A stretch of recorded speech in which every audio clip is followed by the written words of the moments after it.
What's up? What's up? How are things? Welcome to the SWEATBOX. This is your Friday evening edition, October the 17th, 2025. Ready to rock and roll. Great night in sports. In October, there's really not any bad ones once you're in the football season. The NBA starts up in 4 days for those of you who care about such menial things. I kid, I joke. There'll be a lot going on. This will run us all the way back into next baseball season. This NBA will be about the time to start the playoffs. NBA baseball. In theory, there only had to be 2 seasons. And if you try to bet those 2 sports, you're working year round. I was trying to start at the top of the hour with Louisville and Miami of Florida. Was stuck eating a late lunch, early dinner here in Las Vegas, and took a little longer than I anticipated. It was good. I could use a nap, but I'm going to power through. No naps.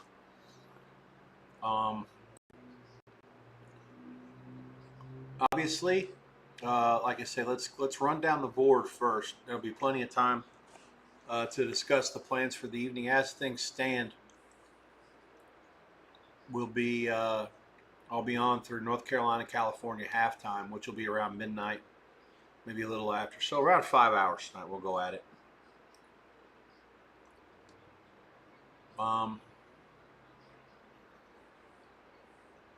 Louisville, we took 14 earlier in the week. Contest 13.5 at Miami of Florida. Pretty much a dream start for the Cardinals. Miami won the toss and deferred. Cardinals took it right down the field. Got to 4th and 2 at about the 4. They ran a fake field goal. The holder actually could have, I'm not joking about this, he could have walked in. He cut the wrong way. They actually stopped him at the 1, but it was a first down. And the next play, they ran the brotherly shove. So the Cardinals in early, and now they're in again. This is not something that's that Jeff Brom hasn't done before. Let's remember, Louisville has not been impressive to this point. The Eastern Kentucky win was what it was. James Madison was a really blasé effort. Bowling Green, no cover in that one, I don't think. Pittsburgh, a game they should have lost and did not cover. And then the Virginia game 2 weeks ago at home, they did lose. Now that was a game where they were the better team, but turnovers and some weird plays did them in. So the Cardinals are 4-1 heading into this, and with the loss, you got a really inflated number here against the Miami, Florida side that's really feeling itself coming off their bye against Florida State. Perhaps some rust here for Miami, who's only played 1 game in the last 27 days. So, the win over Notre Dame, Bethune-Cookman, South Florida, and Florida in the rearview mirror. The bye, the win at Florida State, which does not look so great at this point with the Noles having lost 3 straight now. And now Louisville comes into the Orange Bowl, the new Orange Bowl, whatever you want to call it, and has scored on their first 2 trips. This one's 4 plays, 46 yards. Miller Moss to Chris Bell from 35, and the Cards have outgained Miami 121-8, and they add to their 11-play, 75-yard touchdown drive with a 4-play, 46 one after Miami goes 3 and out. Cardinals 14, Canes nothing. Cards closed. There was huge steam on Louisville in this game. It actually closed 10.5. There was a couple of 10s out there, so it was all Louisville all the time today. Contest number, again, it was much higher, and the actual line at Circa was 14, which is where we got involved on Louisville. I personally made this game 9, so it wasn't like I'm that far off the close. I probably would not have recommended a Louisville bet at 10.5 or 11. I'd say 11.5 would have been the stopping point. But as you can see so far, this is a game. Jeff Brom's done this before. This is his 3rd year. So in 2023, and he did it at Purdue too. They were catching 6 at home against Notre Dame, beat them by 13. Even money at Miami. They beat them by a touchdown 2 years ago. Plus 10.5 at Clemson last year. Beat them by 12. These are the spots that they're most comfortable in. They're not a dog too often under the sky. Yeah, I mean it's. I guess they didn't cover against Notre Dame last year. Depending on what you got, I think it was 7 at some places, and they lost by 7. But yeah, these are the spots that he does his best work. So not surprising that Louisville's off to this great start. 5:09 to go in the first. 14-0 Louisville. That game is on ESPN. The other game on ESPN tonight is the last game of the evening, 10:30 Eastern. North Carolina is at California in this thrilling ACC rivalry. I joking, kid. North Carolina, another team just like Miami that has only played one game in the last 4 weeks. They had Clemson at home and got the absolute shit beat out of them. That game at one point was 28-0, and at the end of the first quarter, I think there was still a couple of minutes in the first quarter. Clemson really let off the gas, and there were some reports from a friend beforehand that said Clemson had their worst practice of the year. Well, how bad must this North Carolina be if Clemson had their worst practice of the year and they still were covering before the end of the first quarter? I have no idea what to make of this. And Carolina's been non-competitive against any of these teams in these Power 4 conferences, if you want to call it. So we'll see what we get. This gives the country another chance to see this quarterback, Jaron Kiamwe Sagapulotele, the Hawaii 5-star freshman that originally committed to Oregon. He'll be back, and he'll be under center tonight. The Bears are off a bye as well. They won at Oregon State. They won at home against Texas Southern. They beat Minnesota at home in a game that ruined me. Then they went to San Diego State and got annihilated 34-0 before going to BC, falling behind, coming back to win it, and then they came home against Duke, and Duke ran them off the field. A barrage of turnovers and big plays keyed the Blue Devil rally there. So Cal's at 4-2 heading into this one. Carolina at 2-3. Again, they've only played one ACC game. Carolina's non-conference was all done before October the 4th. So Carolina plays 7 straight weeks now to end the season in the league. This will be their only trip out to the West Coast. Or actually out of the Eastern time zone. Their other home games are Syracuse, Wake Forest, and NC State. On the road, I should say. Virginia, Stanford, and Duke all come to Chapel Hill. Miami, big play of Beck. Couple of 30 and 39-yard completions to get Louisville first and goal inside of 5 minutes to go. Big answer here coming up. Obviously, the Canes need to respond with a touchdown here on top of the first 2 that Louisville has scored. The other 2 games tonight, Nebraska is at Minnesota in Big Ten play. Let's go over the number with that. It goes in a half hour. That game is on Big Fox. Nebraska opened as a 4-point favorite, 46.5. I made this game 5.5. There was really sharp money for Nebraska at first, and now it's been all mostly Minnesota. But the fact the line hasn't moved much tells me that maybe Nebraska is still the right side. It's tough to know. I would prefer Minnesota myself if I had a gun to my head at the 7 level or higher, but nothing for me right now. Anyways, yeah, that game's on Big Fox, and fascinating contest for sure. Nebraska's some outside distractions with their coach having some close connections with the Penn State athletic director. May have some sort of effect on how Nebraska plays. I don't know. I don't know. I'm not smart enough to know what that means when you're trying to handicap a game. So anyways, the total there, 47.5. So slightly up from where it was earlier this week. And the other game, San Jose State is at Utah State in Mountain West play. That's on CBS College Sports.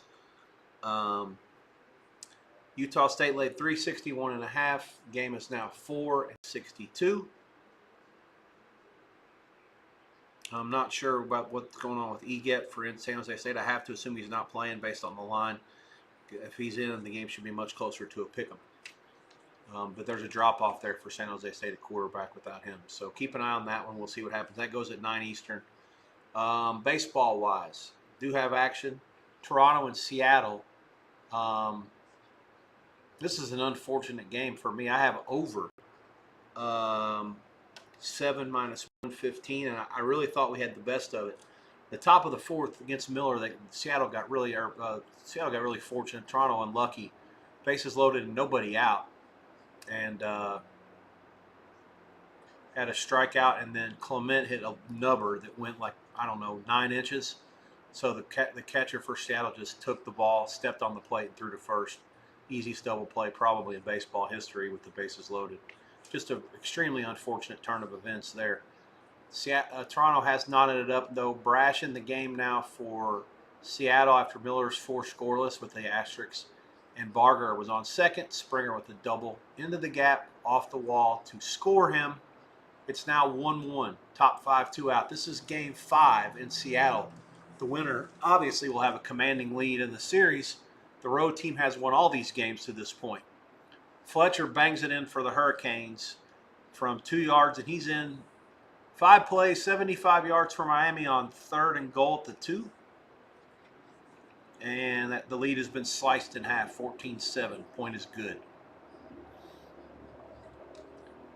Live price coming up shortly here. Again, that game closed 10.5, 49.5. There was a 149 and 150 out there, both in town and offshore. Dead nut over so far. I don't know if it'll keep playing that way or not. I'd rather have over.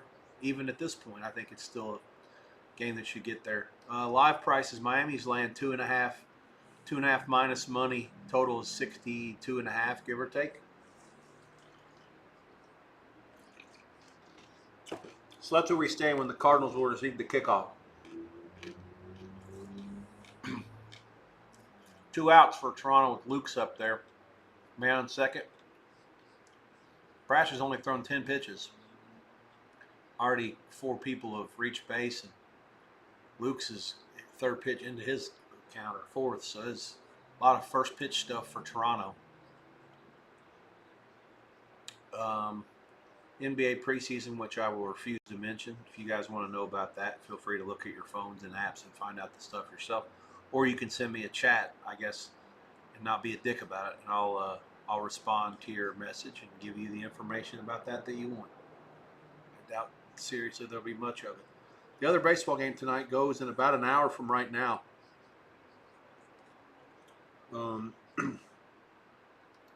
Brewers Quintana is going to be the pitcher there, and Otani for the Dodgers. I made it 210, 8.5 over. There'll be no shadows in this game tonight, with the start time being at 5:40 or so. At Dodger Stadium. Would expect that there shouldn't be any problems with that. It's still a pretty hitter-friendly atmosphere, pretty conducive to offense. Total's a 4-run lower. The recommended play is over 7.5 at minus 112. Or minus 112. There's actually better than that available.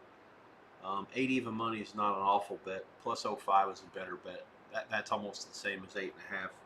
I'm sorry, 7.5 minus 112. That 17-cent difference is just about what that half run's worth. Walk to Luke's, and that brings up Vladimir Guerrero, who's swinging a bat that's liable to combust at the plate. He's 1 for 1, was walked the last time. His first at bat, he scalded one to left center for a double. Let's see how they work him here. There are 4 hockey games. Let's go over those right quick. Minnesota-Washington, early first period underway in D.C. Caps closed 30-cent favorite, 5.5 over on the total. Detroit leads Tampa Bay 1-0 late in the first. Tampa closed between 25 and 40, depending on where you shop. Total 600, give or take. Vancouver plays at Seattle. That game goes in an hour from now at the United Center. 35, as low as 30 to 35 on the 10-cent line. 6 flat, 6 over 15 the totals. San Jose is in Salt Lake City to face the Hockey Club of Utah. Hockey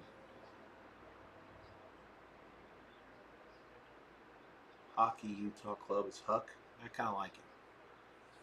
Hockey of Utah Club. Utah, big favorite, 260. 240, the low number. 6.5 under on the total. There is a 6 over 17 at Pinnacle, which, you know, about the same.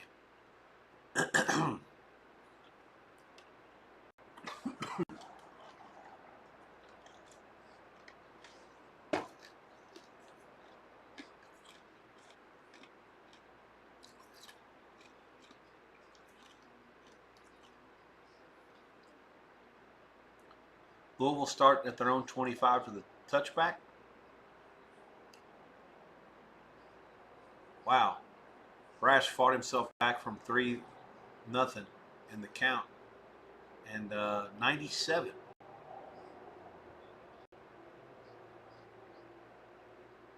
Gets Vladdy. That'll end the inning. Springer was having all kinds of signals or fake signals or whatever to try to tell Vladdy what was coming. Didn't work that time. 97 in on the hands, about as good of a pitch as you can throw. Brash is out of the 5th. We're halfway home in Seattle, 4.5 through it. Toronto 1, Mariners 1. Winner takes a 3-2 lead back to Toronto for games on Sunday and Monday. Potentially Monday, sorry. World Series will start a week from tonight.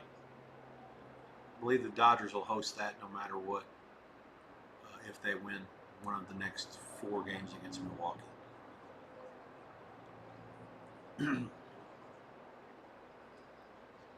I've got lots of delays going on here.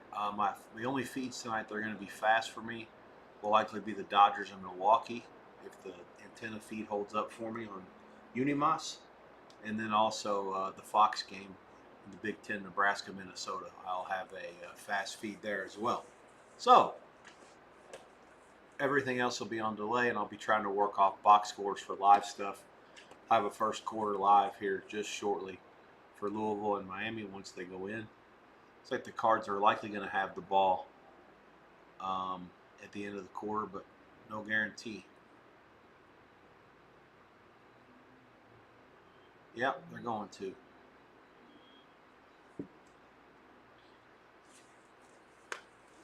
You got an 11-yard gain, 2-yard run, 7-yard completion to set up 3rd and 1, and Moss is stuffed for no gain. And that'll be 4th and 1 for the Cardinals at their own 45. I don't need to tell you what they're going to do here in this spot. They're surely not going to punt it. So that's where we'll start in the second quarter. 4th and 1. Cardinals at their own 45. They've outgained Miami 141 to 83. Good balance both ways there. 8 first downs to 2 for the Canes. They ran 19 plays to 8 for Miami. About as good of a quarter as you can ask for if you're Jeff Brom. Live prices are Pinnacles 3 on Miami. How can that be right? It's going to be 4th and right at a half yard for the Cards. Total is 60.5, pretty much flat. There is a 61 under 15 at Chris.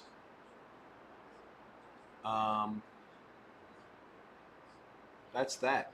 Nebraska, Minnesota, we got some dogs steaming in here on Minnesota. This game's going to try to go to 6.5 flat. Not quite there yet, but all the 7 flats are disappearing. I find that hard to understand. Like college football, the 6.5 to 7 is really not worth what they try to make it out to be. It's not. Not when the total's high. And this game is only 47.5. So in theory, you could argue it's worth around 10 cents, but I can't say it's worth any more than that.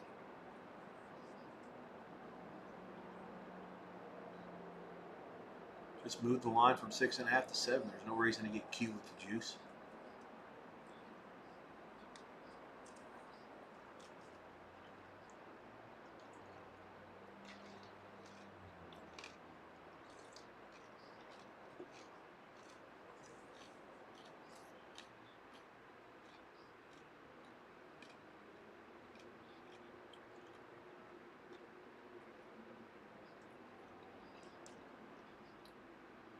Gaussman's still in for Toronto. He's thrown 65 pitches into the bottom of the fifth.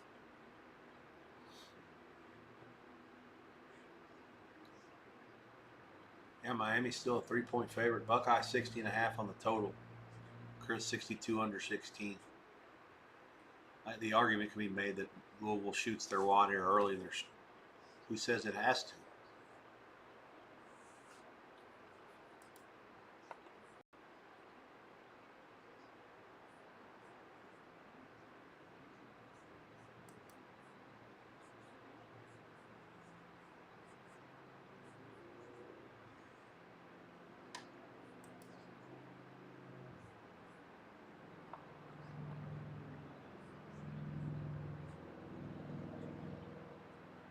Oh, they overturned the ruling on the field. Gave Louisville a first down out to the 46, so it will be a first down Cardinals. No fourth down. Live price now going down, but you could have snuck in a Louisville +3 for sure without even knowing that. I think they would have gotten anyways, but good to know they won't have to convert it.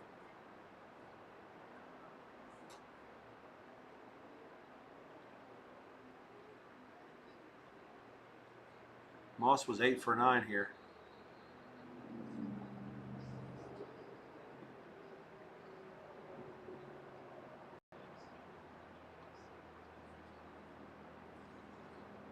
Incomplete.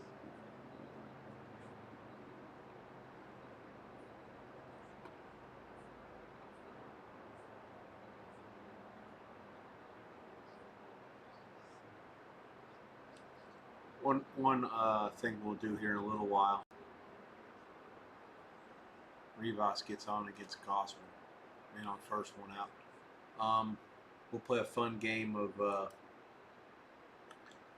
what was the line before the season, which basically allows me to go back at the Westgate's NFL prices that they made back in, let's call it maybe July or August for all of the weeks.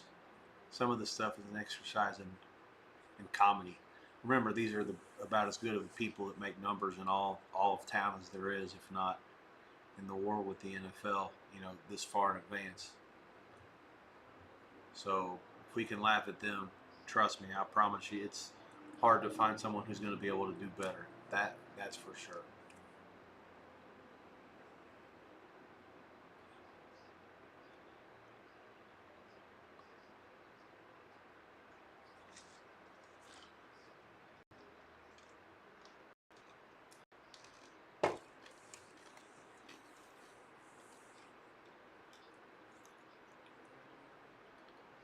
Moss fires another incompletion and another.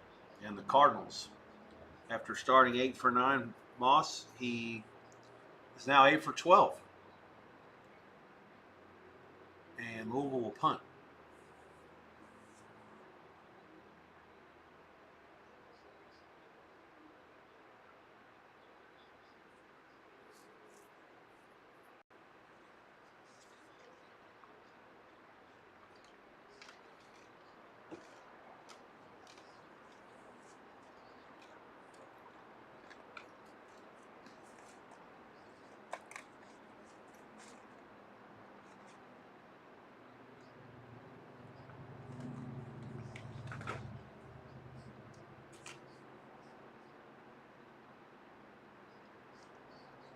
.47-yarder down to the Miami 7, fair caught by Tony.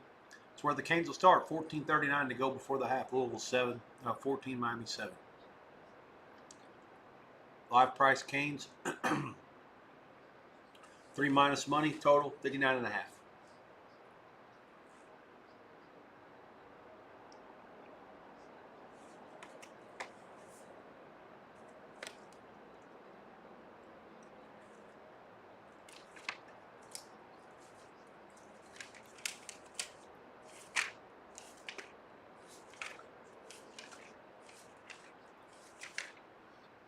Back-to-back road games here. The win at Maryland last week was a good one. Minnesota did just enough last week to beat Purdue. Probably not the right side.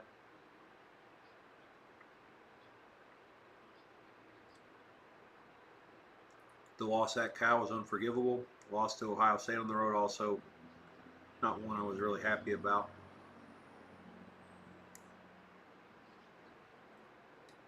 They had their chances early to stay in it, and they didn't.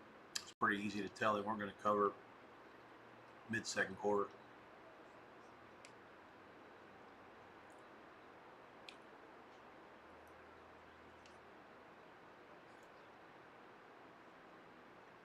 Canes got it out of their own end zone, but then the flag on Tony's going to bring it back half the distance after the play.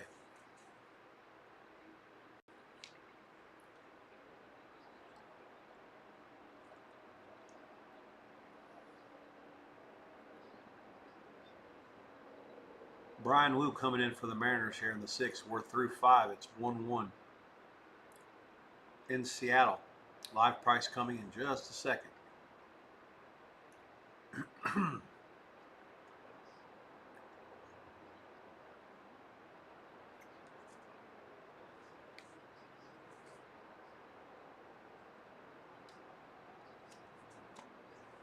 Gausman gets Raleigh to fly out to left the end of the 5th.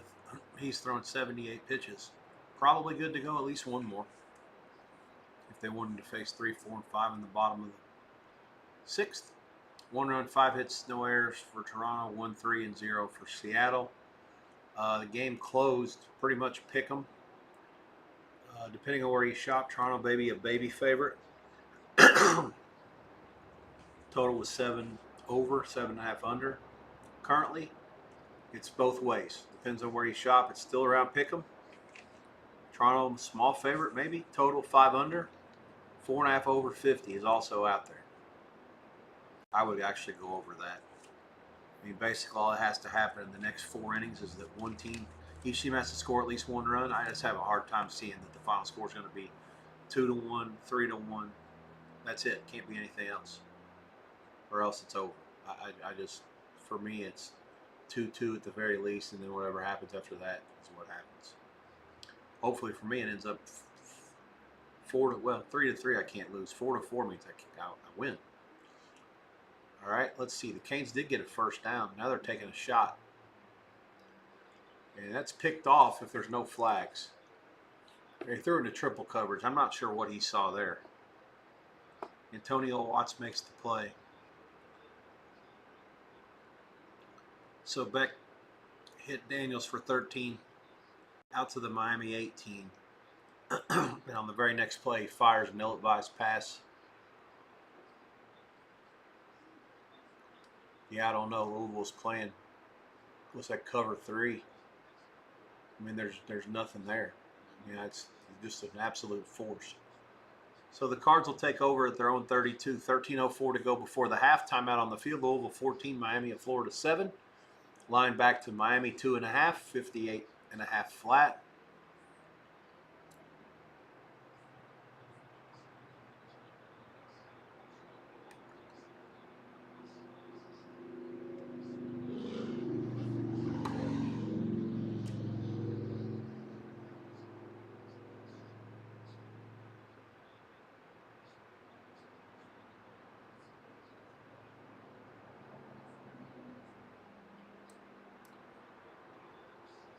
That's 3 picks for Watts this season for Louisville. Live price 58.5. The total sides 2.5 Miami. I actually like Louisville again.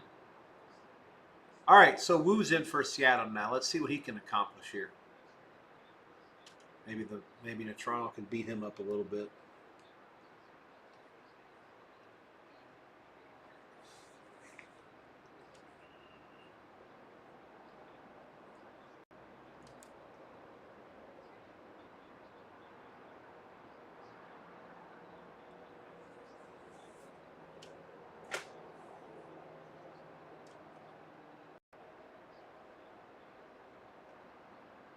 Kirk punishes one into the gap on the first pitch.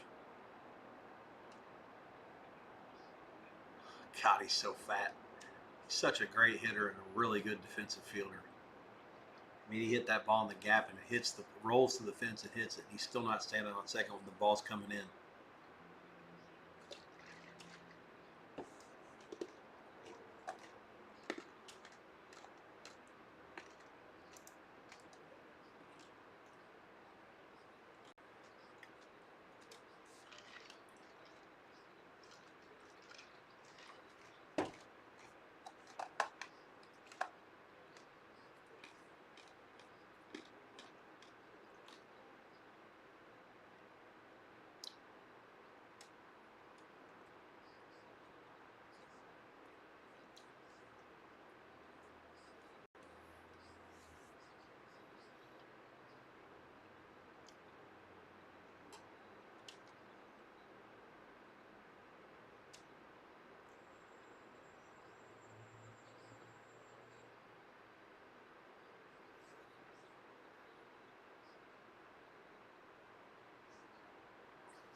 The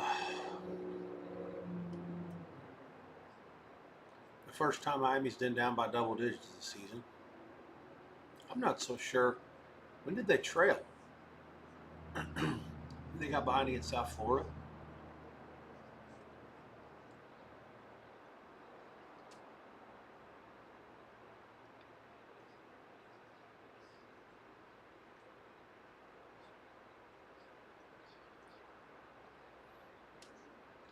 Nice work by the Cardinal offensive line on first down. Power play for first down yardage out near midfield.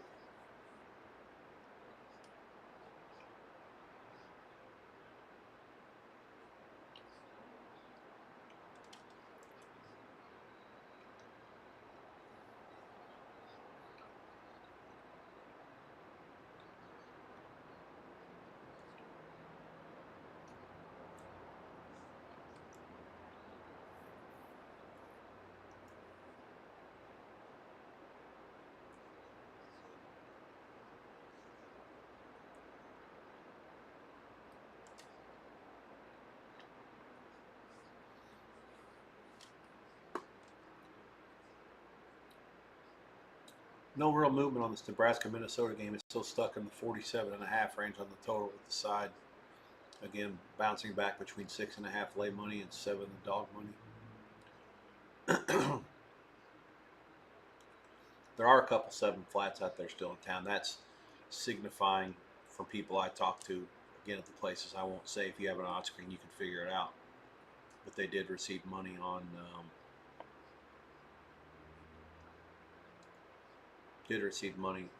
Nebraska earlier in the week, and that's why they're running it high, if I had to guess.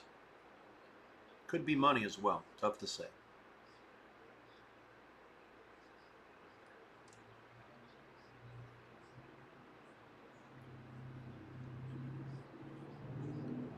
Brown runs for no gain. Moss is sacked for a loss of 11 on 2nd and 10.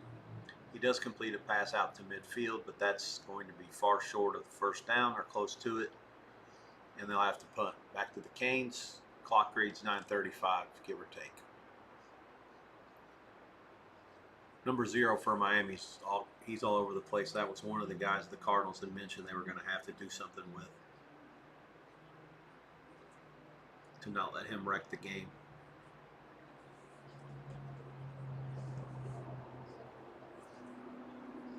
Uh-oh, it's Clement. Dumps one in. Can Kirk score from second? He does. The throw's up the line, and Kirk dares the right fielder to make the throw to beat him, and he can't do it. That was a piss-poor throw by the right fielder. And the Jays take a 2-1 lead.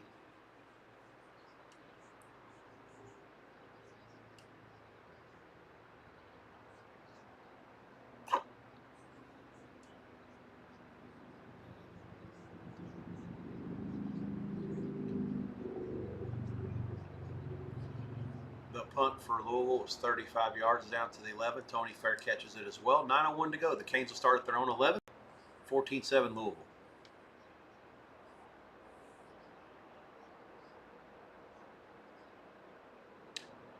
Nearing the top of the hour here. Thanks for checking me out on the SWEATBOX tonight. Hopefully all is well. Looking forward to expanding our horizons very soon. I got some neat little things to play with. You're going to find them out here shortly.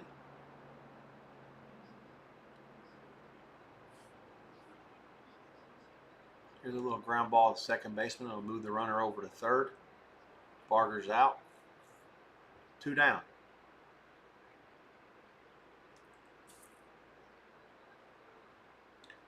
Big Fox. Nebraska at Minnesota. Big Ten action.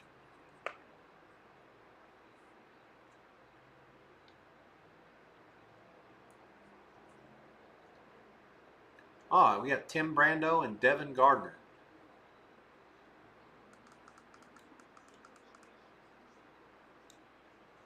Tim Brando on the call. Fine by me.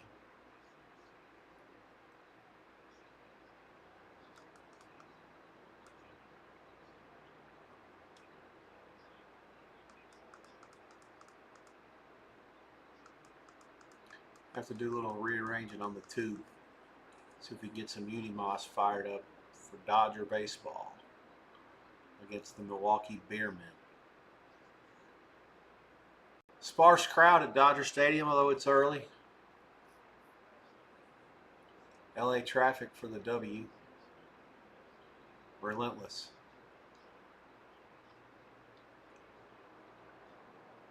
They actually played that game the other day at like 3:30. Or no, it was 3 o'clock. 3:08 Dodger Pacific time.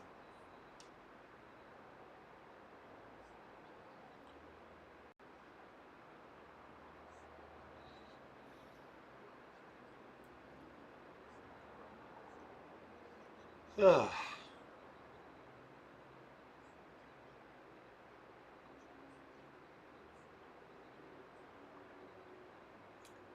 Wu gets out of the sixth. And Seattle will try to bat in the bottom of the sixth to get that run back. Little tapper from IKF back to Wu. Live price, Toronto minus 190-ish. Come back 160-ish. Could be a little higher in a couple spots. Total is 5.5 under 30. Which again, my 4.5 over 75. Just needs one from Seattle. More importantly, my over 7.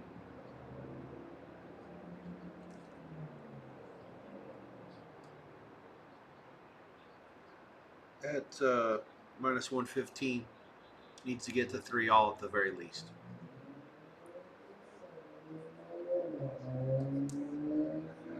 Klubnik has started 34 straight games for Clemson, but he is listed as questionable for tomorrow against SMU. And game time decision is what they're saying. ESPN sources having a general feeling of pessimism over his availability. That game did crash this week. Clemson was laying, I think, 10.5, and it's down to around 5. Let me double check that. Game number is 347 and 348. ACC channel tomorrow at 3:30 Eastern time. Yeah, 5.5 on that. There is a 4.5 out there. Obviously, my number on the game that had nothing to do with him was like Clemson 9. If he's not playing, it has to be like 5 if I had to guess, give or take. So,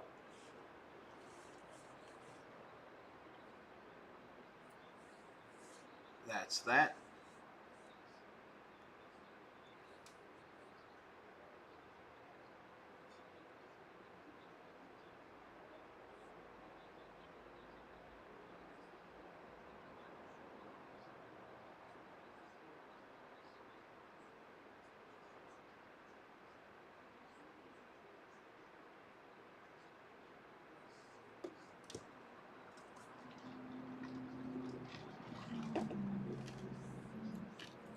Huskers won the toss and they defer.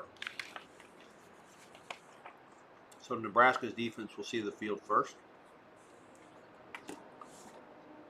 That stops a stretch. It's funny enough, every one of the home teams this week so far had kicked off.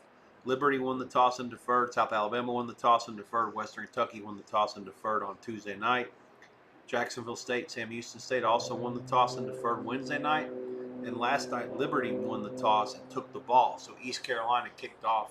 Sorry, Tulsa won the toss and took the ball. So East Carolina kicked to them. And then tonight, Miami won the toss and deferred. And now Nebraska has won the toss and they defer. So for the first time tonight, a home team will be, our first time this week in 8 games, a home team will receive the opening kick. Gaussman's still out there starting the bottom of the 6th for Toronto with the 2-1 lead. Curious to see how long his leash is. Hopefully he gives up 1 run. There is some red in this crowd in Minneapolis. 69 degrees. About as good of a night as you can hope for in mid-October up there.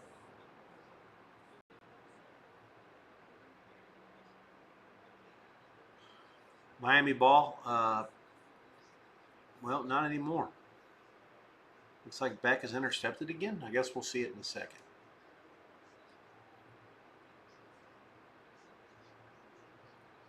$14 yards on first down to the 20, 12 yards. No gain. Okay, here's the play. I'm going to see it here in a second. Drops back, pumps, fires. No chance again. I mean, that's a great play by the defensive back, but he's really grasping at straws, trying to make uh, Keelan Martin catch that thing. I mean, that's Jabari Maxey, high-level corner. All right, so the Cards will start at their own 32. 7:15 left, up 14-7. Beck now 6 for 8 for 103. None of his balls have hit the turf. The 6 have been complete, and the 2 that haven't were both interceptions.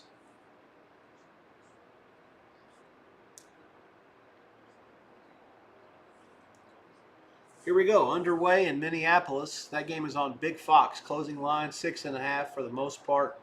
There was some 6.5 lay money, 7 dog money, 47.5. First half number was Nebraska 3.5, the dog 20, give or take.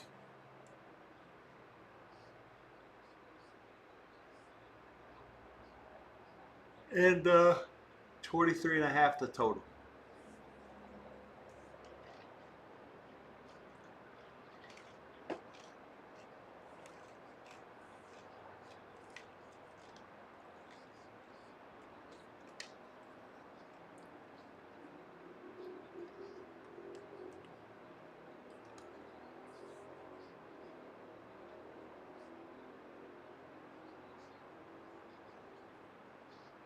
Little tapper back to the shortstop for Seattle, and there's one away in the bottom of the 6th. I need to go back. I'm get caught with different screens up here, missing some updates.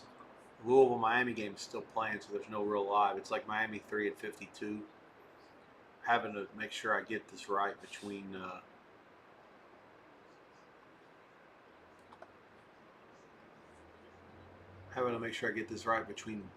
what I'm reading from the box and what I'm getting off the TV. The Nebraska Minnesota feed, I have a fast feed, and I'm ahead of you guys. And the Dodgers Milwaukee will I'll be ahead. But everything else I'm behind.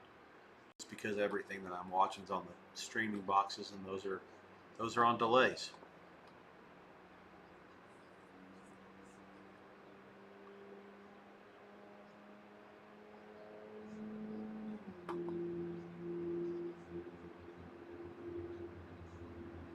Louisville, I took a 15-yard personal foul after the play, and they still are in.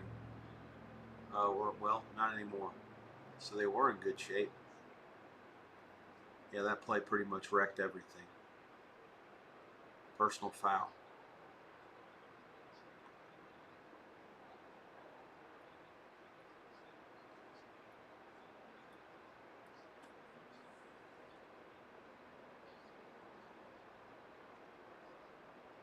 Nebraska deferred their option and they forced a punt. So they'll be on the field now 2 minutes in.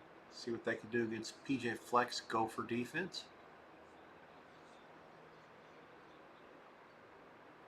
2 minutes in at their own 25.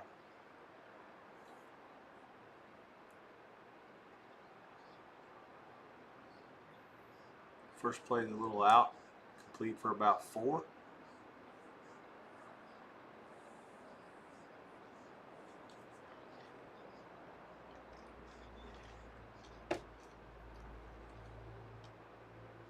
Rosarena hitting the 5-hole today for Seattle. He's 0 for 2.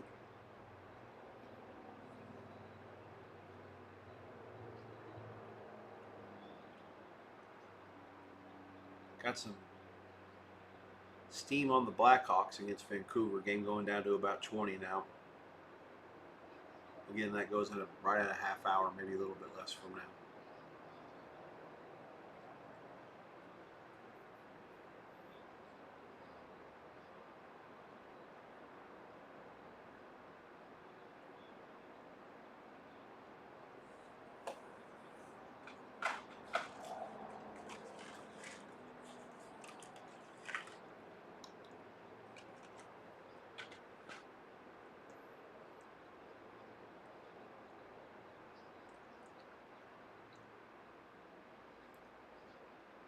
Raiola takes a shot. Incomplete, left and punt, 3 and out.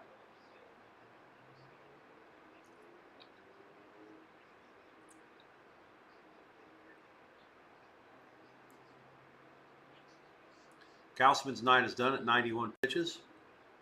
Suarez will face a different righty with 2 out after the walk. Live price, Toronto 245, 235 out there as well. Comebacks $2 or less. Total 5.5 under 45, give or take.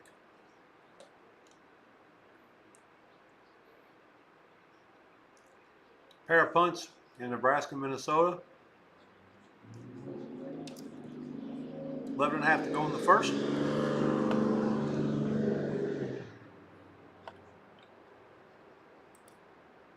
Stide still 6.5, minus a little bit of juice. Total 45, give or take 45 flat. 2.5 points or so off the opening number, which is right what the algorithm would say, given that they played about 3.5 minutes from a total that was 47.5. Louisville, Miami. First down, Canes at their own 30 after the Cardinal punt.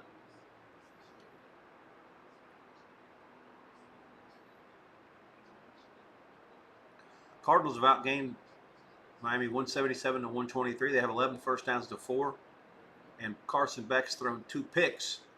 But the Cardinals haven't done anything to capitalize as of late. Miami, live price 3 and 51.5.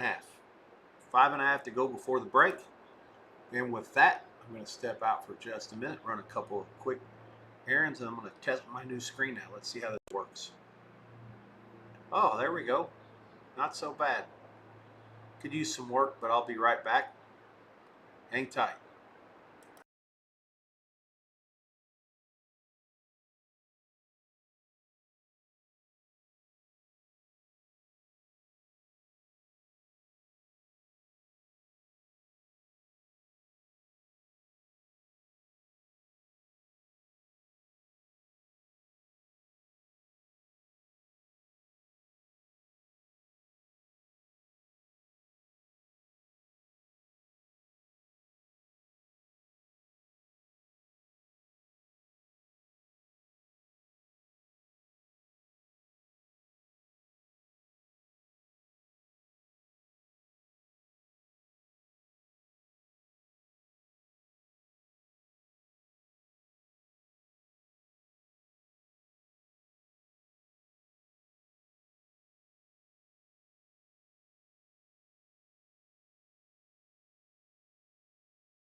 All right. That was pretty nifty. Don't know if y'all liked it or not, but hey, I paid for it, so hope it's good enough at some point. I'm not quite done with all the bells and whistles. We're a little bit into it.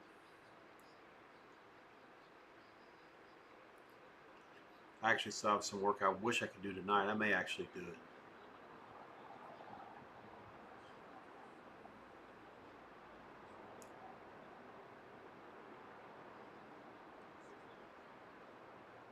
Varland in for Toronto.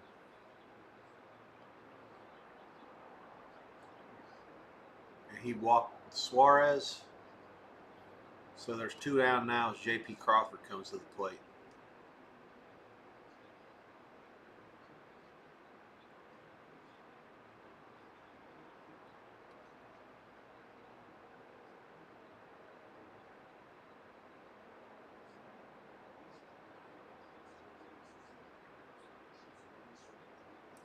Jesus, this Malachi Tony, what an animal, what a beast.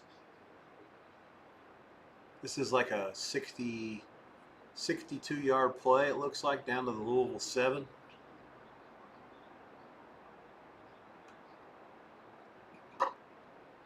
Guy's already up over 100 yards.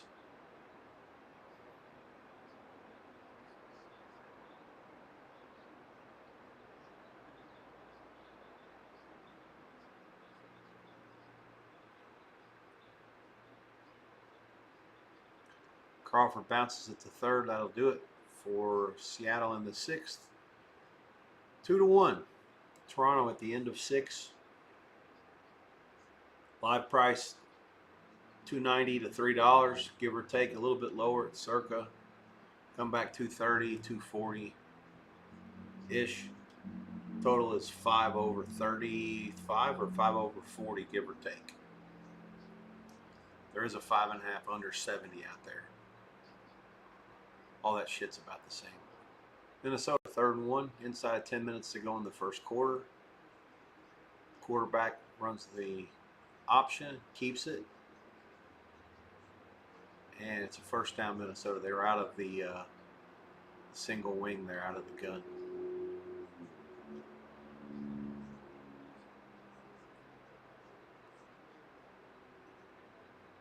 After the big play to Tony, Lau ran for nothing. Beck threw incomplete, and then Beck kept it, got nothing. And so it'll be 4th and goal for the Canes, who get nothing after getting 1st and goal at the 9. That's where they're still at.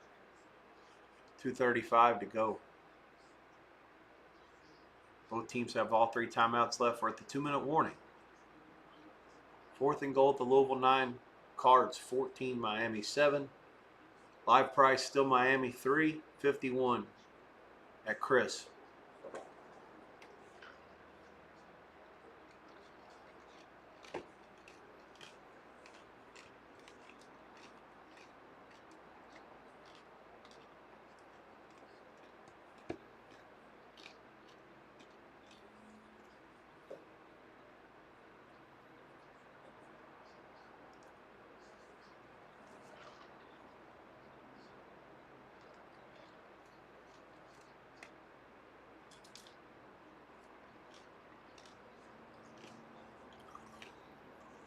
Made a picture of sweet tea tonight with that late lunch I was telling you about, early dinner, whatever. Man, it's great.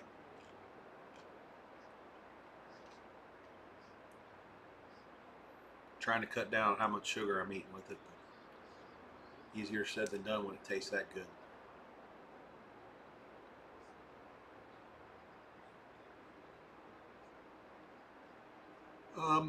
Okay. Let's go over the rest of the card for tonight, and then I'll let you know what I'm doing here myself the rest of the weekend. Probably have a little bit more time once we get through the halftime of this first Louisville game against Miami. Again, Canes are 3 and 50.5, 51 at the 2-minute warning. They're down 14-7, 4th and goal at the 9. Likely to be kicking a field goal. Nebraska, Minnesota, no score. That game, 8:23 to go in the first on Big Fox. 2nd and 5 for the Gophers at their own 45. Yardage 25-1 in favor of Minnesota. They have the only first down of this game as well. Live price, Nebraska 4.5. Total 41.5. There is a 42.5 under money. So it's like 5 points cheaper than open. San Jose State, Utah State. That game is in Logan. It goes in about 45 minutes from now. Utah State between 3.5 and 4-point favorite. Total 62.5, 63. Game open 3 and 61.5 at Circa. North Carolina, Bill Belichick takes a West Coast trip for a 10:30 kick Eastern time at Cal. Game open Cal 13:44.5, way too high. Now down to 7.5 and 47. There's a 47.5 on a couple of places on the total. There's a 46.5 on a couple of places on the total. But yeah, we'll see. Fascinating move there.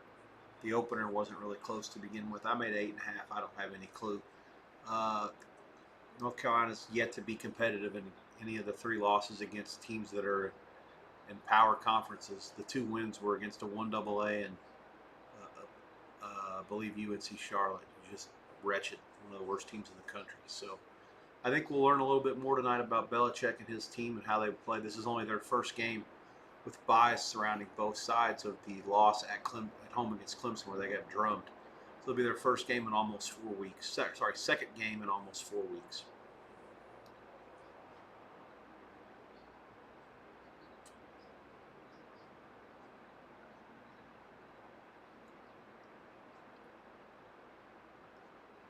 Um, Say what, I'm going to have some fun with the NFL, but we'll do it a little bit later. Still enough happening now. This will be the busy part of the evening. Once the Dodgers in Milwaukee get started, we'll have 2 baseball games going.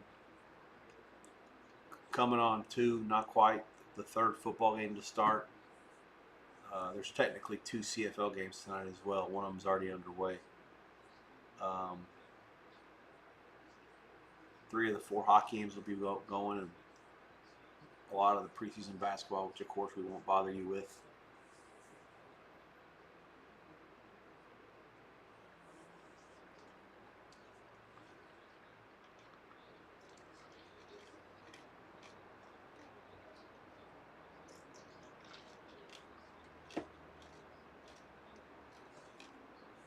I know I'm on a delay in this Miami-Louisville game, but that 2-minute warning lasted about 5 minutes. I'm not joking. Field goal was good. 27-yarder. Louisville 14, Miami 10. Canes 3, 51, 51 and a half, the live total. Kickoff's a touchback. Louisville will take over. 1:56 left. Both teams have all 3 timeouts. Let's see how aggressive the Cardinals get here.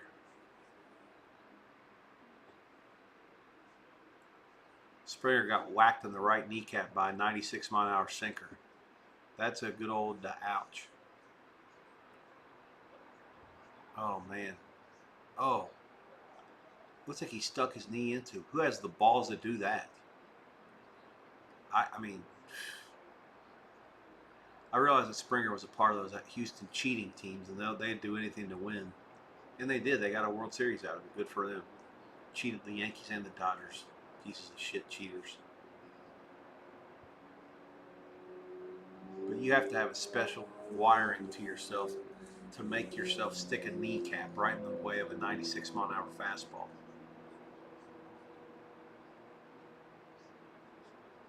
You have to be sick, quite frankly. You have to be sick. All right. Miller Moss complete for 11, first down. Cards out to the 36. He also completes another pass to Colin Lacey at the 35, out to the 39. It'll be 2nd and 7. 1:33 left. Clock stopped.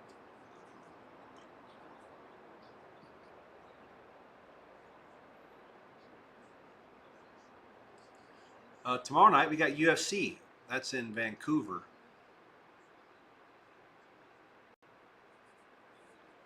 There's also soccer everywhere tomorrow morning. That'll get me going nice and early. Chelsea at Nottingham Forest, first game of the day. Chelsea laying a price on the 3-way and the half goal line, even as a road team.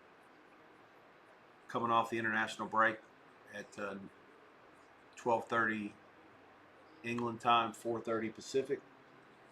I like Nottingham just a little bit in the spot. 5 games coming at 7 Pacific, 3 English time. And then Arsenal Fulham, the 5:30 p.m. kick at Craven Cottage. 2 games on Sunday, 1 more on Monday to wrap up the EPL this week as they get back into the rhythm outside the international break. The next international break comes in about 3 weeks. Looks like Springer's done for the night.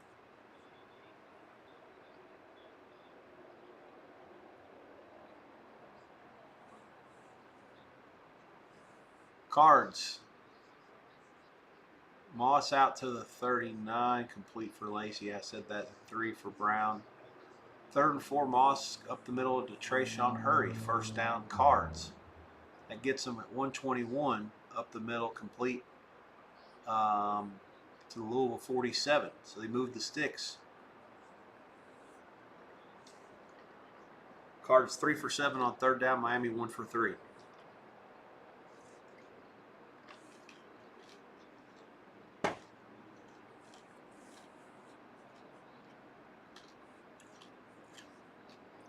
Yeah, I watched the replay on Springer. He looked like he was moving into it, and then I watched it again, and it's the opposite. He just couldn't help himself. He wasn't trying to get hit. It just happened. Luke's grounds out. Runner advances to second. 2 down, man on second, 2-1. Vlad time. We already know what's coming here. They'd be absolutely retarded not to walk him. Oh man, right in the kneecap. Gosh. The one injury that sucks worse than that, that's not long-term bad, is when you take a knee on a knee, like in basketball, like the inside of your knee, like you know where your kneecap is, like if it's your right knee, then right to the left of it, or the left knee to the right of it, the inside part, just a couple of like a half of a finger or whatever over. Oh man, I've done that before. It's awful. The pain is excruciating. It doesn't last that long. That's the only good thing about it. Nebraska starting at their own 15 now. No score against Minnesota. 6:42 left in the first. First and second for Kirk. Can see plenty of good pitches anytime he's batting behind Vladdy if there are bases open.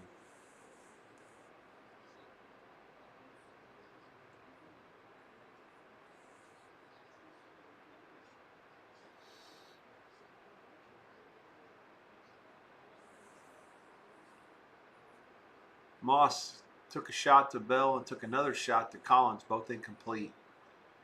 58 seconds left for the Cards.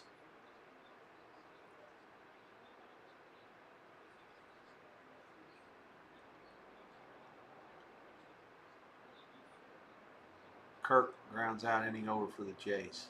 Damn it. 2-1 stretch time in Seattle. 2-7-0 for Toronto, 1-3-0 for Seattle. Live price, Toronto $2 up to 210. Come back between 65 and 80.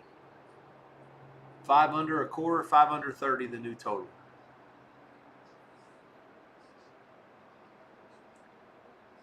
Isaac Brown gains 8 yards to the Miami 45. That sets up Cardinals 4th and 2. And that sets up an interesting decision. You don't want to give it to the Canes to have them a chance to score, and then they can double bang you if they get the ball to start the second half. But at the same time, you know, Louisville's probably playing to win and not to lose. I guess they'll go for it. We'll find out soon enough.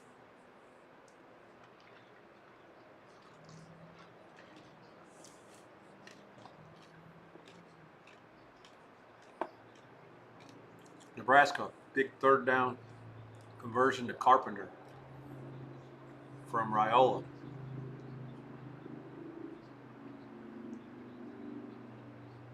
Oh, wow, Louisville milked it all the way down. Miami wasn't calling timeouts, and neither was Louisville. Just turned into a Mexican staring contest. Now 4th and 2 with only 12 seconds left at the Miami 45. So now let's see what the Cardinals try to accomplish.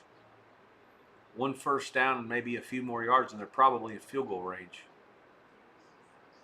Yeah, they actually ran the clock down here and called timeout.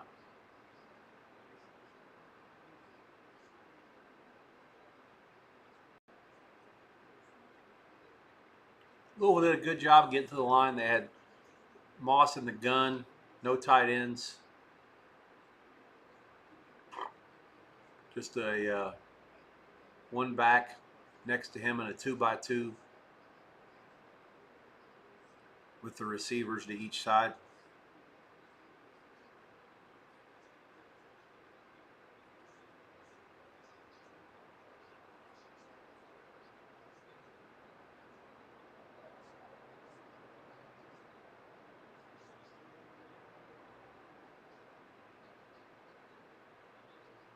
Is this the field goal kicker? What are they doing? No, they're super conservative. Wow. They wanted the lead at halftime. They're going to have it. Chapeau punts it to the goal line, touchback, 4 seconds left. That's where the Canes will get it. It's going to go in halftime, 14-10 Louisville.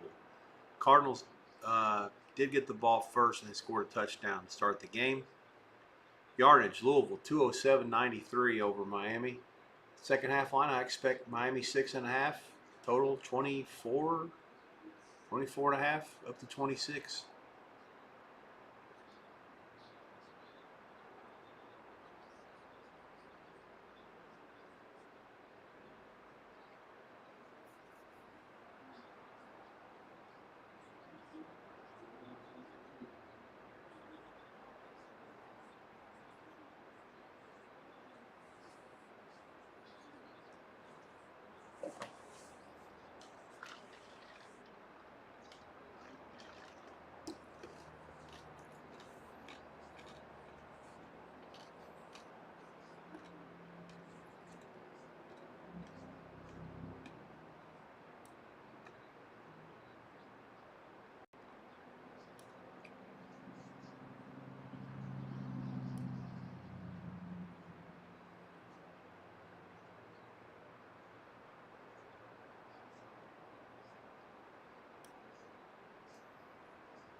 What's this penalty on Minnesota for? Not sure.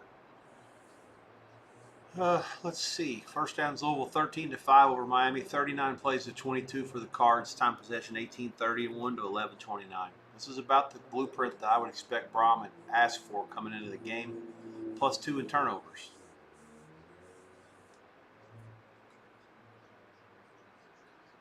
Miami down 14-0. Did score the last 10 of the half.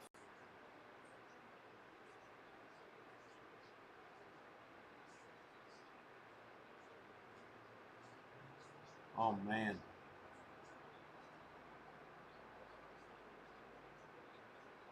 Seattle hit one out, but it was fouled by less than a foot.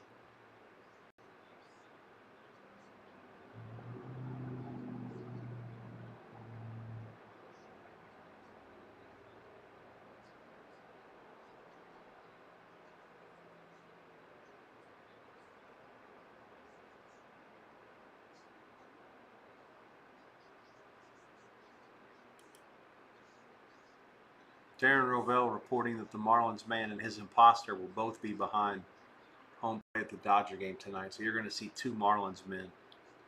That'll really piss off these people that don't like it when those guys get those kind of seats.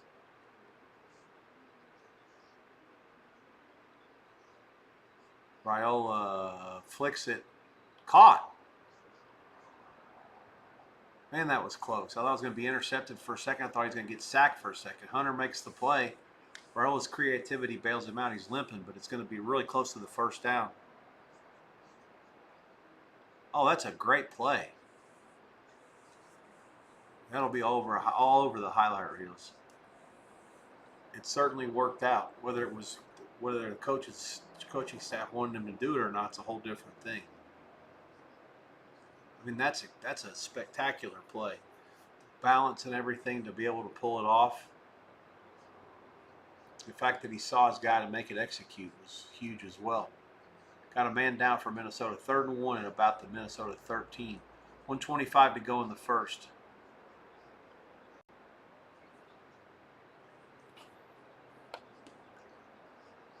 Rivas in against Varland.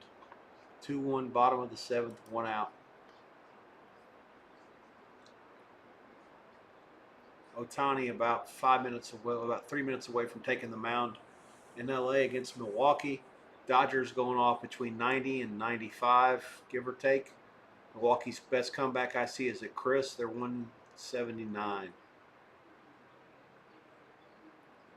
Total between 8 under 15, 8 under, 7.5 over, 13 is the lowest that I see. We have over 7.5 there. Over in both games for me. Most of the time in the playoffs, that's the way that it's been.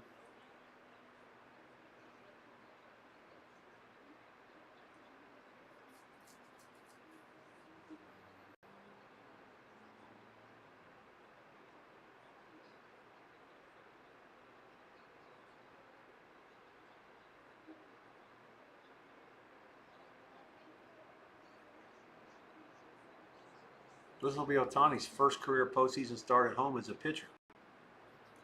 Well, it'll probably be really, really good or really, really bad. Given how the Dodgers starters have been in the playoffs, I'd say good's a pretty significant favorite.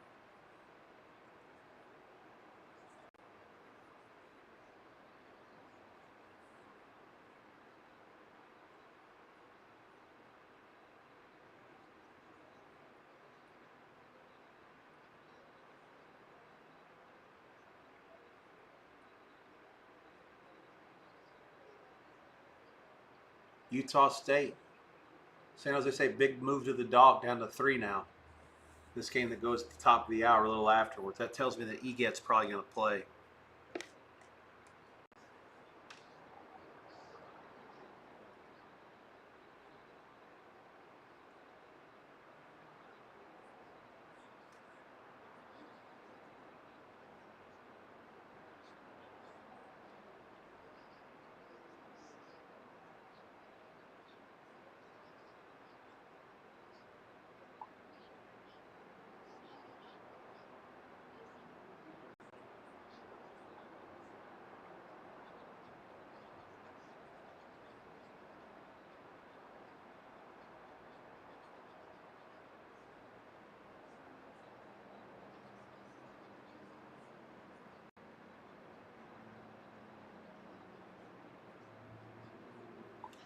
Just telling a friend of mine that I have to assume that he's probably playing. You can look. I don't have all the injury stuff in front of me right now. I could look it up, but I'm not going to. If you guys want to look into EGET, the quarterback for San Jose, I think he's worked probably 4 or 5 to the line minimum. I watched San Jose without him. They're pitiful. And, he makes his own share of mistakes, but he's been around forever. He makes a lot of good plays as well. This game, I made a picket with him in, and with the game sitting 4.5 to 5 most of the week, I just assumed that he wasn't going to play. With this big crash on San Jose, he's probably in. The total should definitely be higher as well. Chris is at 64. I think that's too low. The winning team in that game might have to score 40. Nebraska has first down at the 12 or 13. Johnson banks through the middle for a couple. Going to be down near the end of the first half there. Turang, Churrillo, Yelich, Contreras, Bowers, Frelick, Durbin, Perkins, and Ortiz. Tonight we'll face Ohtani to start with.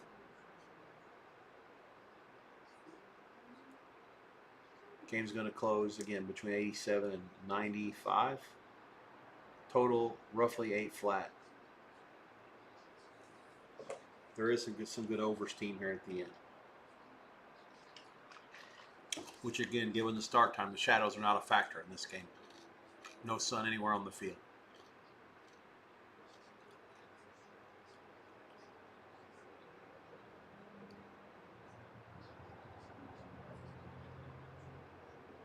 Vancouver, Chicago underway in the hockey. That leaves 1 out in the pucks.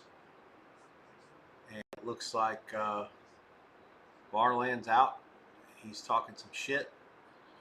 Done with the Mariners in the 7th. 2 runs, 7 hits, no errors. Seattle 1 run, 3 hits, no errors. To the top of the 8th we go. Gaussman, $4 or so. $3.50 to $4 total. 4.5 under money. There's a 4.5 flat at Chris.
All right, having a good back and forth with my good friend. We'll call him CT. No reason to give out names on here without his permission. He's a fairly successful football player. Has a significant opinion and investment tomorrow in Notre Dame. So I wish him luck with that. See how that goes.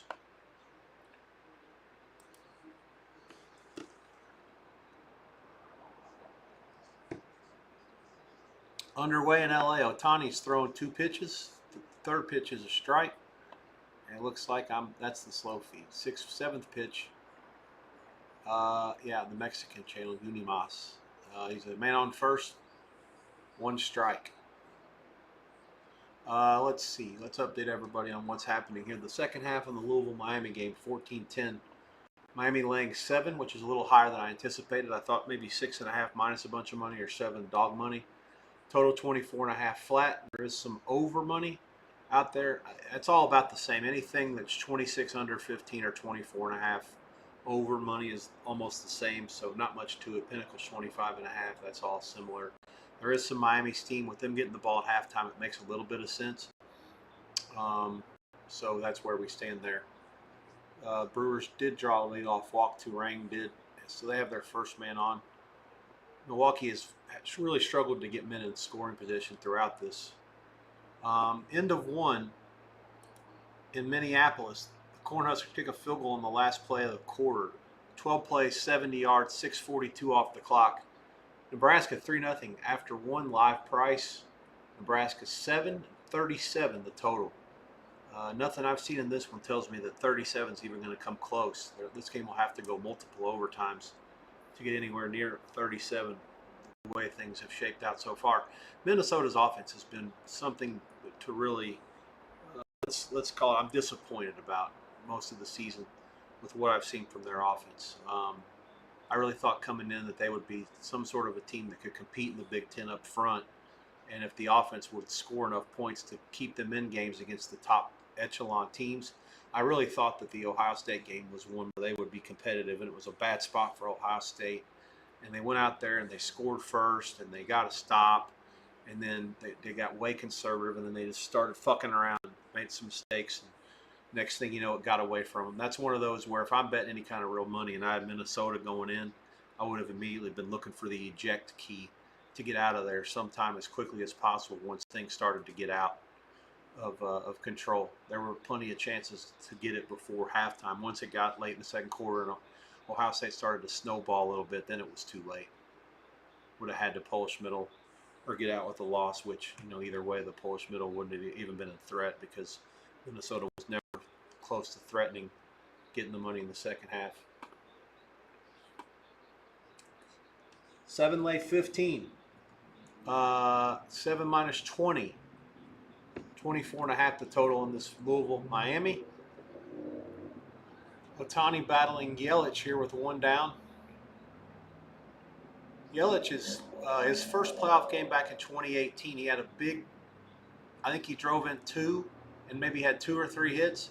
And I think in his career since then he has no RBIs. And I want to say he's like 2 for 28 or something. Just some absurdly ridiculous number that's so poor. And listen, there's no indictment against him. The guy either won the MVP or has had down bouts a couple times. Had a couple of injuries in the last 5 to 7 years and hasn't been quite the same guy. But there's no doubt that if Milwaukee's he strikes out against Otani there, if they're going to have a chance to beat a team like LA, guys like that have to do a lot, and he just hasn't been able to get there. I mean, let's just call a spade here, because this is the healthiest that the Dodger pitching staff has been going into a postseason, really ever. And as someone who's a fan, I try to look at it like from a perspective of what could go wrong, what doesn't look good here, more pessimistic than anything else, whether I've got money on it or not. I grew up a Dodger fan, and I've sort of kept very few fandoms in my life. Kentucky basketball, Florida State football, to an extent. Doesn't mean I won't bet against them, but still root for them. The Dodgers really the one thing that I've kept in professional sports, and I don't see a way. Like I've been watching ever since the starting pitching was healthy in September. I haven't found a way to make myself think that they can lose to anybody in a series. And then when you start hearing the reasoning behind why they're at where they're at, not caring about winning 115 games or not having the bye, and having Dave Roberts basically doesn't get to manage anymore. They basically do everything from upstairs. All that stuff makes sense. It makes sense that the Dodgers didn't mind having to play in the wild card against the Reds or whoever else it would have been, because it just would have been a freak incident for them to actually lose twice, but it could have happened. But if you don't get them there, then you got 3 chances like Philly did. That didn't happen. And now none of these teams are going to beat them 4 times. So that's kind of where we stand here. Dodgers are out of the first, no score there. Live price Dodgers 230 now, 7.5 flat. Need runs in both baseball games. Let's go. Minnesota, Lindsey, a nice completion, gets a first down for the Gophers. They're trying to move it out. The 2 games that I have live currently, that I'm ahead of you guys on the feed, Nebraska, Minnesota is on Big Fox. And I'm watching Unimos's feed, which is way ahead of the streaming boxes that I have for Milwaukee and the Dodgers. Again, CBS College Sports coming on shortly, top of the hour. San Jose State, Utah State. I assume that Eget's playing with all the steam on San Jose State coming in the last half hour. Game should be much closer to a pick, I'm assuming that he is. Total is 63 at most places. Chris is 64. I've also got on SN, which is where I'm choosing to watch the Blue Jays. And Seattle, that's a delay. The other channel you can watch that on is FS1. Um, the SN feed has Buck Martinez and Dan Schulman, the Toronto play-by-play and analysts throughout the regular season. They're very good. I don't have any audio right now, obviously. Big long run for Minnesota. Does he get in? I think he does. It's first and goal. I think they should review that. I think he got in. They're going to give it a 71-yard gain by Taylor. I think he's in.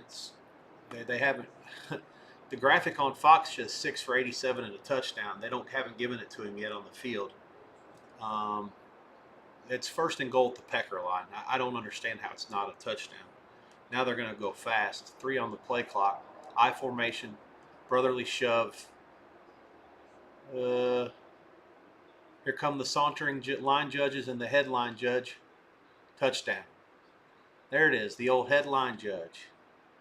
Drake Lindsey sneaks it in.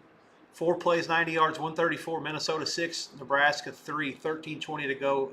First half will have a point pending. Luke's has moved for Toronto, it looks like. Let's see, what other TV configurations? Bottom right's the Dodgers on the delayed feed, and then ESPN's on the right in the middle. That's where we've got Miami and Louisville. 14-10 second half about to go in the next 3 or 4 minutes at the Joe Robbie Stadium that's since been renamed 6 times in the last 30 years, the new Orange Bowl.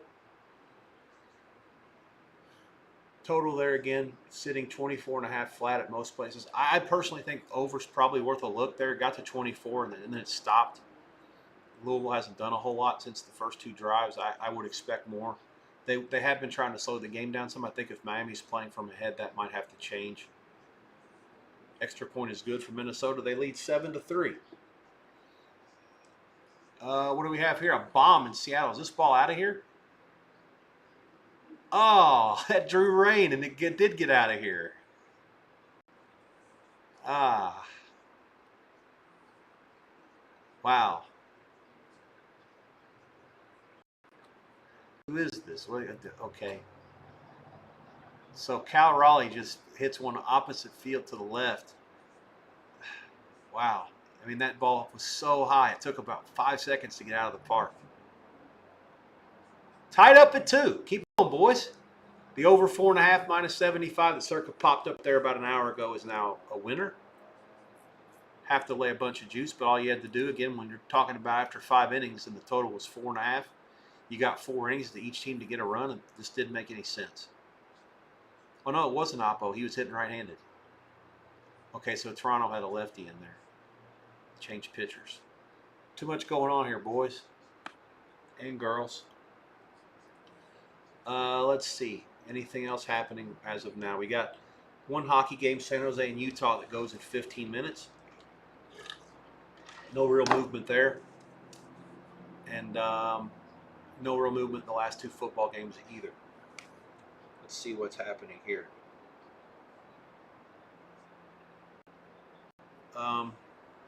So we're going to look here in the next. I got something for you that I think that we'll all enjoy. This is the football prices that the Westgate had up. Let's see, not this one, but the next one. Here we go. Let's look at the future prices for. Well, it could be for this week too. But I'm gonna once we get through the half of this Nebraska Minnesota maybe, or get through the final of this Toronto Seattle, have a little bit of free time once the schedule slows down. I'm not going to call it a night until after halftime of North Carolina and Cal, but I want to get a look at some of the best NFL prices that you'll see all year from week to week come out at the Westgate Superbook out here in town. My guy Ed Salmons, Jeff Sherman, and his crew. That crew comes out usually first with the lines of the next week. So the games for next week are already out, and they were released on Wednesday morning there. That happens every week now. So what I'm going to do, though, go back to the preseason, this little book that they have out for everybody for every week's games. They make these numbers back in July, and I'm going to go through and literally get a good chuckle out of some of the prices for the games this week and for next, especially for this week. For example, the Bengals were a 4.5 and 46.5 point favorite with a total of 46.5 against Pittsburgh before this week. Obviously, we know what it ended up. Wow, Ohtani leads off with a home run, 446 foot. He is an absolute unicorn, best baseball player of my lifetime, your lifetime, and anybody else's lifetime. And then Betts gets on base with the hit. It's already getting late early for the Brewers. Yeah, but I'm going to go through all those football lines just to get everybody to have a nice little chuckle. It's really, really impossible to fathom how many of these lines are different than they were back in July or August when they came up with them. Just for the simple fact that so many things change, over the course of the season. I mean, you can look at the live price. I mean, what were the Colts to win the division? I mean, going in, it was a joke. I mean, they were clearly supposed to be only better than Tennessee and not anywhere really near Jacksonville or Houston.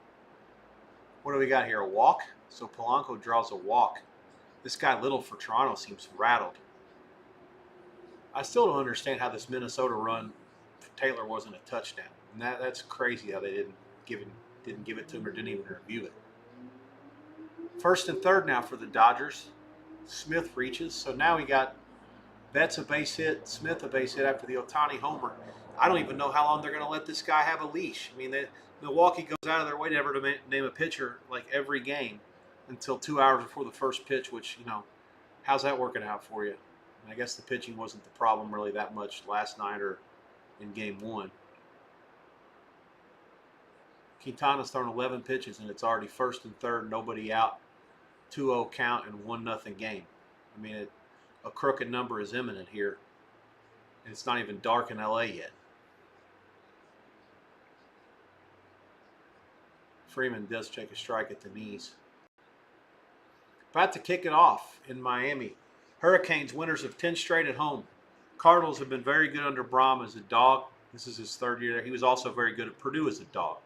The one loss last year, depending on the price, you either got a push or a win, maybe a loss. It fell 7. There were 6.5, 7, 7.5 all week in South Bend. Other than that, anything that they've played where they've been even or catching points have been wins.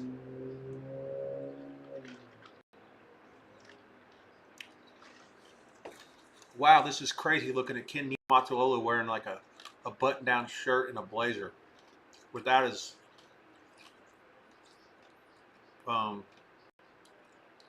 without all the shit that they wear, the Hawaiians and the Polynesians wear. That's crazy.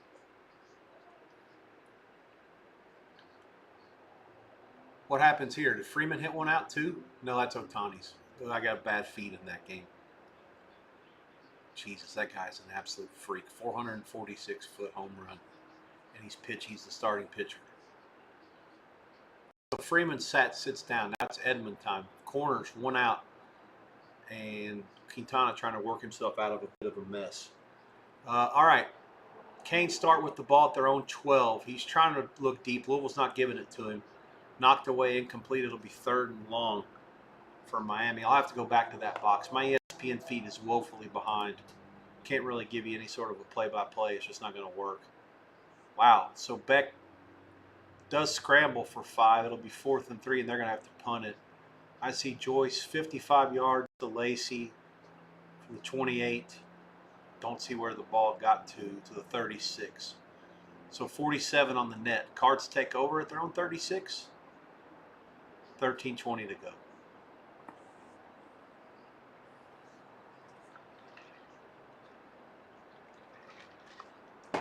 Here comes the Oversteam in Logan, Utah.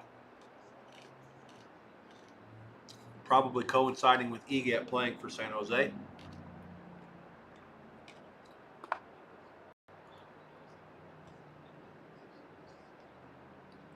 Cardinal drive at 13:20. Live line. Pick 42 at Chris on the Canes. 47.5 the total. Pinnacle 2.5, dog a bunch of money. So if you're playing for Louisville to fall 1 or 2, then you can try to scoop it. It's 2.5, still the dog 20 or so there. Total 47.5 flat. Moss's pass to Bell complete out near midfield. That's going to make Louisville the favorite or very close to it any time now. Let's see. Looks like Edmund got a hit. Yeah, so that's 4 hits for the Dodgers now. Corners again. Teoscar Hernandez at the plate. Still only 1 out. Serious danger zone time for Milwaukee, given how good the Dodgers have been. This game might already be in peril for the Brewers in the first inning. All right, let me clear things off here.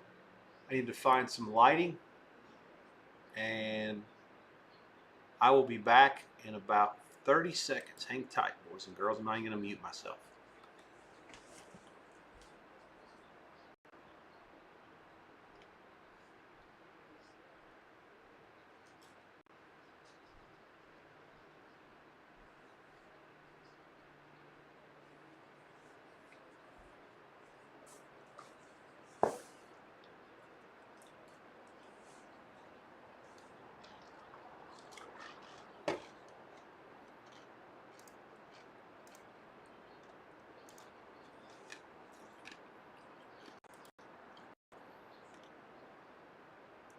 All right. I'm getting used to using these little scenes anytime I have to make a little switcheroo. Be right back and intermissions, and have to get the guest windows already when I start having people on to talk about these games and stuff.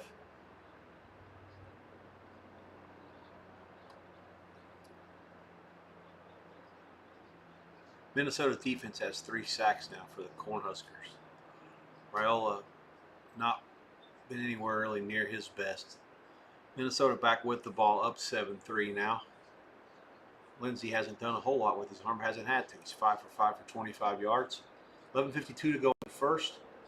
Minnesota now the favorite in the live market, 1.5, the total 43.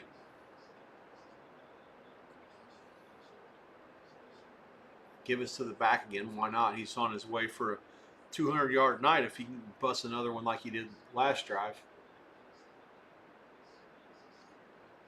Edmund grounds out. The run does score. 3-0. 2 down, man on first. Sorry, man on second. Kind of a little slow roller to the right side. No real other plays. Looks like the inning is over. Yeah, 3 runs, 4 hits, no errors for the Dodgers. Milwaukee, after a leadoff walk, did nothing in the first. We go to the second. LA 3-0. Live price Dodgers $9. Comeback 6. 8,575 at Circa. 9.5 over, a bunch of money. Offshore 10. Under 10 flat. At a couple places in town. Miami gets it back. Miller Moss pass is picked off. Jacoby Thomas. Well, they're going to say it's going to be reviewed and overturned. Incomplete pass. And oh yeah, not even close. What are they seeing? That was it hopped like, I have no clue what they were looking at. That Muncie pop-up in right field was in the air for an hour as well. The ruling on the field is an interception. The ruling, I can't wait to see it. This is one of those where if you have the ACC on TV, they do a hell of a job. Their booth sits there and talks, and you can hear what they're saying. ESPN has done a good job. They did it with the Florida State-Virginia game, too, on Friday night 3 weeks ago, where they've got they'll have the booth review people talking to the refs, and you can hear the conversation. It's very transparent, and it's great. It's so well done. I really wish everybody would do this. And I'm sure that they're sitting there going, man, which one of you fucking idiots didn't call us an incomplete pass on the field? Like, are you really going to send that up to us to have to tell you guys screwed it up? Yeah, go back there and tell them it's an incompletion. I think that would be hilarious. They're probably not allowed to say that, but they should be. It's funny.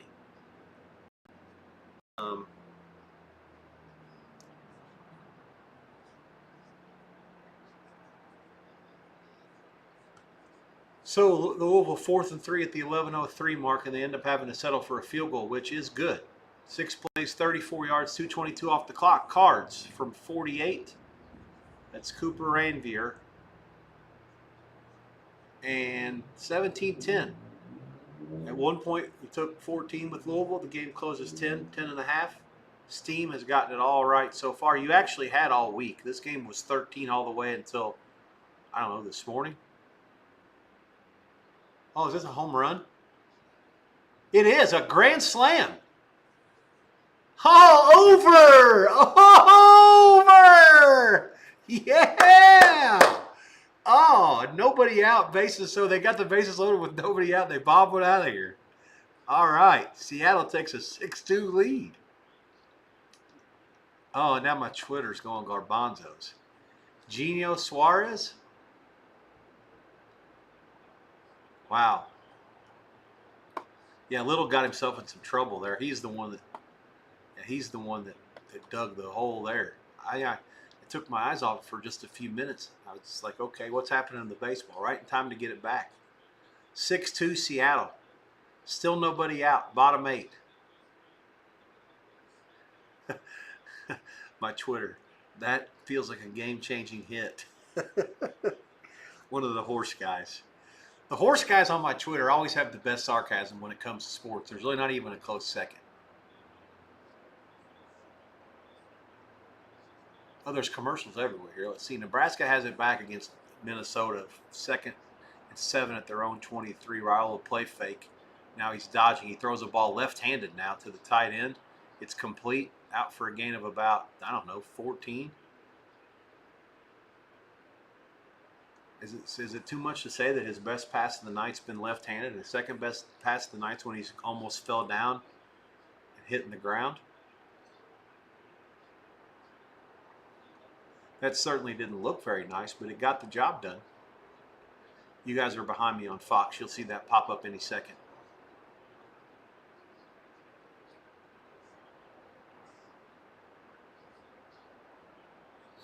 Bronco Mendenhall, 19th season as a head coach. He's been all over the place.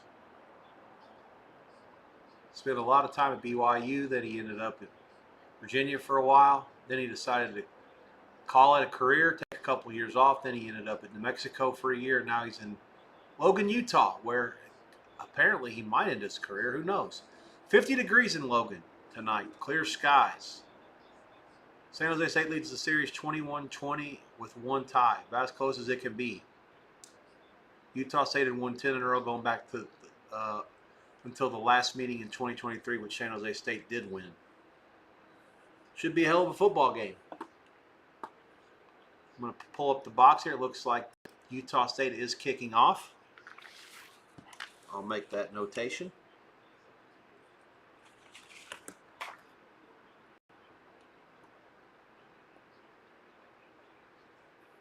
What happened here with Otani? Freelick hit himself? I didn't see it. Big play, Wisconsin. They're now inside the red zone. Raiola 6 for 9 for 97 yards. Oh, all the damage happened really quickly in Toronto at the end. They got 3 out so fast the inning's already over. But the damage was done. Top 9, 6-2. Seattle leads it.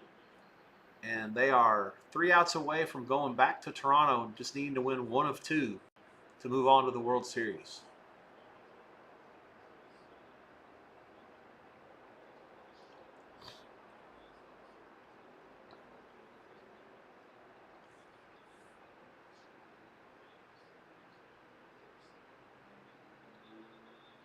Raiola, first down, 7 minutes to go in the half at the 12. They give us to the back, and they corral him at the line of scrimmage. Nothing doing.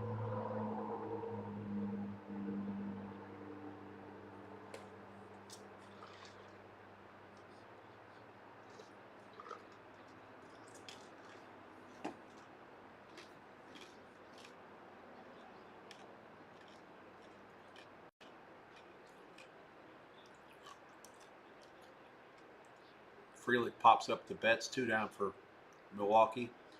Otani 28 pitches for 5 outs. No hits.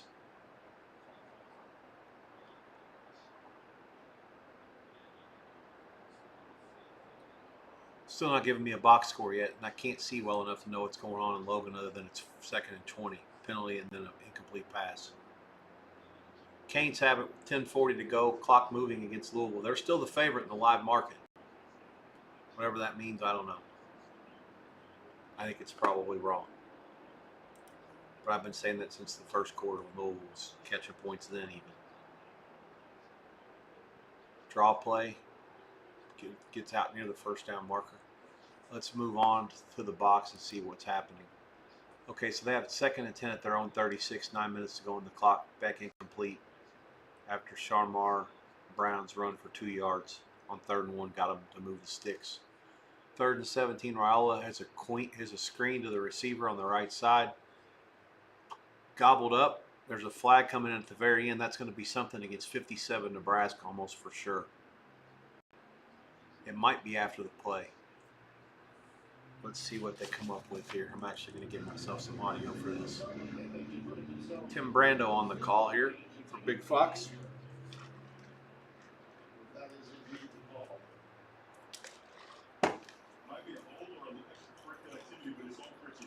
Otani gets through the second unscathed. 1, 2, 3. Dodgers 3, 4, and 0 coming to bat in the second. Milwaukee 0, 0, 0. There's the unnecessary roughness on 57. And they did take him back, so it's 3rd and forever. Now it's the point where they're going to be in the fringes of field goal range.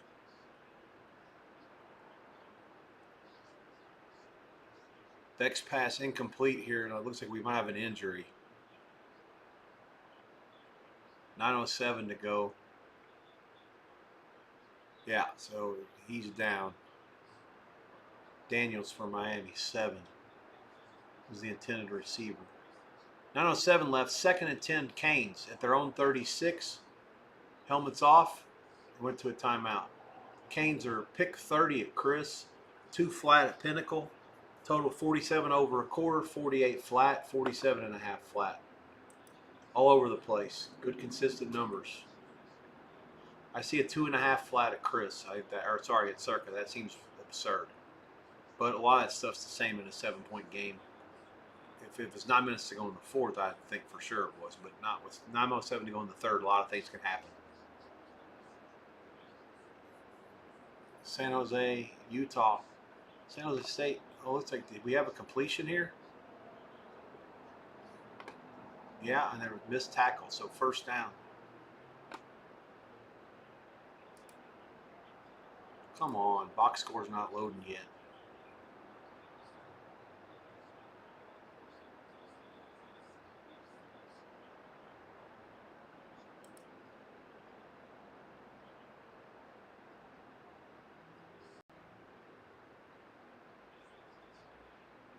It said that the feed I was looking for was for media. I don't want media, just give me the box. Still not loading. Gonna piss me off, so what it's gonna do. Blue Jays about to go quietly in the 9th. 2 down, nobody on. 8-9-1, and there's no Springer to bat leadoff at this point. So Toronto, after losing the first 2 at home, did go out and win 2 out in Seattle to prolong the series, but they were in position for a good part of the night to take the lead back home and close it out there. And now, not so much. But with 2 at home, it's on serve, 2 to play.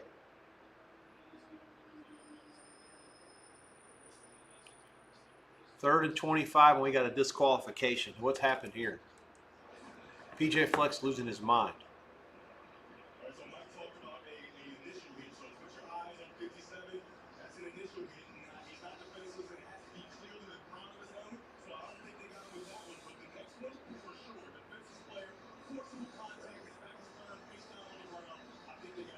Now Rule's pissed off, but not as much as Fleck.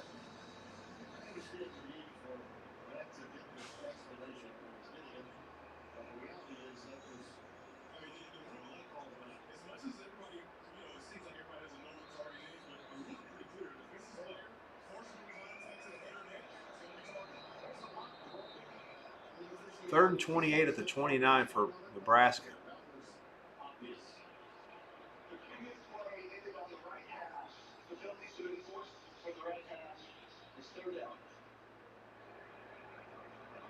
Bo Perfito up for Toronto against Munoz.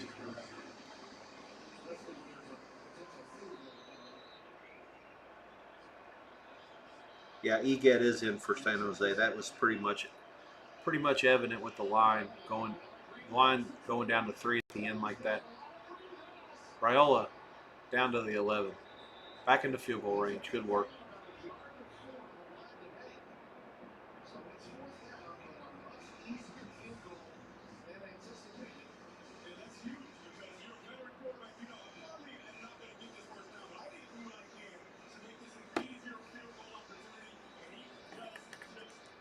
I give myself a little bit of volume sometimes on these games where I'm ahead of you guys on the feed because I need to know if there's something that's happening that you guys can use for live purposes. Whereas if I'm watching on the stream, I don't do that because I'm delayed. 30-yard field goal for Nebraska is good. 7-6, Minnesota's lead. 4:25 before the half. That's a great drive for under. I'll tell you that much. Great drive. So the 5 spot for Seattle in their final at bat tonight gets them the 6-2 win and gets the total over all the numbers. Great win. I'll take it. Now we just need a bunch of runs by the Dodgers. Keep going, boys. Stay on the gas. Get that thing. I think we have over 7.5 minus 7.5 minus 12. There's a chance it's over 8 plus 0.5, and I can't talk to the guy right now, so I don't know what we're looking at, but it's one or the other. Either way, 3 runs in the first is a good start. I'll keep you posted on the live prices. Dodgers 1 down, nobody on in the second. Pages in there at the plate. They sent 7 up in the first, and Ohtani will bat in the second after hitting a leadoff homer. Miami punts it. Louisville catches it back at the 6. Don't think there's a fair catch. So 7:30 to go, and Louisville takes over with a 17-10 lead. There isn't a substitution penalty against the Cards. It'll take them back half the distance. The punt was 52 yards back to the 8, a fair catch. Cardinal defense is stiffened here. First couple trips to the third. Mariners 1 win away from the World Series.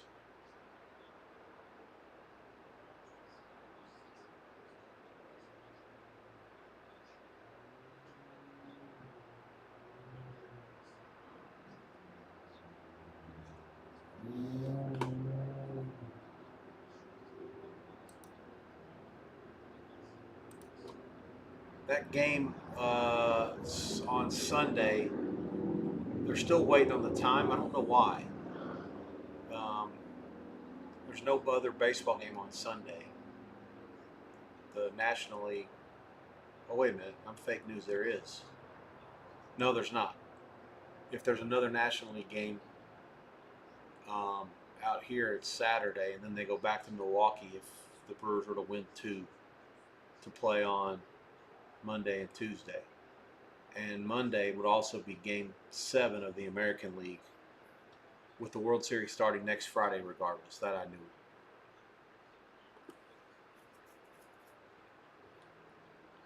Anyways, Quintana now 35 pitches, 2 down, nobody on for Ohtani.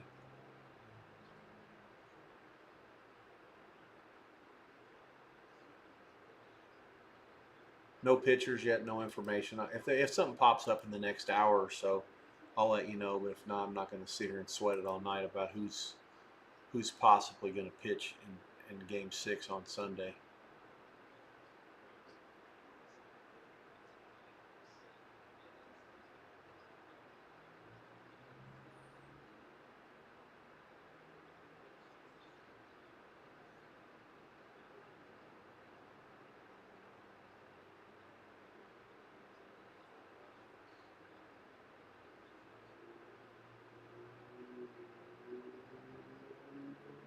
All right, Cards on the move here. Brown ran for 8. Moss completes a pass to Bell for 8, out to the 20.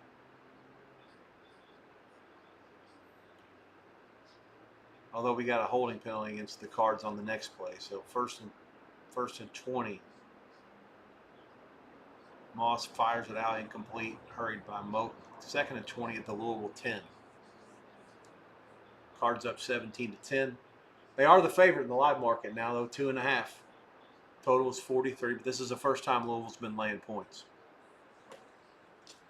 San Jose State does kick a field goal. 10:25 to go in the first, so it takes 4:35 off the clock. They do lead Utah State in Logan 3-0.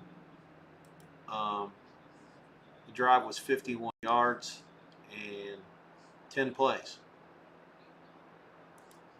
Egat was only 2 for 6 for 23 yards, but good enough to create points.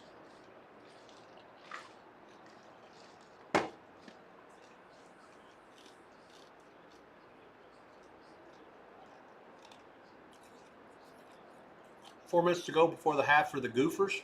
They have it 7-6 against Nebraska after the field goal. And clock moving. Second and 8 at their own 21.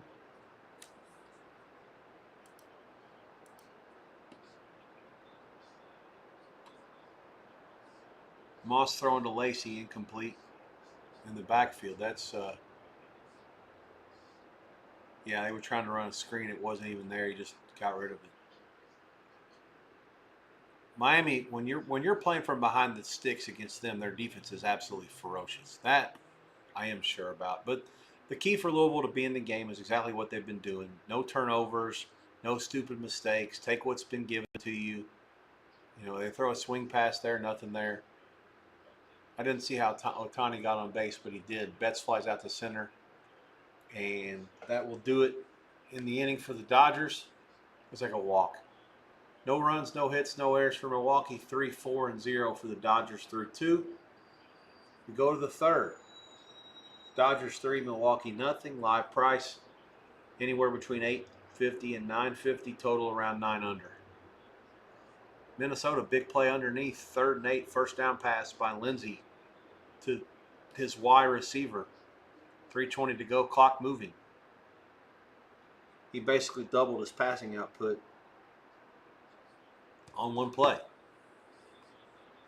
Louisville punt is abysmal. 33 yards, fair caught by Tony. And the Canes, after a good punt of their own, have really flipped the field here. They'll start with the ball in Louisville field position. No, they won't. So Miami 45. I'm fake news. There was one completion for Louisville to get out of the shadows. They didn't do anything after that. Okay, so Moss did complete a 12-yard pass at the 22. That's why. It was 4th and 8. 33-yard punt. Fair caught to the Miami 45. And that's where they'll take over. 4:43 left for the Canes, who are being out first down by Louisville 16-6.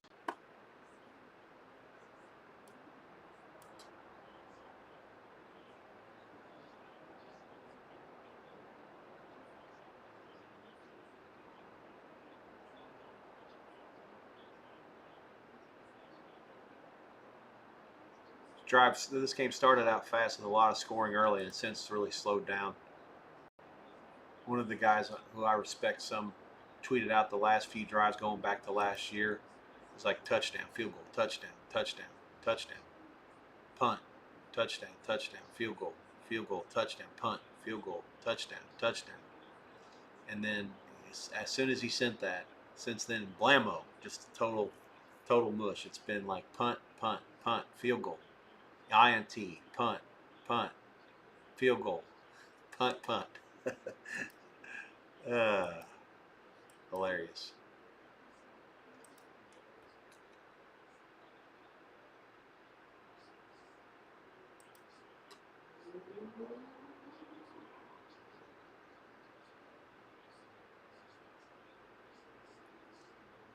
Let's see. What's happening up here in Logan?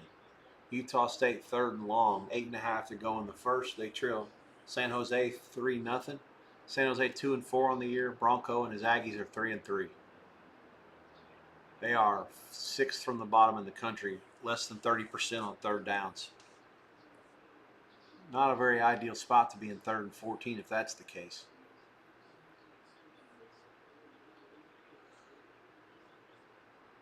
Oh, they throw for it there on a little, like a slant, like a sort of a skinny post type slant. I didn't see the exact route, but it's a catch of about 16 and a first down for the Aggies. They'll move the sticks into Spartan territory.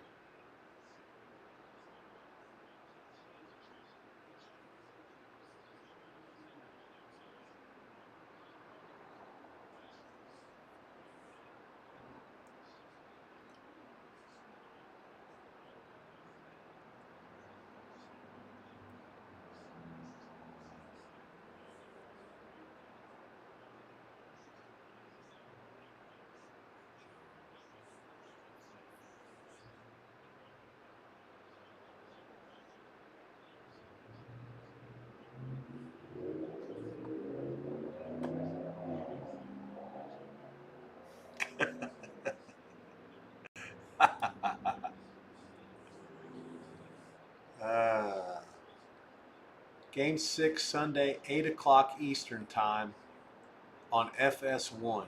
God, come on, Fox. The NFL's over for the day. Put the baseball on. What a bunk move.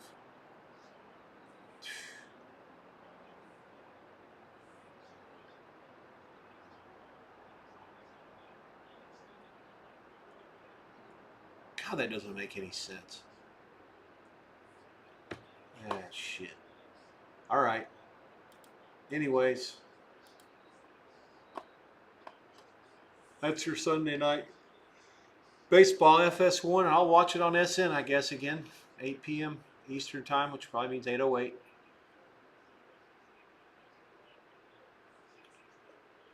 Oh, Beck.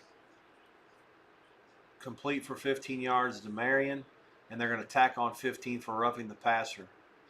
So that'll knock it down all the way to the Louisville 26. Canes threatening, down by a touchdown, 4:40 to go in the third. Man, the Louisville defense is really doing some things well, especially since halftime. And that's one that they can't give up. 4th and 4 for Utah State. Great play by the quarterback. Finds a man wide open on the right side. Doesn't want to go down. It'll be 1st and goal finally at the 7. Big gain. Might have been a coverage bust by San Jose there at the very end. I'm not sure how he got that open. Javon Jacobs complete from Barnes. He's 5 for 5 for 57 yards.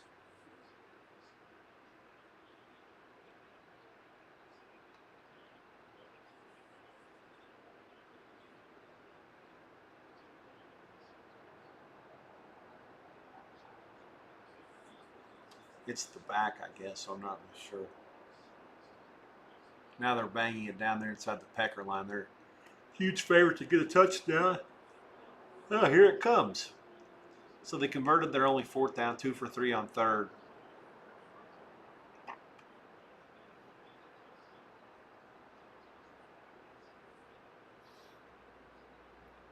$14 plays, 75 yards, 6:27 off the clock. Brandon Pegan runs it in. Aggies 6, San Jose State 3. 3:58 to go in the first.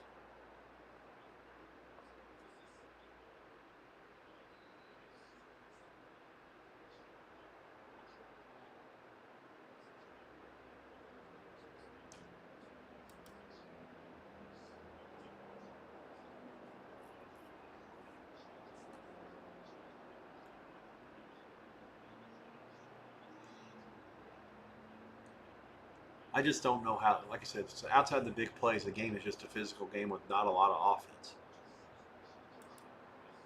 Even with that long touchdown, basically, it was put on a platter. The game just looks like a dead nut under. All of Nebraska's offense come off broken plays. Raiola throwing a ball left-handed. Raiola throwing a ball falling down. Raiola scrambling.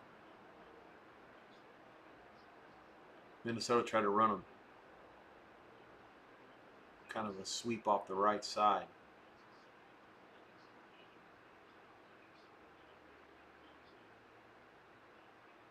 No chance. Too much pursuit and speed from Nebraska.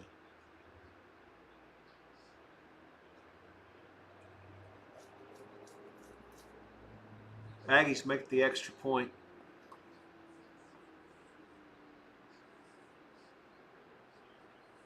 $7-3, Utah State. Live price, Utah State 5.5, total 61.5.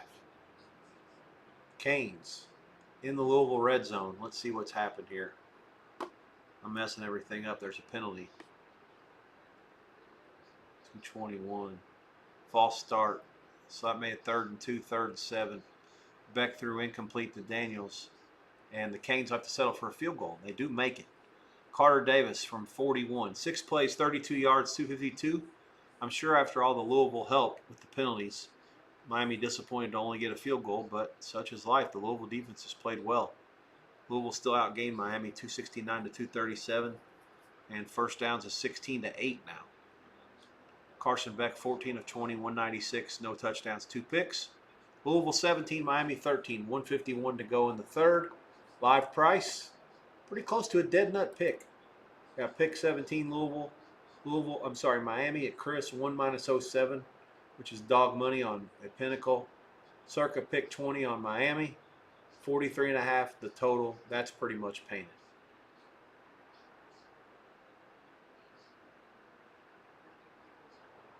$17-13 Cardinals.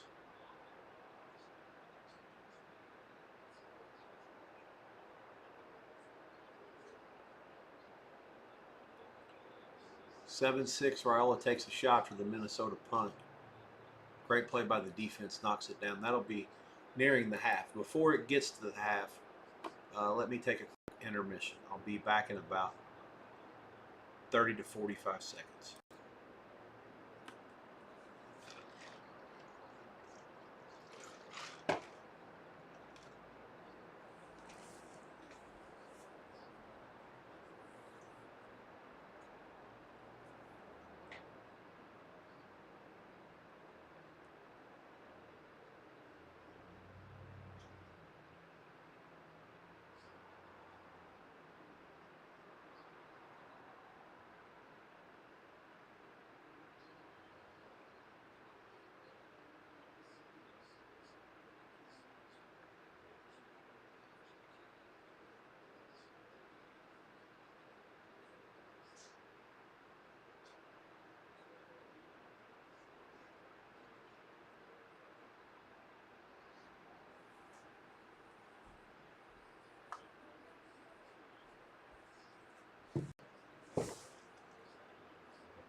All right. What happened here? Milwaukee hit into a flyout double play. What's the guy doing on first base for Milwaukee? I mean, you can't get doubled off first there. Okay. Otani's through 3-0 Dodgers. New live total 8.5 under, 8.5 flat. No good for me. Dodgers anywhere between 1,000 and 1,200 favorite. Come back $7 on Milwaukee.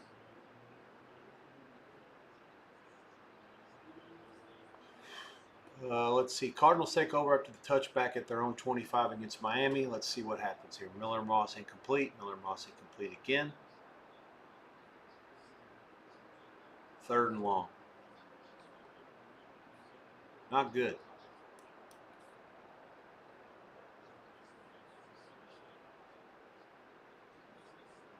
Jesus. Got to get his hands off of him, for Christ's sakes. Bell's getting mugged out there. Louisville was a 2.5 point favorite. Total 43.5. Oh, and that's why. Isaac Brown, 20-yard carry out to the 45, and that's why Louisville's now the live favorite. This is like, you don't even have to watch the game or the box. Just look at the live prices. Back to pick flat. I don't know what happens here, but it's probably something good for Miami. Let's clear all this mess off. Clear the mechanism. Let's try to focus on what's happening up here. Let me give myself some volume for Tim Brando so I can try to walk you through the halftime of this Minnesota. Raiola, sacked. Back at the 10. Oh, that's the end of the half.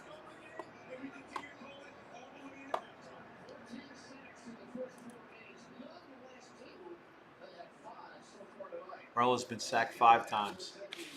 Do we have any coaches get interviewed?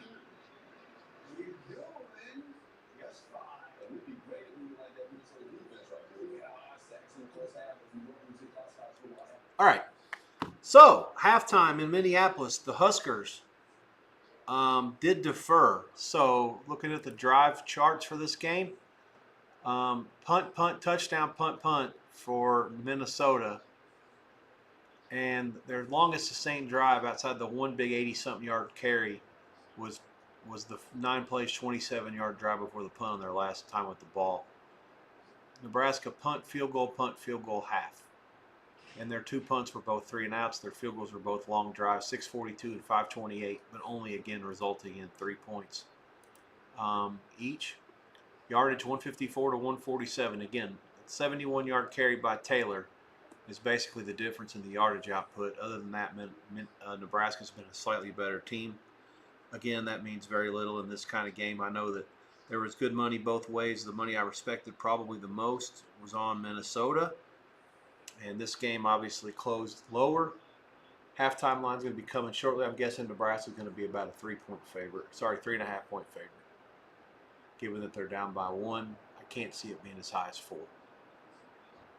Even though they get the ball first, I think that would be too high. Will Smith lead off a hit off Quintana in the bottom of the third. 1 on, nobody out for the Dyers. All the hockey's underway. Let's give you the scores right there real quick. Capitals lead Minnesota 4-1, 6.5 to go in the third. Tampa Bay has knotted it up with Detroit late in the third, 3 minutes to go at Joe Louis Arena, 1-all. Chicago 2-0 at the end of 1 over Vancouver. Blackhawks a big, we're a dog tonight, but there's some steam on them towards the end. And then Utah, a huge favorite over San Jose, showing that that's rightful. They lead 2-0, 4 minutes to go in the first in Salt Lake. Seattle has beaten Toronto 6-2 in the baseball.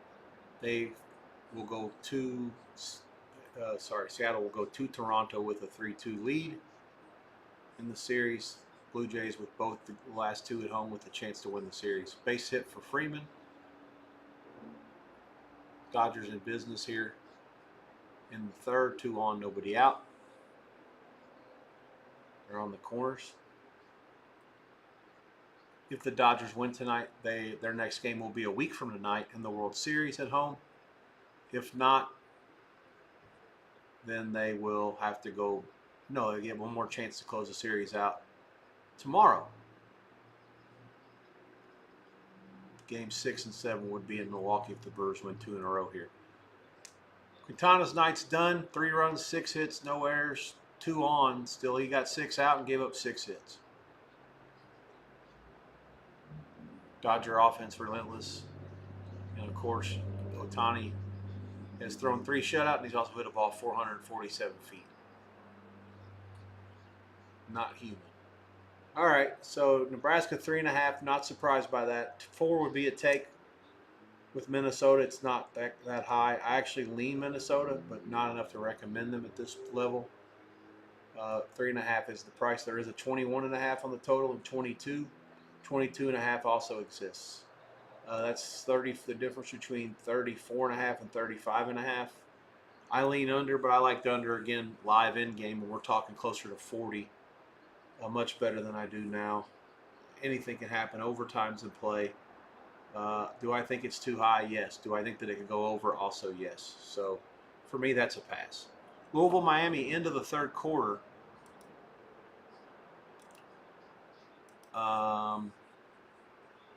Cardinals on the move here. 32 yards they've gone so far. They're at the Miami 43. Isaac Brown, a first down carry on 2nd and 13. Cardinals have asserted themselves here, and they're the rightful favorite, even though the lead's been sliced to 4. Going into the fourth quarter, it's 17-13 Louisville. Cardinal ball at the Miami 43. Louisville live price 343.5. The Cardinals, the top team, the favorite, 3 and 43.5. This was a game that big steam all week. It opened too high. Circa actually opened at 13 and 53.5. The first move was the 13.5 and 14. We're involved at plus 14 on Louisville. Brom's been great as a dog, both at Purdue. Was also at Western Kentucky, I think, and was good in that role. And at Louisville, he's been really good as well. Winning outright or getting the money almost every time in this third year there now in this spot.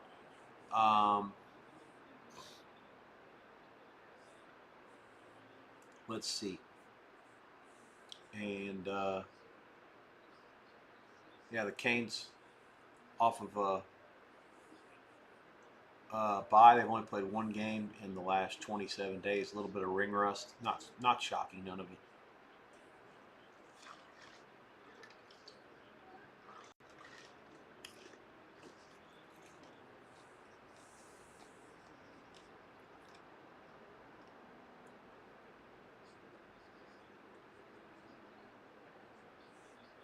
Isaac Brown gets 4 after the Cards commit a penalty before the snap. That's going to drive Brom nuts.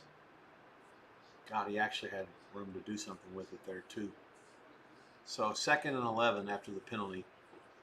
Fourth quarter underway in Miami. Canes 5-0, second ranked in the country. I believe they'll play 7 games in a row from here on out too. These teams that have only played 5 games going to this weekend. This is week 8 in the college. Yeah, so the 9th week, counting week 0 stuff. And Miami will basically have a game from here on out. Let me look at their schedule and see what perhaps is their big banana peels, if anything. Stanford next week at Smooth, Syracuse, NC State at Virginia Tech at Pitt. Now, really, there's not much harder than what they got tonight in terms of talent level. The Pitt game at the end of the year could be tough if Pitt's healthy. I like that quarterback. He did some things well, both against Boston College and in the upset of Florida State last week.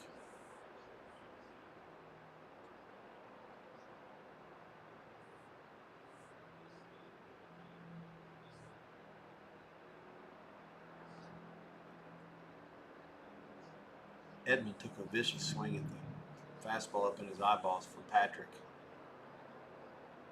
Cards, kind of a decent play on 2nd and 11. Get it down to about 3rd and 4. Pass from Moss. And he fires up the middle again to Colin Lacey. Take it down to the Miami 36. Okay, so that's the timeout. Okay, now we got an injury. What's the timeout? What happens here?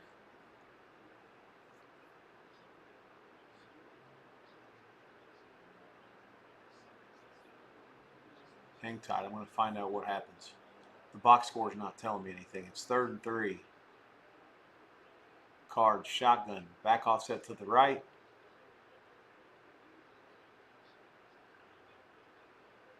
Four on the play clock. Louisville calls timeout. 13:35 to go, 3rd and 3. That's the first timeout Louisville's called this half. They lead by 4. Big play coming up. Cardinals laying 3 live, 43.5 and 43 over the totals in that one. Yeah, 43.5 is pretty much the consensus flat price. And 3 on Louisville also. Halftime Minnesota, Nebraska, not much to it. Nebraska still 3.5, the total 22. There is some 21.5. I have no opinion at those levels. Lean under, could never bet it. And lean Minnesota would only take 4. 7-3, end of 1 in Logan, Utah. Let's quickly update what's going on in the box in that game. You've got a leadoff drive for San Jose State for a field goal. You got a 14-play 75 retort from Utah State for a touchdown. Then you have San Jose State getting stopped on downs on the last play. The second to last play of the first quarter. And yeah, it was 4th and 1 at the 21. And Radcliffe got nothing. So Utah State's drive started at the 21. Barnes scrambled for 1. 22-yard line for Utah State. They break serve. San Jose State's outgained them 110 to 86. And the possession time 8:23 to 6:37. It's 7-3 Utah State. 2nd and 9 from their own 21. Live price there. Utah State 7.5. Total 56.5. 7.5, 56.5. Utah State the favorite over San Jose State with the ball up 7-3. He gets 5 for 11 for 70 yards. Barnes 5 for 5 for 57. Utah State 3-3. San Jose 2-4.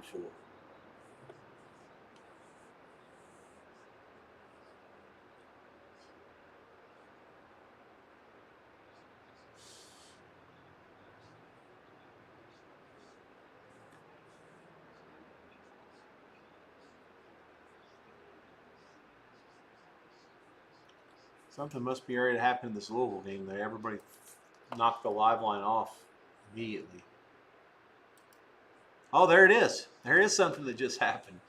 Miller Moss short pass complete to Chris Bell, 36 yards for the touchdown. He caught it at the Miami 32 and scampered in. It's very similar to the last touchdown that Bell scored. Milwaukee does a great job of getting out. Patrick works his way out of the mess. Dodgers get nothing in the 3rd. Strikeout, ground out to end the inning.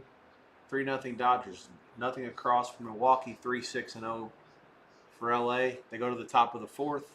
My live total is no longer stealing anymore. I have over for the game.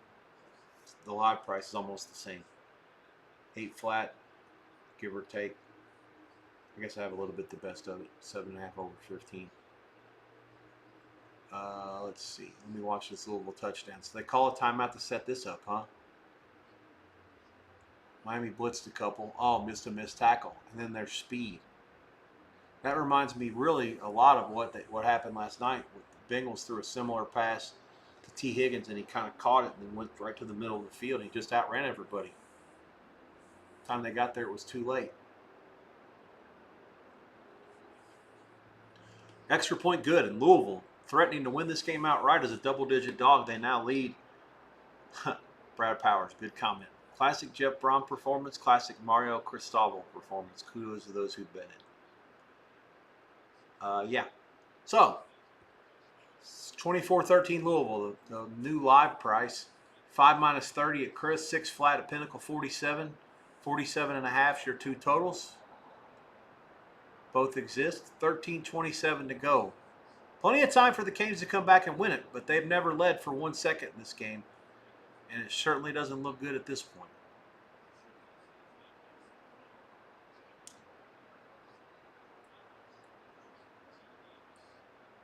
Utah State on the move here in the second quarter. First down at the San Jose 32. Oh, no, they punted. Sorry, fake news. They actually had 4th and 2, and they didn't go for it. Right now, punts at 40 yards. So the Spartans will take back over 7-3, 13:47 to go.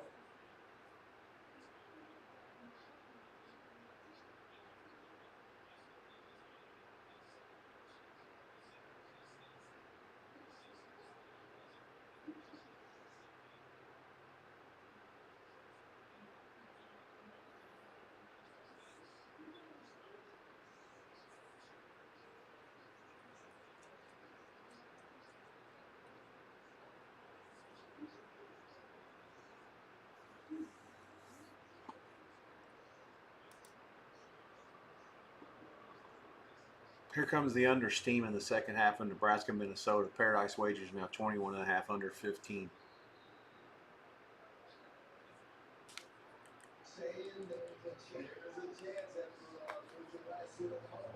Two 7-0 for Toronto, 6-5-0 for the Mariners. Suarez did it.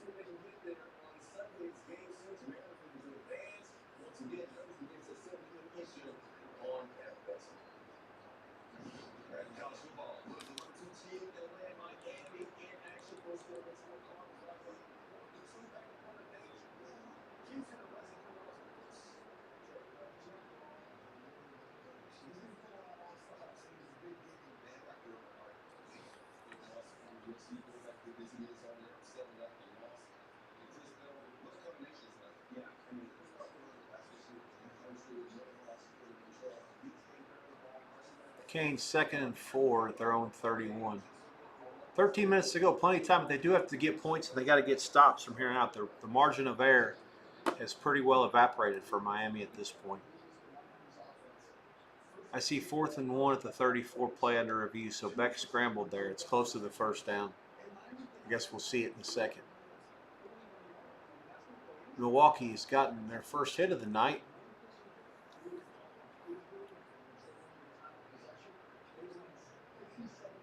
Chorio at the plate. Second time around against Otani.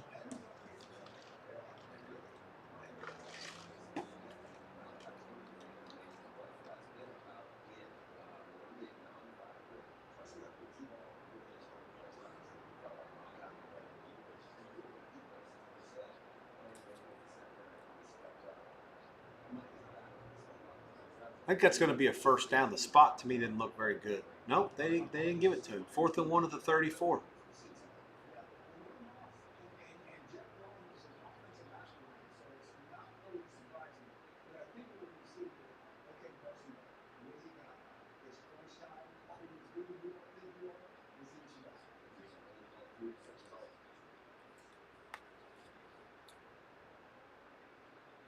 So Chirio's hit was a ground rule double. He moves over. Contreras, so 1 out, man on third now. 54 pitches Ohtani's thrown. Contreras struck out the first time up. Come on, I need runs. Let's get this game over. My baseball's been so good. It's a shame they're going to make me wait another week after tonight to get involved with the Dodgers.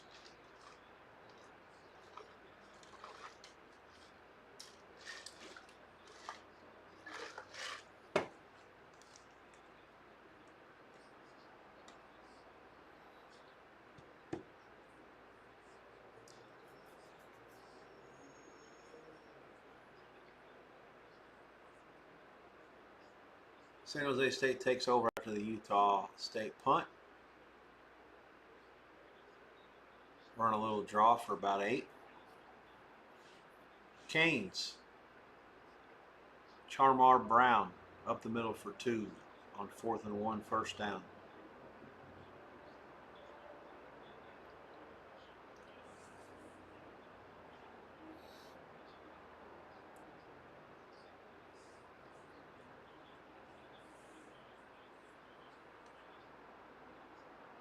Yeah, that's the right call. 2 or 3 yards from Miami. It was a waste of a play, and it wasted about a minute off the clock, which is what probably pissed off Cristobal more than anything else.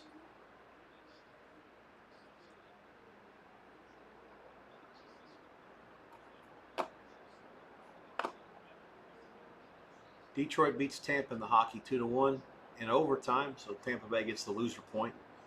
Washington 5-1 over Minnesota.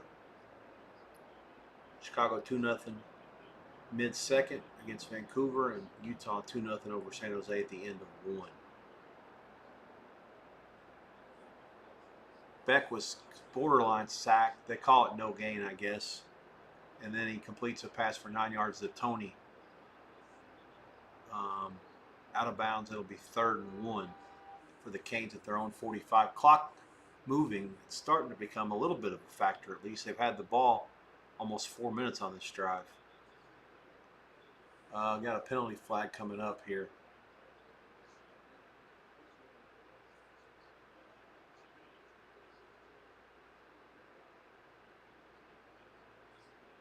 Holding against Fletcher. That's going to move it back.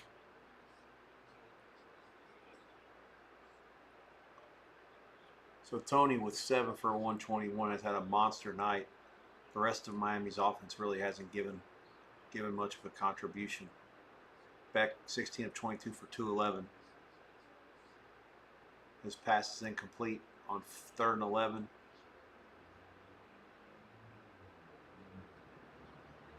If the box is right, if that's the case, they're going to have to punt, I think.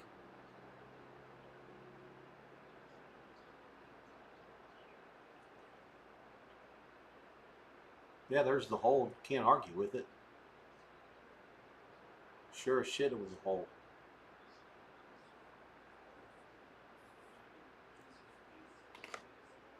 Let's see who the announcers are on this game for ESPN. I'm just curious.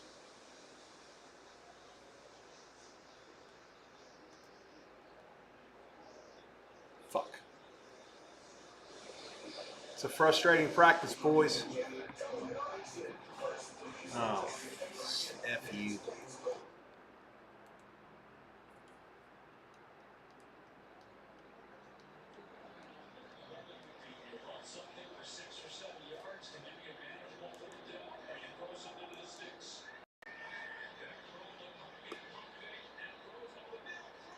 Oh, Beck's pass is intercepted. It was tipped and caught. Oh, here comes the fuck job by the refs, roughing the passer. No way. There's not even a flag yet. Oh, I can't wait to see Twitter talk about this. Roughing the passer, there wasn't even a flag on the field.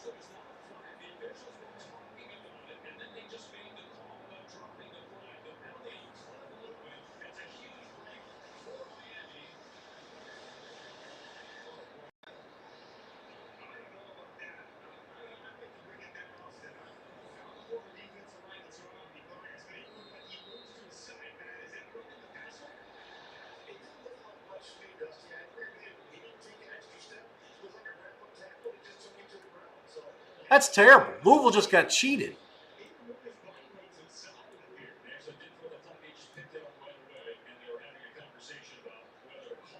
Oh, whatever. Dave Pash is the man. That's a fucking cheat. I mean, that really is bad.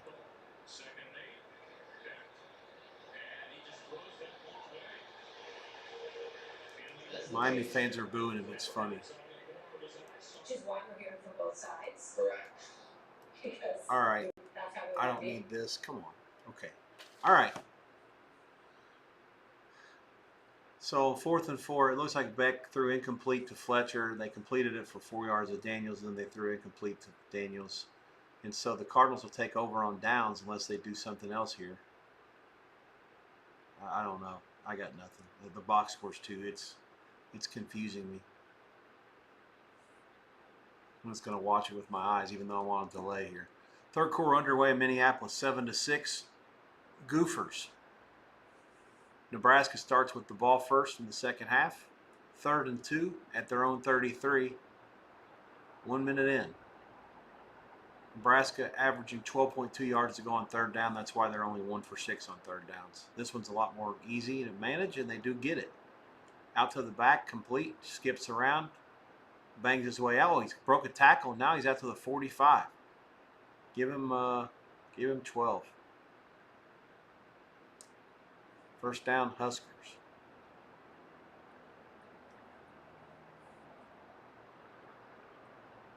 So this time Beck's pass is intercepted again, and I don't think there's any flags this time. I don't see them. Should be 7:50 left, and the Cardinals will take over, up by 11. They just showed a Miami fan in the stands. Where's he throwing the ball to? Good question there, fan. I got nothing either.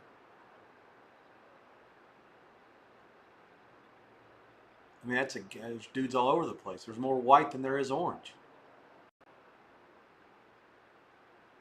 Cards will take over at their own 30-ish, up by 11, 7:50 to go. Live price Louisville 10.5 minus money. I actually think that's cheap. Nothing that tells me they can't score a touchdown here. Put this thing out of reach. 43.5 the total in the live market. Yeah, touchdown puts it out for sure.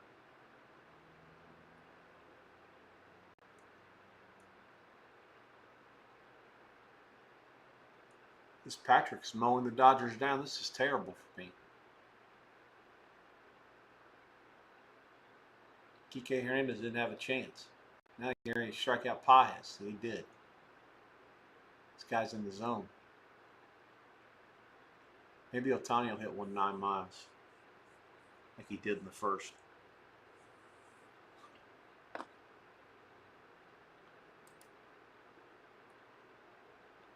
Cards take over at their own 28. 7:50 to go against Miami. 10.5 Louisville's the favorite in the live market, up by 11. 43.5 under money. Big under move at Chris and Pinnacle. Circa has 43.5 flat. You got a timeout. San Jose State, Utah State. That game is 7-3. Utah State leads it. San Jose State takes over on their own 14 after there's been another punt by Utah State this time. So punt the last 3 drives. 10-12 left in the first half. Again, live price Utah State 6.5 totals all the way down to 50.5 flat. 6.5 and 50.5 flat from a game that was 3 and 64.5 at post. I actually like San Jose, but not at 6.5. I would only want 7. Long way to go there. Let's see. So that one's there. You got Nebraska and Minnesota 7-6, 13:41 to go in the third. You do have a timeout there. Raula's complete pass to Emmett stopped the clock. I saw that play, and then there's a commercial. Not sure what's going on. Nebraska now has more yardage than Minnesota does. That's the start of the half here. Live market, Nebraska 2.5 point favorite. 34.5 flat on the total. There is a 33.5 at Chris. Big difference if they think 21's in play. I actually don't. I like the 33.5 number better. Just try to dodge overtime. Nebraska 2.5 point favorite, down by 1. They just came back from commercial there, but that game I do have a live feed, so they haven't started it yet. Louisville, I'm behind on. They're probably playing that one by now. The line just went down, so I have no clue what happened yet, but the line's off.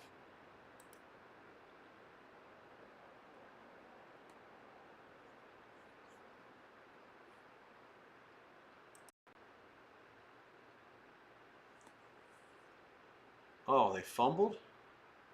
They did fumble. Oh my God, a huge play. And so Louisville's up 11 with the ball. And now, oh, here it is. Oh my, how did he not score a touchdown? Oh, right to him. And Miami has first down at the Louisville 11. Already ringing the doorbell. Oh, wow, look at how fast this happens. First play, Malachi Tony, 12-yard carry into the end zone. This guy's wrecking the whole game.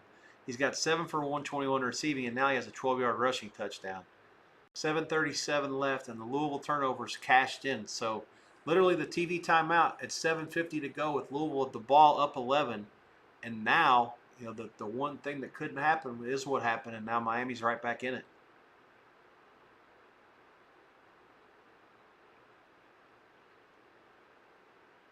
Did Otani hit one again? He did. Second home run of the night for Otani. 4-0.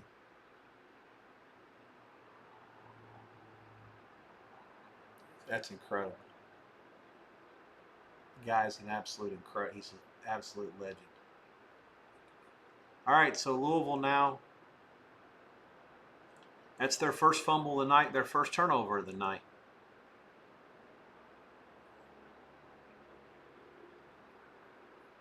So Tony's touchdown makes it 24-19. Canes go for 2. Pass from Beck to Daniels. Sorry, from Tony to Daniels.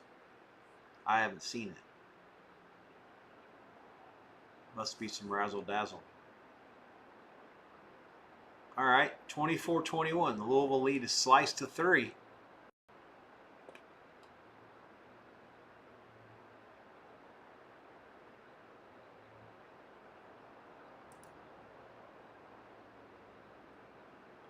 Man, these people were throwing dirt on Miami 3 plays ago. Not even 13 seconds is all it took for Miami to get the ball back and score a touchdown. 1 play fumble for Louisville, 1 play touchdown for the Canes. 24-21. Live price coming here shortly.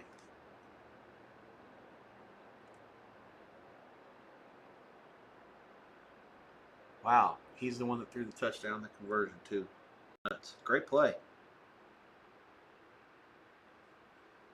Louisville. Oh, they're going to take it away? I don't know what they're doing. No, it's good. 24-21. Live price cards. It's 3 the doggone million. 52 the total. Is that right?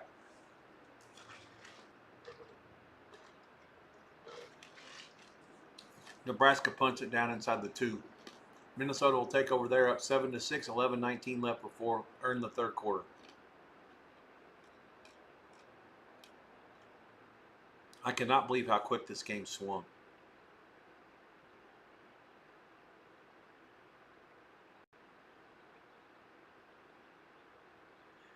It is the 4th inning. Shohei Ohtani has thrown 4 shutout innings, allowed 1 hit, struck out 6, and hit 2 home runs. And the second was out of the stadium. 469-foot home run. 2 of his strikeouts came on 100-mile-an-hour fastballs. Shohei Ohtani now the only player in the history of baseball to hit multiple home runs in the same game in which he was the starting pitcher.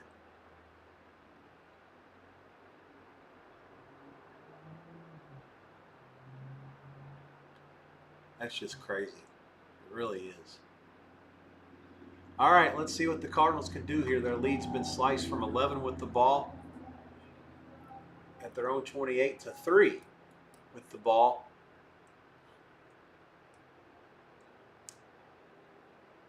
At their own 25, and it all happened in 2 plays. It all happened in 13 seconds.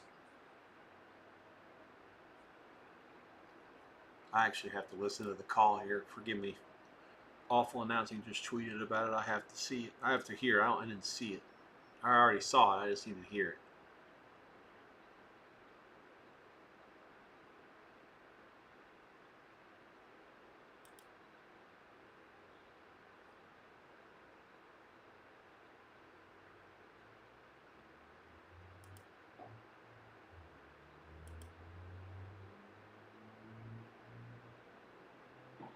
Too much happening. The Twitter's giving me the spin zone. Louisville gets a first down. Moss's first pass is complete for 8, and then Brown runs it for 2. Now they throw incomplete. 2nd and 10 at the 35, 6 minutes and some change to go.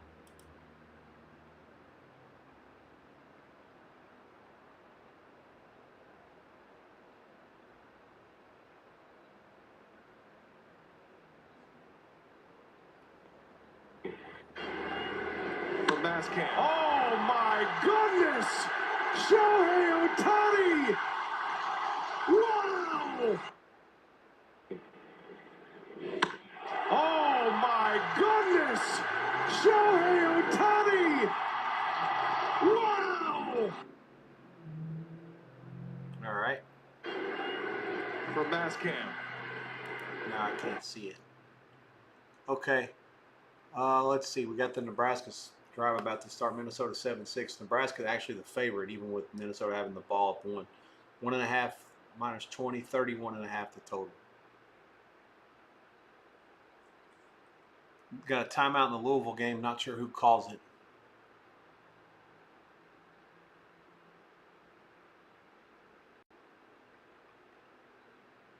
The box score in this Miami-Louisville game is wrong. Louisville called a timeout earlier in the half.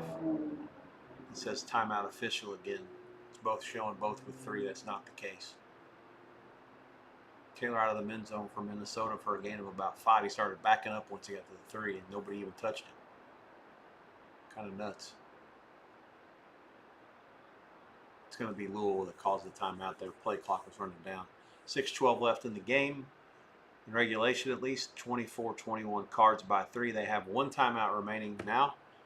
The last time they called a timeout, the first play afterwards was a touchdown. I'm sure they'll hope to have some similar success here. Dodgers lead 4-0 after 4. Ohtani 2 solo home runs. He's thrown 67 pitches here into the 5th. 4-0, top 5. Dodgers looking for the 4-game sweep of the Brewers. I'll be back in 1 minute or so. Hang tight.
All right, I have to work on some transitions here. I'm not quite there yet, but you guys can see I've done some work, had some help with the graphics people. Let's see, 7-3. It looks like Utah State's going to be forced to punt. That's game that's turned into a punt fest both ways between San Jose and Utah State. Louisville makes the timeout good use. Moss hits Bell again. That's the 3rd time they've ringed up the register off of a break. 2 times this half, Louisville called timeouts, and it's worked out for them. First down at the Miami 47. Cards in need of points here. 7 would be ideal. 3 would put them in a situation where they're going to have to They're going to have to find a way to get a stop.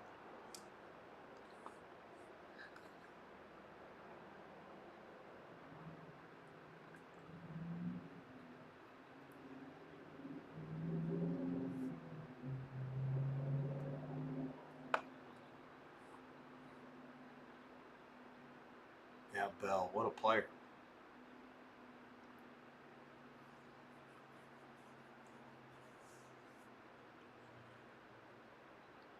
Minnesota got a first down with a 5-yard penalty. They have it out to the 20. It's 12, 8:46 to go in the third. Okay, now as good as time as any. I'll keep my eye on this Louisville-Miami game. It's 3rd down and 8 at midfield, 4:44 to go. Regulation is Keywan Brown ran for 6 and then lost 4.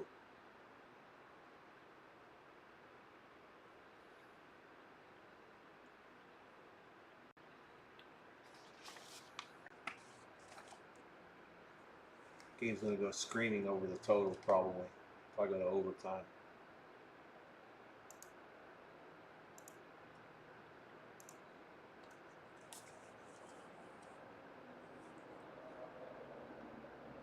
Moss's pass incomplete for Bell, broken up by Frederic. And they're going to have to punt it back to Miami. The lead is down to 3. This will be the first time the Canes, I think, have a chance to take the lead all night. I don't think they've ever had the ball possession. No, I take it back. They started the second half down by 4 with the ball.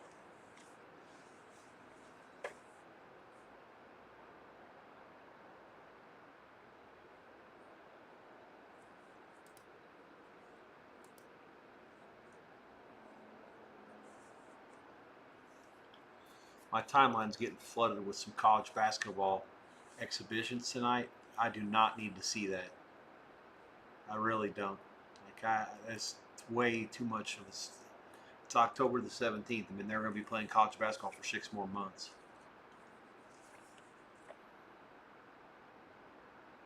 This Taylor from Minnesota, he's some kind of player. Chapeau's punt for Louisville's down to the Miami 15, fair caught by Tony. That's where the Canes will start. 4:05 left. They have all 3 of their timeouts down by 3. Live price, I don't see one yet. Hang tight. Are they out of commercials? I think this game was running way ahead of schedule, and then they slowed it. It's been slowing down. The North Carolina and Cacao game is supposed to start at 10:30, pretty much on the nose. Obviously, with an East Coast team playing out on, in Berkeley, they wanted to start at 10:30 and not any later, even though it's an ESPN doubleheader. Yeah, okay, there's no price. They just started playing. Beck complete up the middle, 2 yards to Marion to the 17. 2nd and 8, 4 minutes to go. Again, I'm giving you the play-by-play off the box because my TV feed is just too far behind. It's a shame that Miami's box score person is probably a 70 IQ retard because there's littered with mistakes. I'm glad I'm actually watching it as well. The fact that it looks like Louisville still has 3 timeouts left is a serious issue, given that they only have 1.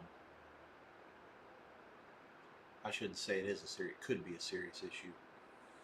Hockey scores. Vancouver's tied Chicago 2-2. 5:25 to go in the second. San Jose has scored twice in the first 8 minutes in Salt Lake City. They've tied Utah at 2-2.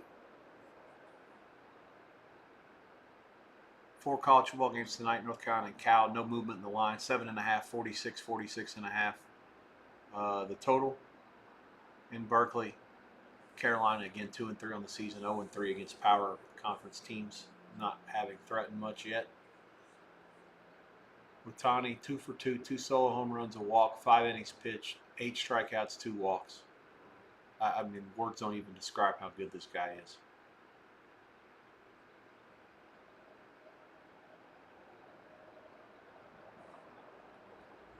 I saw a funny tweet a minute ago as I was coming back from the little baby break I took. It said, with all due respect to Phil Mickelson and Michael Jordan, Shohei Ohtani is by far the most accomplished degenerate gambler of all time.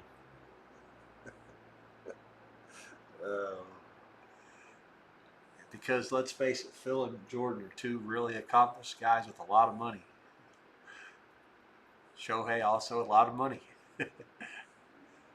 But to call him a better, more accomplished athlete than Jordan, saying something. But I don't think, Jordan could play baseball some. He was getting to be a pretty decent hitter by the time his time with the Birmingham Barons was over in '95, I think it was. But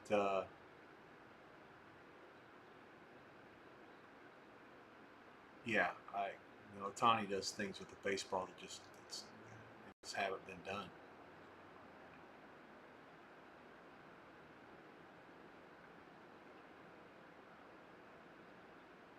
Third and 13, big completion for a first down by Moss out to his receiver Daniels. Huge play, Beck. 17-yard completion.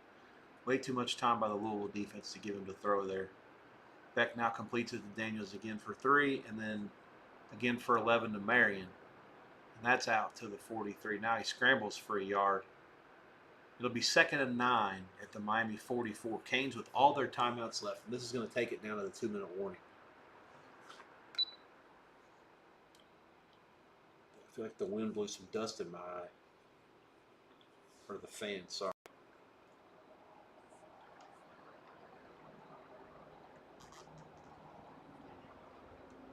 Did Freddie Freeman just get robbed? What happened out here? It's like the right fielder was flailing around out there, but I think he might have caught it.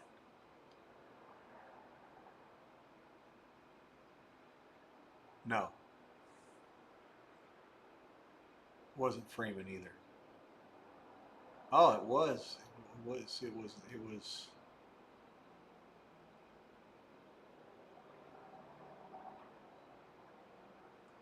I'll have to watch the replay on TBS. The right fielder did just steal something.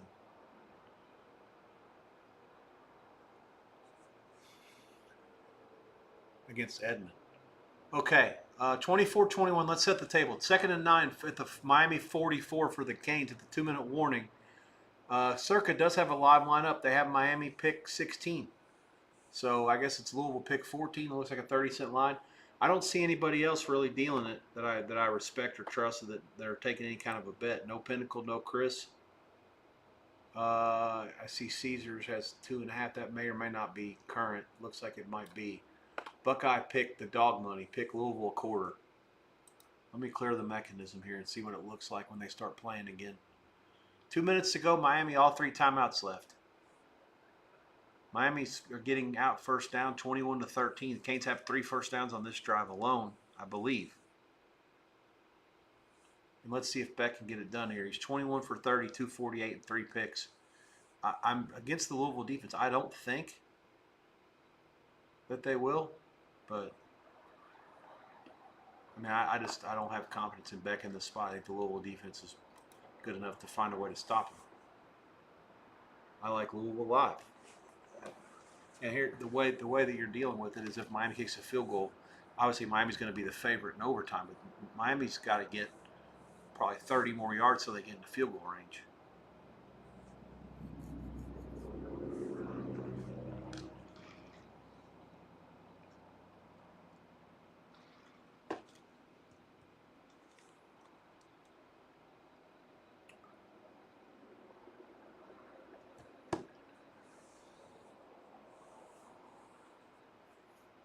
These 2-minute warnings are like 3.5-minute warnings. It's a joke. So Edmond hit a barrel ball of Patrick. 23-degree line out. All right, top of the 6. Dodgers 4-0 still. That's frustrating. Totals down to 7, flat, 6.5 over a bunch. Come on, Milwaukee. Give me some runs. Jesus. Do your part.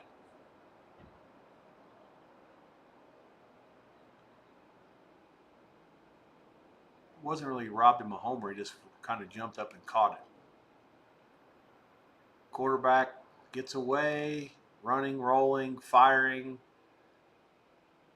Going to be caught and short of the first down by a yard. San Jose State takes over on downs. Quarterback did all he could to make a play there. 3:27 left. Barnes completes it, but it's only for 2. 7-3 in Logan. We'll keep an eye on that for halftime purposes, obviously. See what's happening in Nebraska, Minnesota also. Beck's pass is complete for 6 to Malachi Tony. That's now 8 for 127 for him, in addition to the touchdown run and the 2-point conversion pass. Guy's about 16 years old.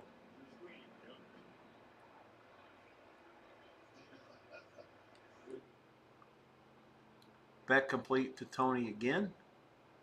That's 9 for 135. First down, Canes on the 3rd and 3 play. 1:26 to go. Canes at the Louisville 42.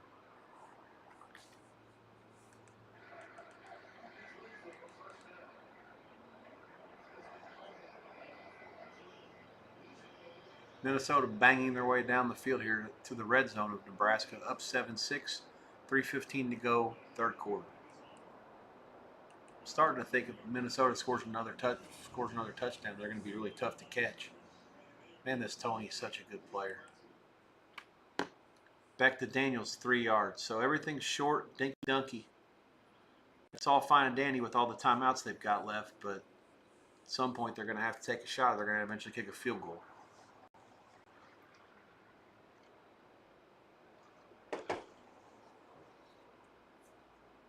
Clock down to 42 seconds.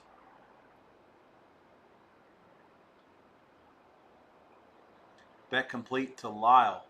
Out of bounds for 6. That'll put 3rd and 1 at the Louisville 33. 42 seconds again. They are probably in field goal range, and they do have all their timeouts.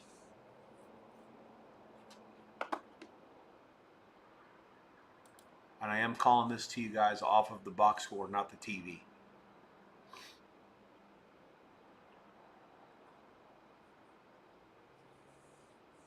Man, it's like they don't want to throw it downfield because Beck's already thrown a couple picks doing that. And Louisville's kind of like not wanting to give them anything. Obviously, they're playing zones, and they're not wanting to give them anything deep. But you know, you're just getting cut by eraser cuts here. Lyle runs it for 2 yards. First down, Canes. I'm guessing they're going to call a timeout here. 36 seconds left. First down at the Louisville 31. And there's the Minnesota touchdown I was talking about. 14-6 Gophers. 2:36 to go in the third. Let's recap that drive to put them up by 8. 14 plays, 98 yards, 8:43 off the clock. Brockington. Lemake Brockington, 20 yards from Drake Lindsay on 2nd and 6. Minnesota taking complete control now. Had the ball, 8:43. Wow. 14-6 Minnesota. 2:36 to go in the third. Live price, Minnesota 4.5 and 5. Total 33. They're basically telling you Nebraska can't come back and win. Well, no, I shouldn't say that. It's hitting 20. They could. Take some work.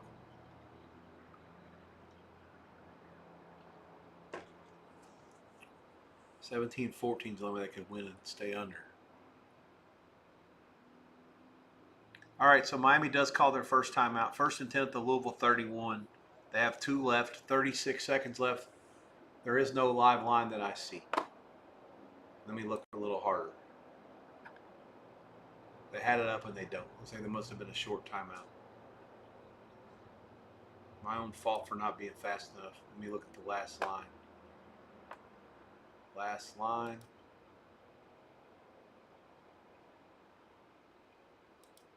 No, nothing. Pick flat. Seems a little.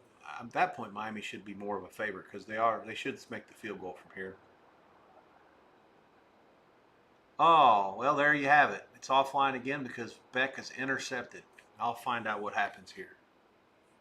Oh, wow, there it is, right into the flat. Tried to throw an out pass, and the linebacker for Louisville 11 made the play.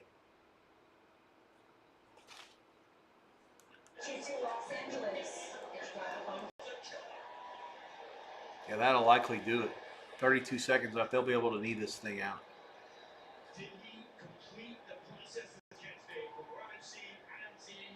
25 of 35 for 271 and 4 catches. That will be your final.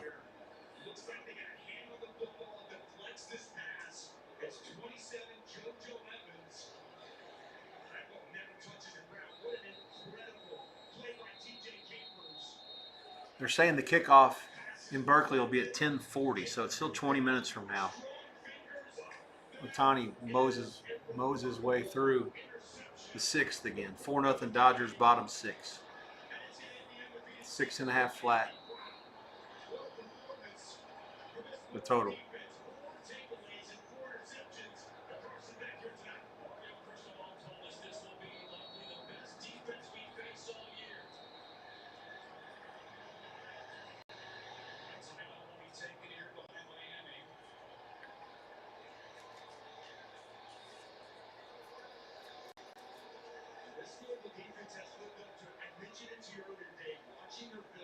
They do such a good job deflecting passes, getting their hands up. It's the defensive line, and this time it's a safety coming off the edge, getting his hands up, getting the pass deflection, and then TJ Campers making what will become memorable interceptions and Louisville football history. And Jeff Braun, if you're a top 5 team in the regular season, you better get prepared, because all this man does is get his team ready. So, 2 weeks, right? And I'm old school. He is the best. Right. Like Babe Ruth. I don't know. I didn't see Babe Ruth. Obviously. Sorry, I'm sitting here watching. Now the Toronto people talking about Otani. Because he just hit too many home runs, but he was a great pitcher too. But San Jose State is taking it down to the red zone for Utah State. They trailed 7-3, 90 seconds to go before halftime. Certainly keep you posted on that one on CBS College Sports.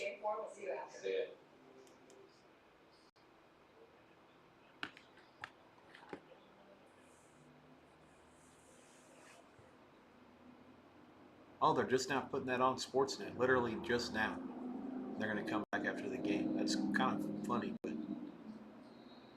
it's like, oh, but here we have Blue Jays post game, and oh, by the way, we'll give you the last couple innings of this 4-0 game. Louisville has beaten Miami 24-21 as the final. I'm going to watch this to make sure there isn't anything that's shenanigan filled that happens.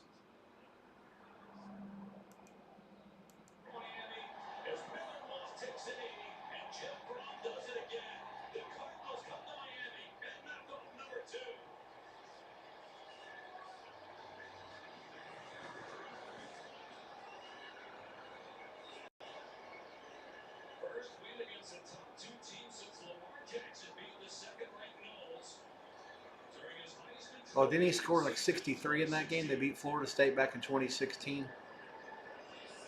Lamar Jackson, what an animal that guy is. One of my friends bet on the Ravens to win the Super Bowl at 25-1 and the AFC at 12-1. The AFC bet's not that good of a bet. If they get out of the AFC, they're not going to get beat by an NFC team. Are you shitting me? Yeah, I with the fact that the way things played out last night with the Steelers getting beat by Cincinnati at home, that things have really opened up in their division. Raiola just blasted on 3rd and long. They're going to have to punt it away. Minnesota 14-6. The Goofer defense is answering all questions, and Nebraska's offense seems totally lost. This is just a simple stunt up front. They do blitz. No, they didn't blitz. They only rushed 4. Hey, Eget, my guy. Little screen to the left. Catches it, makes one guy miss. A couple of cutbacks, and San Jose to the paint. They lead Utah State 9-7. 15-yard pass from Ratcliffe. 7 plays, 89 yards. Extra point, he missed it. 59 seconds left in the half. Utags have 2 timeouts in the ball. They trail at 9-7. This is good as time as any with all this stuff happening. The baseball, the Dodgers are done in the 6th. That didn't take long. This Patrick's just shitting in my face with this total. Hang on a second here. Let's see who we got.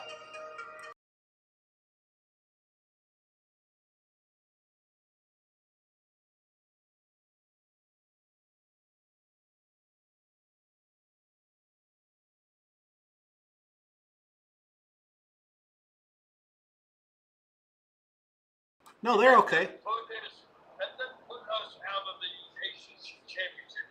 No chance. There's too many games to be played. Louisville wins out, they'll make it. And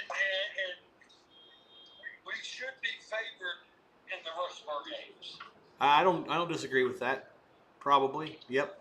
So, but that's a great fucking win tonight. I have no argument, sir. Everybody and their mom was on Louisville. Game got bet from 14 to 13 to 10. So here's the thing, and I was telling Jim tonight. Jim and I were talking about this. The last 4 times that Miami and Louisville played, the home team has lost. I think more important for me is what's happened. This coach at Louisville's been there 3 years, and all he does is an underdog. If he doesn't win, he always covers, and everybody knows that. Like the cat's out of the bag. Like Louisville's an underdog is extremely dangerous. And Brom was the same way at Pittsburgh. He was the same way at Purdue as well. Anytime he's catching points, they're tough, and especially off the way they got beat by Virginia when they were the better team and they just got beat because of the turnovers. And they're going to give him 2 weeks. Yeah, forget about it. I had this game circled myself. I told everybody that would listen to me that Louisville was going to win the game, and I would have been surprised if they won. I agree. Yeah. Anyway, I'm working. Let me get back to. I'm working. You got Belichick going to play on the West Coast if you're bored. Give you something to do, or you can watch me for a little bit if you want. Take care. I'll be working another hour. Be well. Yep. All right. I'm trying to figure out how to handle the phone calls from people that know that I'm streaming. I really think the best way is to just put them on blast and pick up the phone and talk to them while I'm talking with you guys. But I don't want you guys to get bored by someone. This guy is totally hammered, a Louisville fan back home. My dad's next door neighbor, actually. Great guy. I'll have him probably on as a guest sometime just because it's fun to listen to him when he starts going on and on.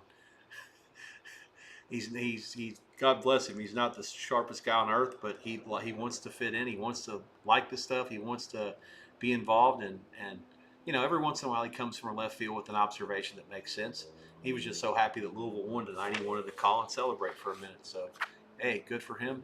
Who can argue with him? God bless. Everybody deserves a chance to be happy. He's a Bengal fan and a Louisville fan, so he's had 2 really good days after a whole lot of misery with the Bengals since Burrow went down. Okay, keep your eyes posted here on a halftime price on San Jose, Utah State. I'm actually looking at San Jose State in the second half. We do have Utah State out to midfield or so after an interference call. What happened here? That's where the interference is? Are you shitting me with that? Okay, it was the play before. Man, they're putting all kinds of heat on this guy. He gets only 13 to 27, 26 for 187. Barnes is 11 for 16 for 151. For how many yardage there is in this game, there's not a bunch of points. San Jose State has lost it on downs and then on a fumble. They only had 1 3 and out. Then the other team went 3 and out and then lost it on downs. There's the interference on 3rd and 13. Gosh damn. I almost want Utah State to score here. I think the San Jose State's better. The only problem is Utah State gets it first at halftime. Otani's still in there, 91 pitches to start the 7th against Yelich.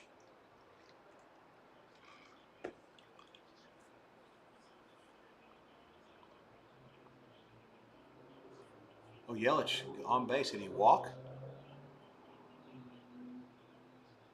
Now it's just a question of how long they're going to leave him out there. He's got Contreras at the plate. He's already struck him out at least once, if not twice. Did he get him again?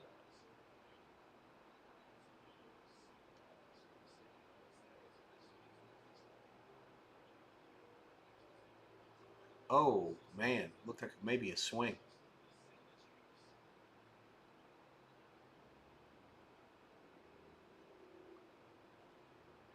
Some movement on this North Carolina and Cal total. Anything that was, it's all 46.5 is like the painted number for the most part offshore, except for Amapola is now 46 under 12. And they take some fairly sharp money. 4th quarter about to begin in Minneapolis.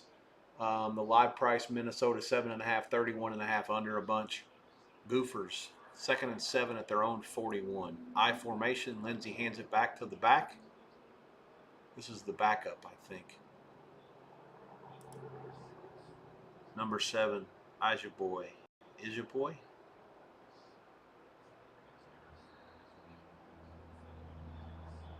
Taylor, I don't think has done anything this half. Is he injured? I'm not sure what's going on there. I have to look into this. He's got 14 for 107. I think that was his number at halftime. Fascinating development if that's the case. This Contreras has worked the count full against Ohtani in the 7th. I want Ohtani to like do great, but I also need Milwaukee to score some runs. I need somebody to score some runs. 3rd and 3, Lindsey rolls right, fakes, rolls right, throws it, almost going to be out of bounds for sure, or intercepted, or maybe both, or a flag for interference. Oh man, this will be a terrible penalty against Nebraska. He's holding him. It's probably a defensive holding at the least. It's going to wipe off the interception. Horrible pass, bad decision. Other than the fact that he was just trying to work his receiver open.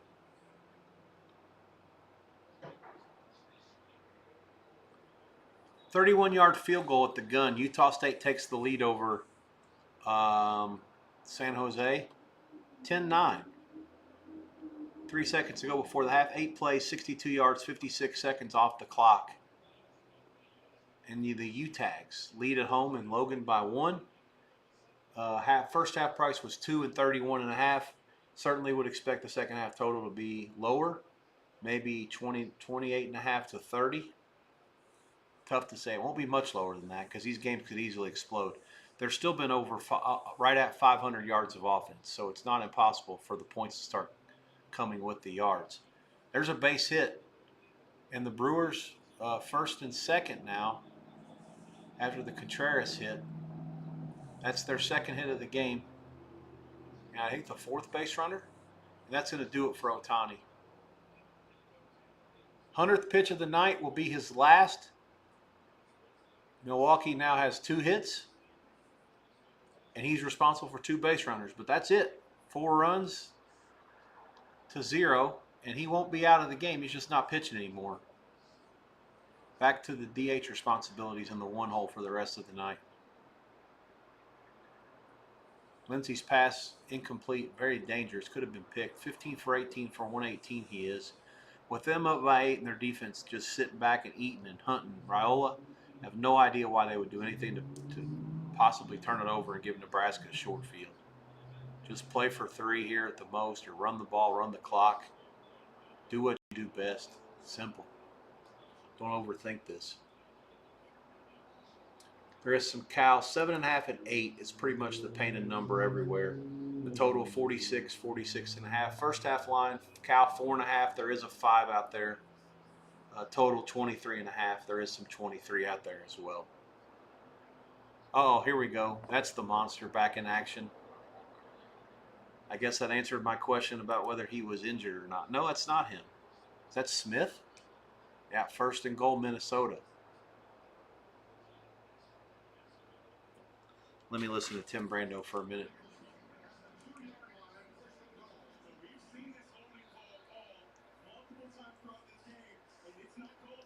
Wow. They're saying that Nebraska got held. I can't argue with it. Just on the screen.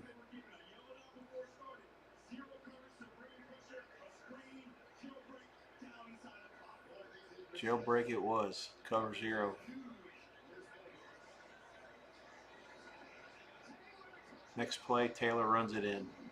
16 for 112 for him. He's not injured. That answers that question. 4 plays, 40 yards, 136. It's more than that. Unless there was an INT. Oh, Nebraska threw a pick. Okay.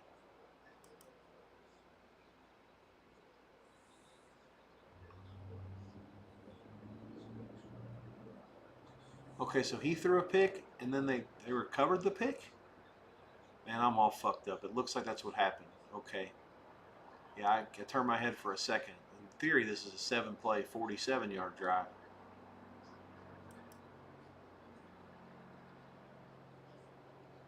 Okay, Lindsey's pass was in. Okay, so it's pass interference, so they got it wrong. I don't understand why they put the pick in there. It's not, no interception. They'll have to fix the box score. Okay, they have it right in the actual box score. The drive summary's wrong. They could fix that. I don't know. I've seen enough of this. This Nebraska, they're a mess. 5-1's ass. They stink. I don't know. I mean, certainly laying 7 made no sense, or 6.5. And then it really confused me when there was a sharp guy that laid it. I think that might have been them messing around with the game. That's the only way I can possibly fathom how anybody in their right mind was sprinting to bet Nebraska. They were just trying to set it up to take more points than Minnesota. That's just one of those. It looks easy to say that.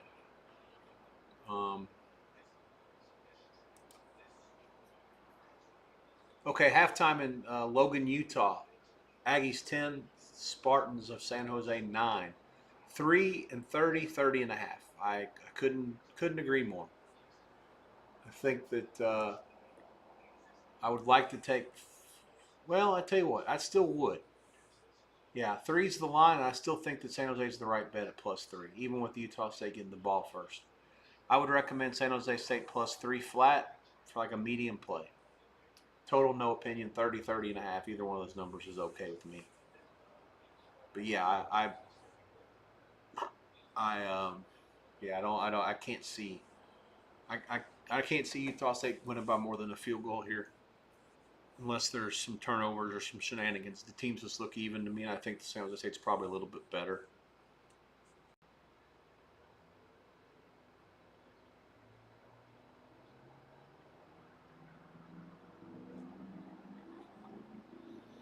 All right, so Vesia in now. First and second, one out for the Brewers. As he had Vaughn. Come on, Milwaukee. Feels so weird to root against the Dodgers, but I need some runs. Let's go. Runs, please.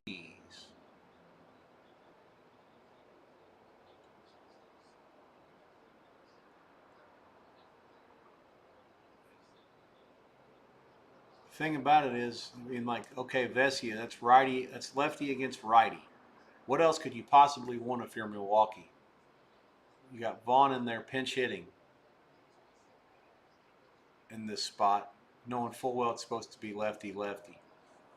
Instead, he pops it up to the shortstop, and then they hit a ground ball double play right to the shortstop. Frelick 6-4-3. Milwaukee gets nothing. Ohtani's night is over. 6 innings, 2 hits, 3 walks, 8 strikeouts, or whatever the hell it was. No runs. Stretch time in LA, Dodgers 4, Milwaukee nothing. Live total 5.5 under. 5.5 flat. Fuck off. Can't believe Vesia got out of the gym in like 7 pitches. 3 outs on 7 pitches. Strike out Vaughn, and then gets double play on the second pitch of the at-bat to Frelick. That was actually a really nice play by Vesia. He threw the pitch and he saw where the infielders were positioned and he saw where the ball was hit and he got out of the way.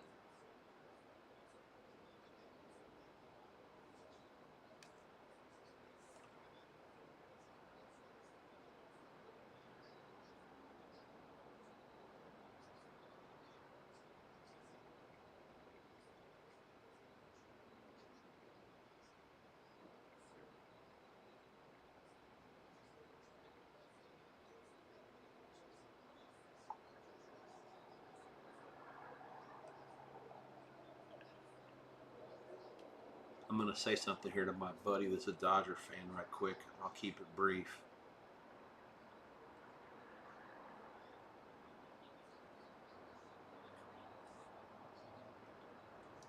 Like, some people don't notice like certain things. I'm streaming, so I can't keep this long, but like Vesia threw a pitch there to Frelick on 0-1 with a man on first and second. He knew where the infielders were, so literally the ball is thrown. He knows where Betts is. He had a chance to easily like stop it himself or try to or kick it or something. Because these pitchers, they have that, their instincts kick in a lot of times, and they have to really think hard to let these balls go that get hit back at them, right? And you saw him. I saw the replay like 3 times because I'm watching different feeds, and it's crazy. Like, he literally just let it go and let Betts field it. It was just like such a highly instinctive play, high IQ play. And yeah, there you have it. Betts steps on second, throws the first inning over. But what Ohtani's doing is just like, I mean, it's totally insane. Like, there's not things that ever get done that he's doing that we'll never see again. I mean, not in anybody's lifetime, not just ours, nobody's. I mean, I hope I'm wrong. I hope to see there's like some cyborg, an actual human that can do it. But it's nuts. Anyways, back to work for me. Have a good night, sir. I'm gonna sit here and sweat the rest of this. I actually liked over, so not gonna get there. But hey, it's okay. Win tonight, and then the World Series starts on Friday against the team to be named later. Be well.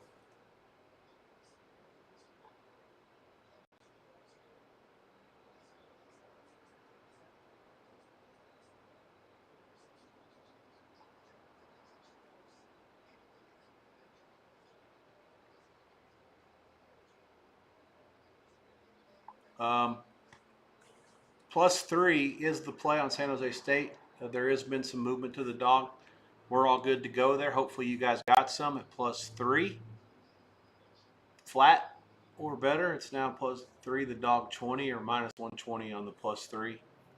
There is a couple of places that still have 3 flat, both offshore and in town, or I should stay in different states. I don't see anybody in Nevada with it that will take a bet.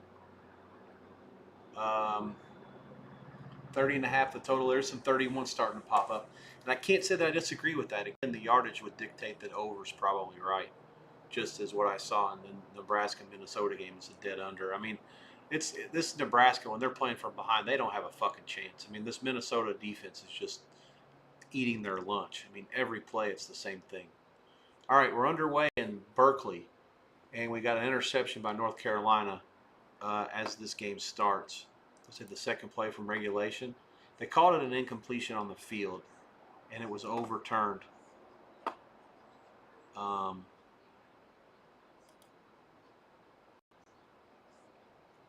After that, it's kind of funny. I was looking at the Miami-Louisville box a minute ago.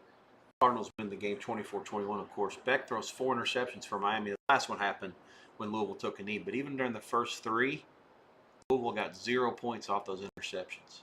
So it wasn't like they really hurt them that much. But other than the fact that they took away chances for the Dolphins, for the Cardinals, for the Hurricanes to score points. I hate having to do all these things at once. Otani at the plate against Megill. It's another first. Guy gets taken out of the game as the pitcher, but he still gets the DH. I need to read the rule about how that works. I know that there's something to it. I just don't know what it is. No way. Oh my God, he hit another one. Holy crap. I gotta hear Anderson's call. 3 home runs in 6 innings pitched. There it is. That one's 400 feet too. All 3 of them are over 400.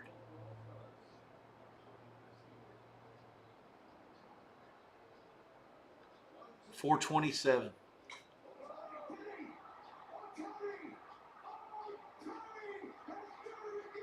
That is absolutely insane.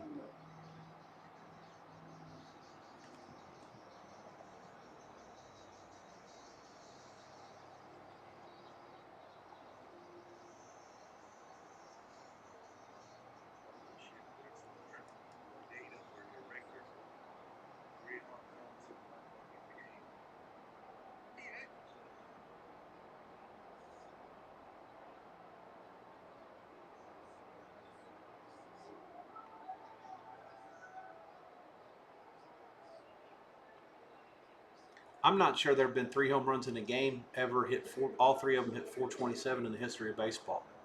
This guy's breaking new records like as we speak. I mean, I don't even understand. Like, I can't even fathom this. I can't believe what I'm watching. Like, I realize that most of the stuff that I'm doing here with you guys is predicated around football. But to not have an appreciation for this or not see this, I implore you to watch the highlights as soon as you get a chance. It is absolutely incredible.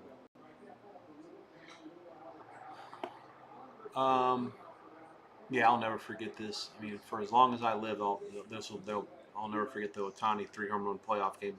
Not because of the fact that he pitched the 6 innings and shut them out, and they're going to win the ALCS on the NLCS on it. It's because of the fact that all 3 of the home runs were 427 or longer. I look that up. I promise you, no one's ever done that before. In one game, hit 3 home runs that was 427.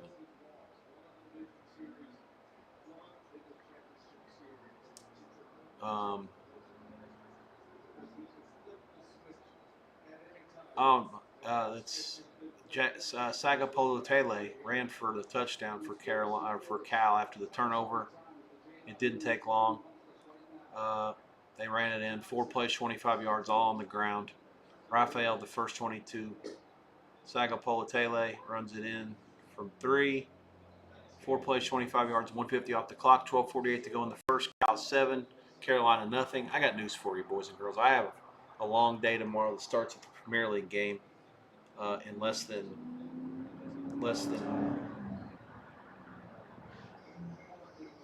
8 hours. Yeah, I'm not going to sit here all night and watch Bill Belichick and his ragtag bunch of Tar Heels get the shit beat out of them by Cal all night. Miguel with the strikeout of Smith. That'll end the inning. 5-0 Dodgers. End of 7. Live price is still basically 6 flat. I need runs. I need a couple more at least. Give me the 7. Call it.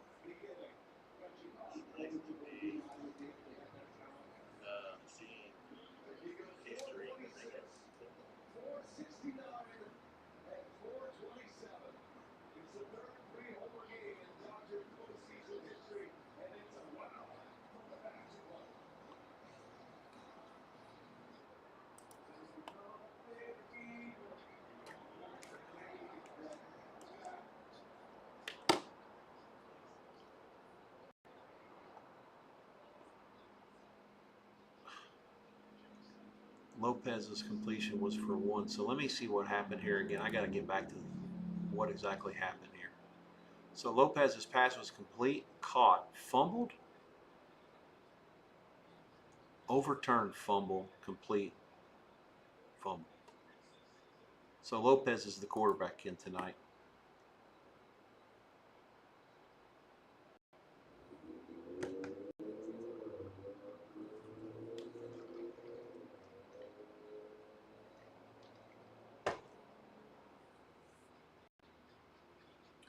Eight minutes to go for Nebraska. They trail 21-6.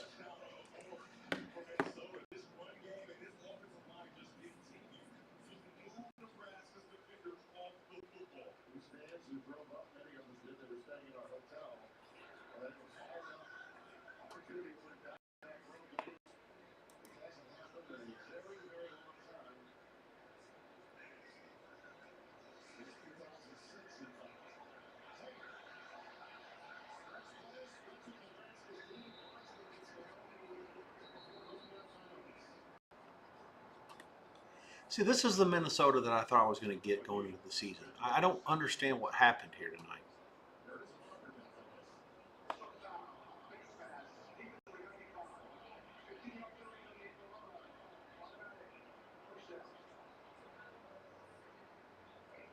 Yeah, there's somebody that tweeted that this is the greatest single game feat in the history of team sports. How can you argue with that? He pitched 6 shutout innings. He struck out a bajillion, and he's hit 3 home runs so far. Like, I mean, it's like, I mean, what do you do if you're Milwaukee? You tip your cat and say we got beat by a guy that's a once in a lifetime athlete. The good thing about baseball is you can still win against teams if guys do that. But the problem is he's not playing for the Angels anymore. He's playing for the Dodgers.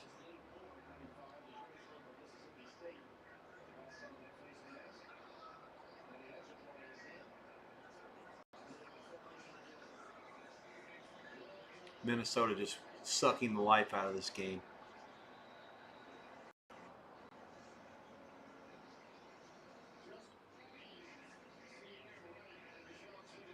Leadoff double for Milwaukee in the 8th, I think. Training in the game. That's always good for a possible over chance.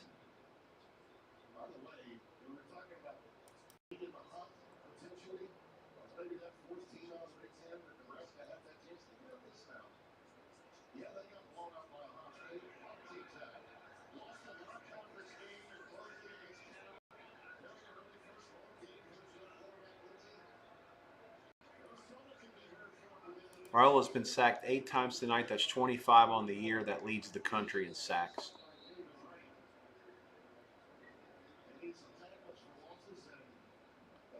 Monasterio up for Milwaukee.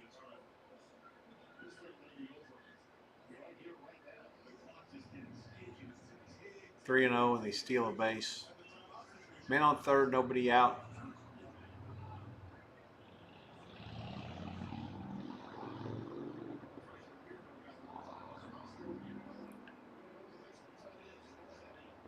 North Carolina 4th and 1. They're going to have to punt.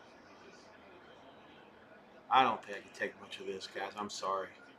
Gio Lopez just chucking and ducking underneath for like 6 yards of rip.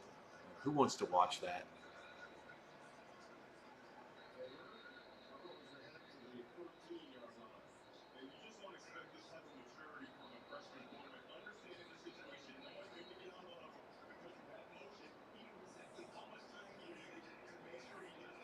Ohtani, the 11th player in baseball history to hit 3 home runs in a postseason game. Like, I can't even keep my Twitter timelines. There's so much going on with it that it won't even let me read what's happening here.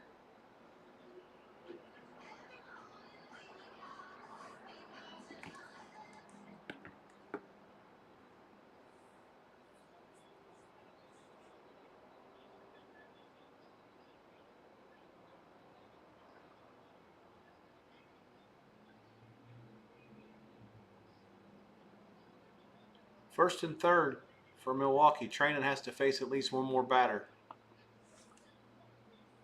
As crazy as it sounds here, maybe Milwaukee can put something together and try to grab a couple of runs at the very least.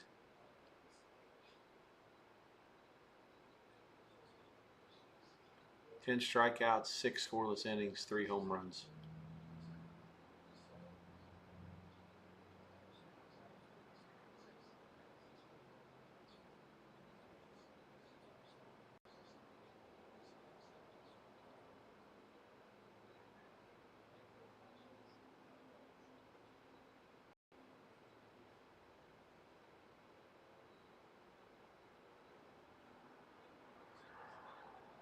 Now what happens? He struck somebody out. Great. Why? Of course he did.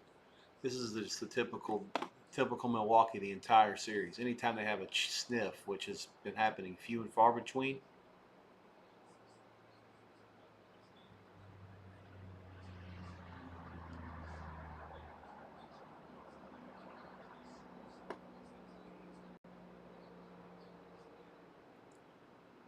Lopez's 4-4 passing. Carolina had the ball at their own 43. They chose to punt it on 4th and 1. To be fair, they didn't force a punt for Carolina or for Cal on 4th and 8. Cal at their own 10. They're going to have to kick it back to North Carolina.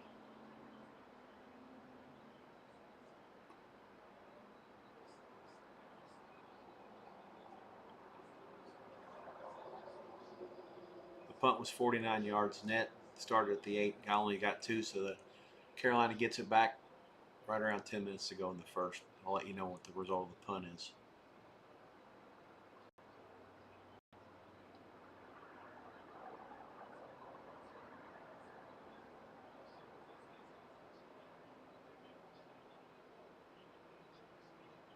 Training night's done.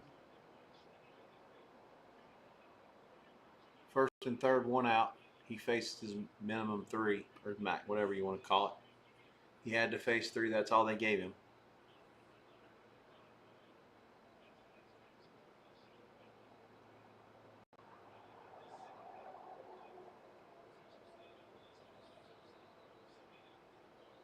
Second half underway. Utah State 10-9 over San Jose. San Jose +3 a play in the second half here. Down by 1. So they lose by 3 or less, or they win it outright. You get the cheese there. Good luck to all those who got involved with it. Minnesota kicks a 30-yard field goal. 8 plays, 62 yards, 4:23 off the clock. It's 24-6 Gophers leading Nebraska. 5:14 left. Absolutely hapless.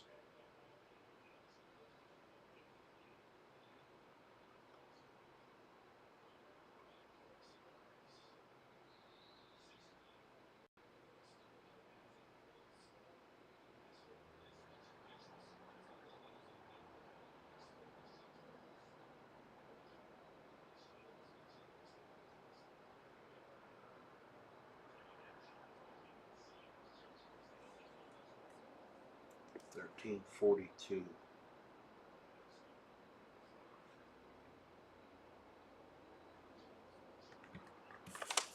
$469, $427.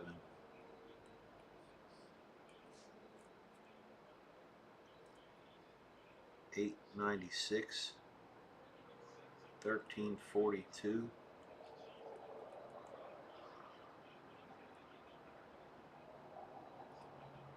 $427, $449, $469, and $446 of the 3 home runs. That's got to be a record. I don't. There's no way anybody in baseball history has ever done that before. 3 home runs that are at least 420 or more.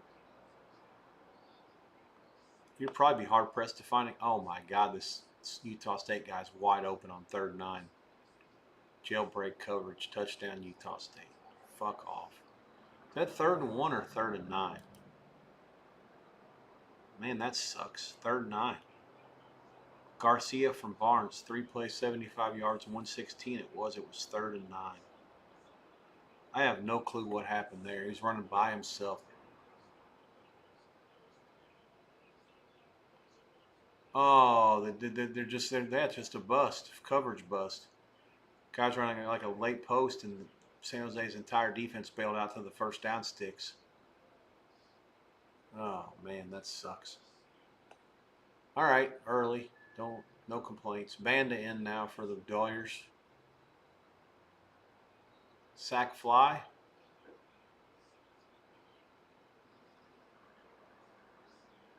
$5-1.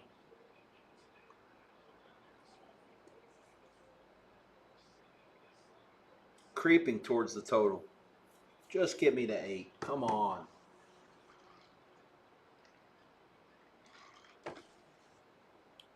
Just get me to 8.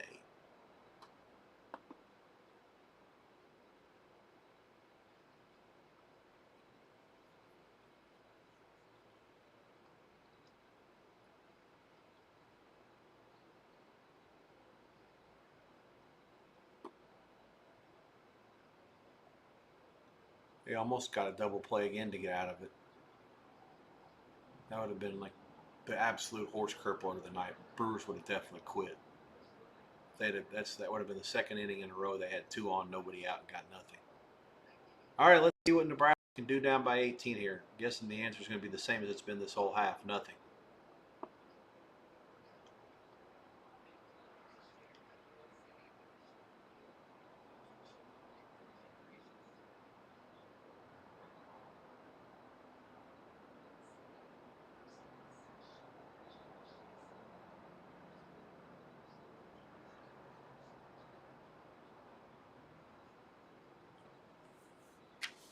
Oh, they're making some fight changes tomorrow. I need to make a note. Hang on, boys and girls. Let me grab my sheet.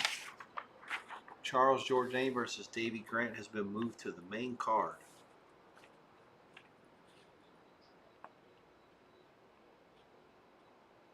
Cody Gibson against Aurela King has been moved to the prelims. I don't think that matters so much if it's not even a pay-per-view. I guess it depends on what channel it's on. It'll all be different next year.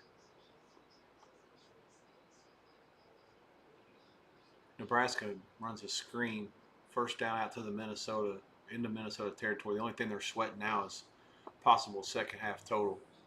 4 minutes to go, 24-6 Minnesota leads. Brewers 5-1, 1st and 2nd, 2 down.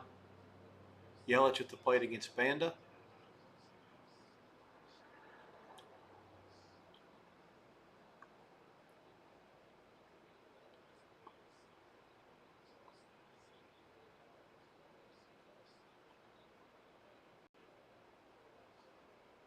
I can't believe what San Jose State did on defense that last play.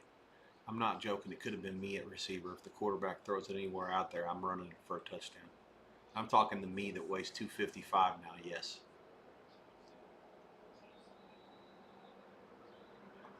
That's how open he was. 4 or 5 guys aren't even catching me from where he caught that ball. Yelich grounds out, inning over. in Milwaukee's last best chance. Also likely over. I shouldn't say over. There's nothing over about this game. It's all under. 5-1 Dodgers going to the bottom of the 8th.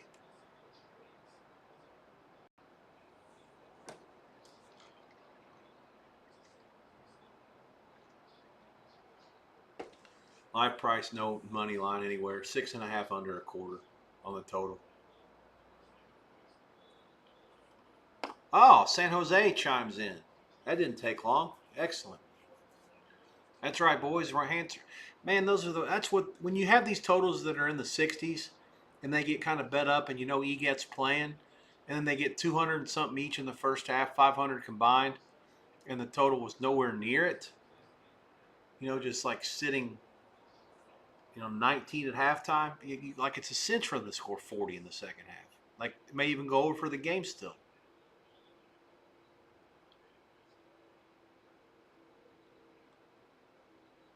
Anyways, Chavez Soto with a rushing touchdown, 66 yards. And that was on 3rd and 1. The same exact thing as the other team did. No, they had 3rd and 9, 74 yards. Either way, it's an identical drive. 3 plays, 75 yards, 121. The 3 and 75 for each team to start the second half. The extra point's good. They kicked it. 17-16, 12:22 to go. They just a simple draw, and they sent the house. There was one missed tackle off the linebacker, and there's nobody. It might have been the strong safety. Either way, there was nobody back. Once he broke that tackle and got 7 yards downfield, the whole thing was over with. Okay, I'm going to fire up the Carolina box. Cal has 1st and 10 at their own 13 after Cal gets it to the 42 on 4th and 10, the Cal 42. And they punt it 29 yards. Are they trying to lose? Cal ball 1st and 10 at their own 13, 8:21 to go in the first. 7-0 Cal. 3rd possession coming.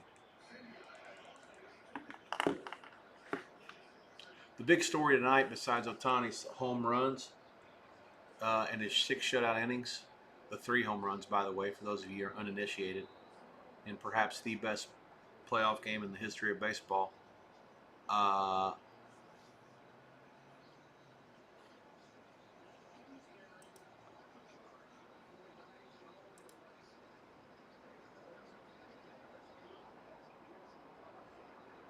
Louisville beat Miami of Florida in Miami Gardens 24-21.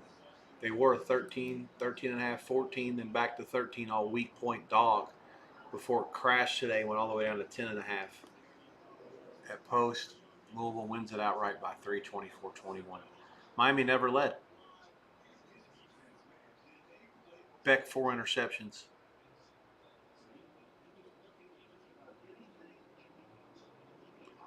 It looks like that Minnesota got, 8 sacks again tonight. 46 rushing yards allowed for Nebraska.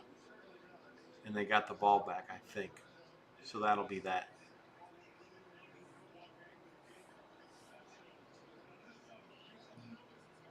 So they actually started at the Cal 42, and they couldn't even gain a yard, and they punted. After Cal punted it from their own 10. 32-yard net.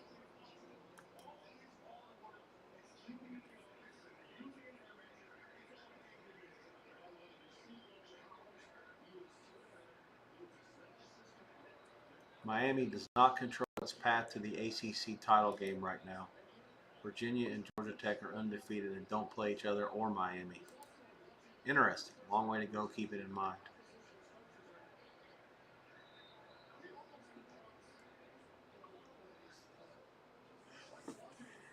There have been a few comments on my Twitter tonight. I have to do a better job when I'm doing this, is not to pay attention to them too much. It's kind of tough because there's games in all these sports, and I can't really focus too much on anything that I'm seeing live because it's not live. The Dodger game is super live if the feed works. The Nebraska-Minnesota game is super live if, and that feed's been great. But the game sucks. And then the ESPN games, which is the Louisville-Miami game and the North Carolina-Cal game, those feeds are slow. So I can't just talk to you live about those. It's not a live feed. And then, of course, the Toronto-Seattle game started before I started, but it was on while I was going. Saw it go over. He saw me celebrate briefly. CBS Sports Network with the San Jose and Utah State can end up being a hell of a game. Into the third quarter now.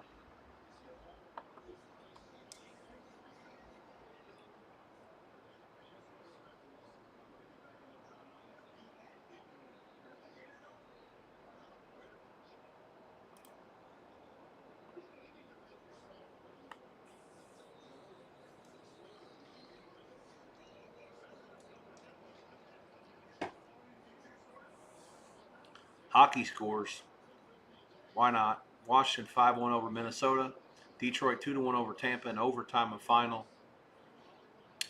These two games are in the third period. Vancouver, Chicago tied at 2.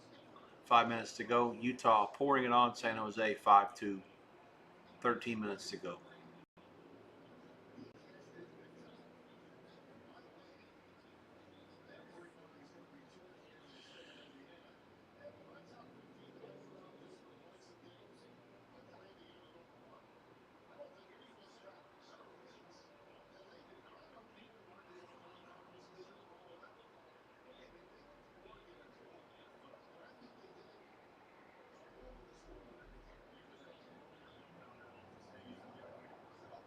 Two-minute warning in Minneapolis. Gophers 24-6.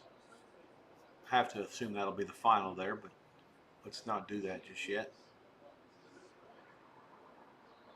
2nd and 7 for Utah State. They moved the sticks out to the 35. I have a delay there, so forgive me again. Koenig pitching for Milwaukee now in the bottom of the 8th. Dodgers in no real urgency to score at this point. 5 runs should be plenty, which is unfortunate for the total.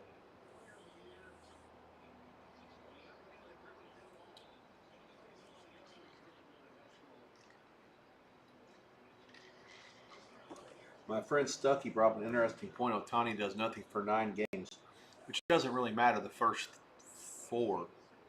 Sorry, this is not the 9th game. This is only 1, 2, 3, 4, 5, 6, 7, 8, 9. They beat Philly in 4. So this is okay. So this is the 10th game. I don't think the Red Series or the Philly Series has anything to do with the NLCS. Just this one series. And the bottom line is, I mean, the starters can't get it. Snell was awesome. Yamamoto was great. I mean, Glasnow was okay, but he was 4th of 4. Tani was great as a pitcher tonight, but again, none of the starters are going to get it. But on offense alone tonight only, I think you do have to give it to Ohtani. I think that you have to give it to him out of the principle because of what happened here. I mean, this guy hit 3 home runs. Almost all of them was longer than the last one. I don't know how you can't give it to him. And even though he was not any good the first 3 games, he's going to win. He's going to win this game with his arm and his bat. This is like his whip in this one game is like the whole. It's better than everybody the whole series. Yeah, I would.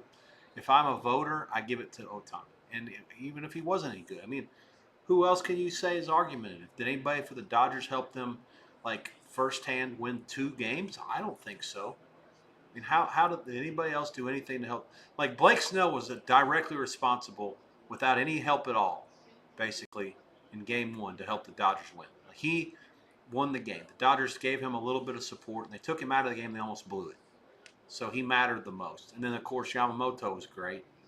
But again, those guys didn't do it by themselves. I mean, Game 3, they scored a lot of runs. I don't think it mattered. I mean, tonight it was Ohtani. They only have 5 runs, and 3 of them are by one guy on solo homers. And he pitched 6 innings and shut him out. Yes, Ohtani gets the MVP of the National League Championship Series based on this one game.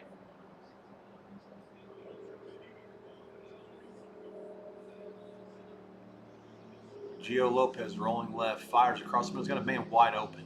Complete down to the Cal 27. First down, Tar Heels. I want to turn the volume on. First, I want to hear the announcers. And secondly, I'll see who they are. See who ESPN sent out here for this shit fest. And then next of all, that was like a trick play, huh? That formation. And then the next thing I want to hear is it the North Carolina band? Did they make this trip? I think that would be hilarious. Now what? They got timeout? Can't stand prosperity. I actually am going to give myself some volume here.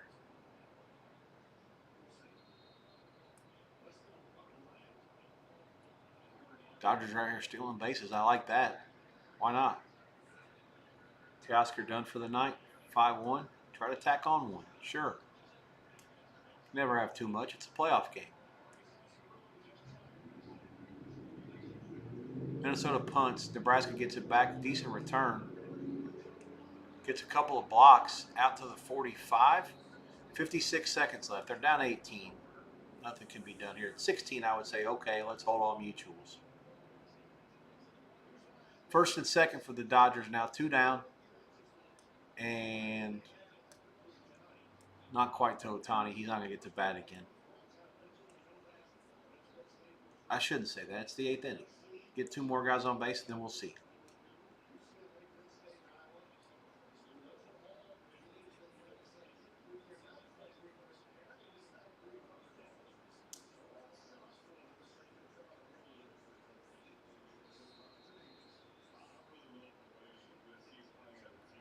Enrique Hernandez, 0 for 3 tonight. Oh, go, ball. Go. Go! Damn it!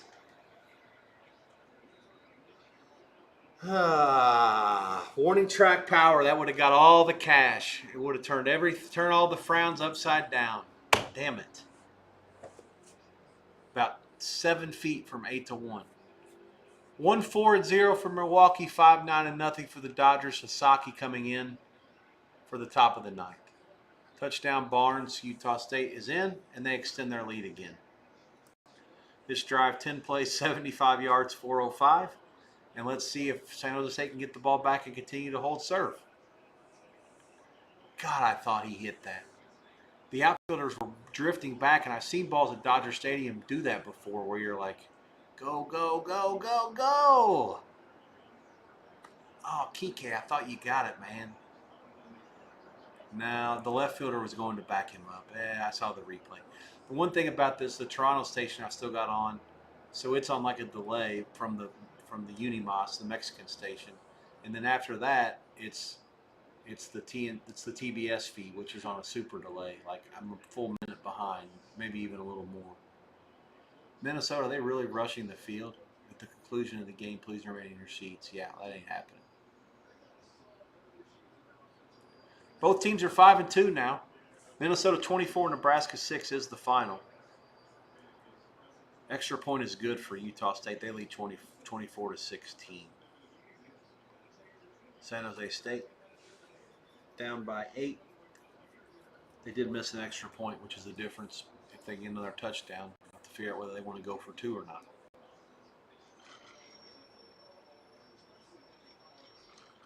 I do want to work the Carolina halftime, and I do want to talk to you about the end of this Dodgers and sweat the San Jose second half with you. I do need a little bit of a break. Let's call it 3 minutes or so, give or take, and it's 11:16. Let's call it 11:20 Eastern, 8:20 Pacific. Be right back. Hang tight, boys and girls, or take your own break and then get back with me.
Not sure how Minnesota's allowed to storm the field tonight. I think they beat Nebraska about 6 straight.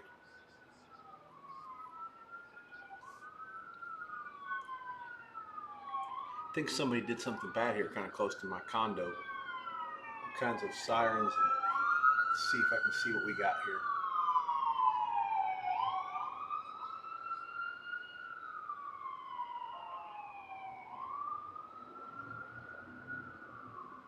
It's like something headed towards the South Point.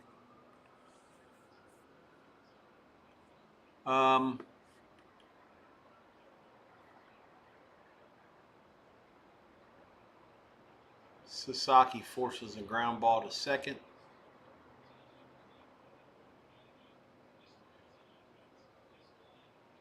That's already it. It's final. Milwaukee gets beat 5-1. The Dodgers sweep them out of the series. 1 run, 5 hits, no errors for Milwaukee. 5-9-0 for the Dodgers. I will listen to what Brian Anderson has to say. I will say he's a consummate professional. I've said this before.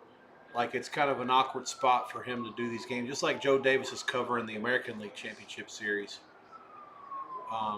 for Fox with Smoltz. Oh, man, another home run to the warning track that would have gotten it there. This game stays under like that. You got to be shitting me, game. God, 2 warning track flyouts to end the bottom of the 8th and the top of the 9th with multiple runners on base. Ah.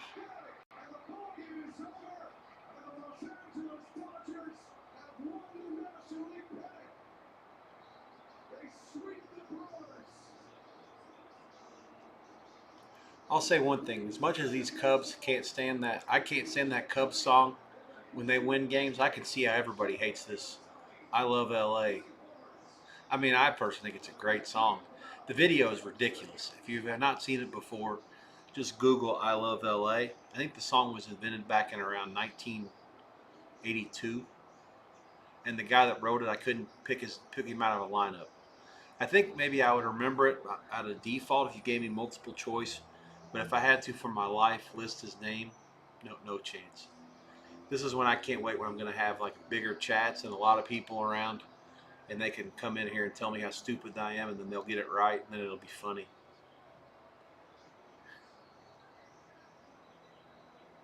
I love LA.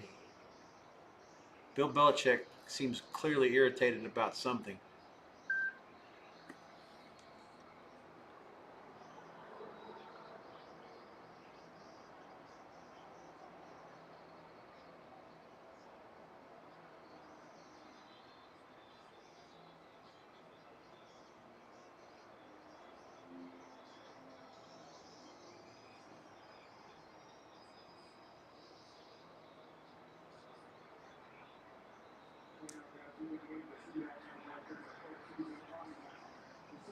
Well, this will be Otani's first World Series pitching and hitting.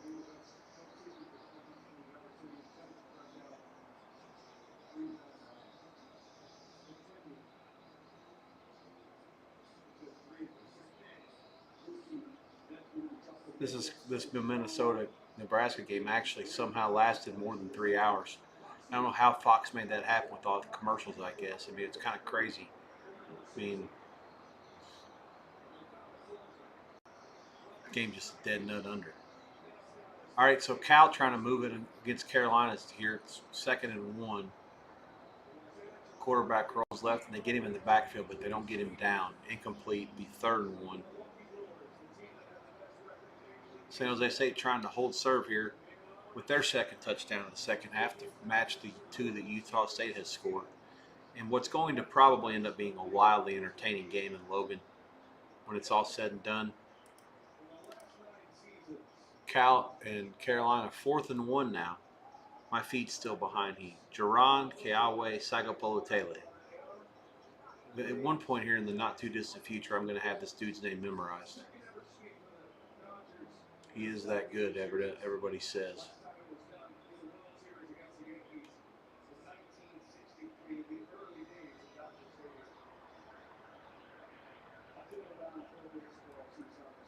Oh, what the fuck are they doing now? Unsportsmanlike conduct against Carolina on 4th and 1? I have to see the replay. At least it was after the first down. So Cal has 1st and 10 at the 12. The game is actually much closer than this. Let me rephrase this. Carolina's been the better team in this game. They have the turnover led to the short field touchdown. Now Cal's moving the ball in this drive, but they've also been helped out by some penalties. And Belichick, he's been pissed the whole game.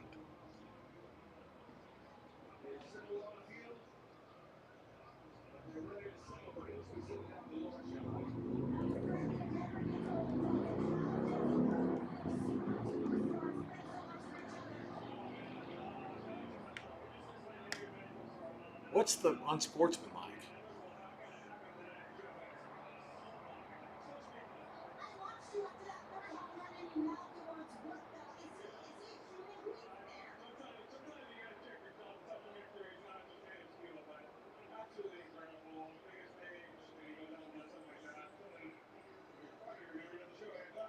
Unsportsmanlike conduct against Carolina. Robinson. I didn't see it.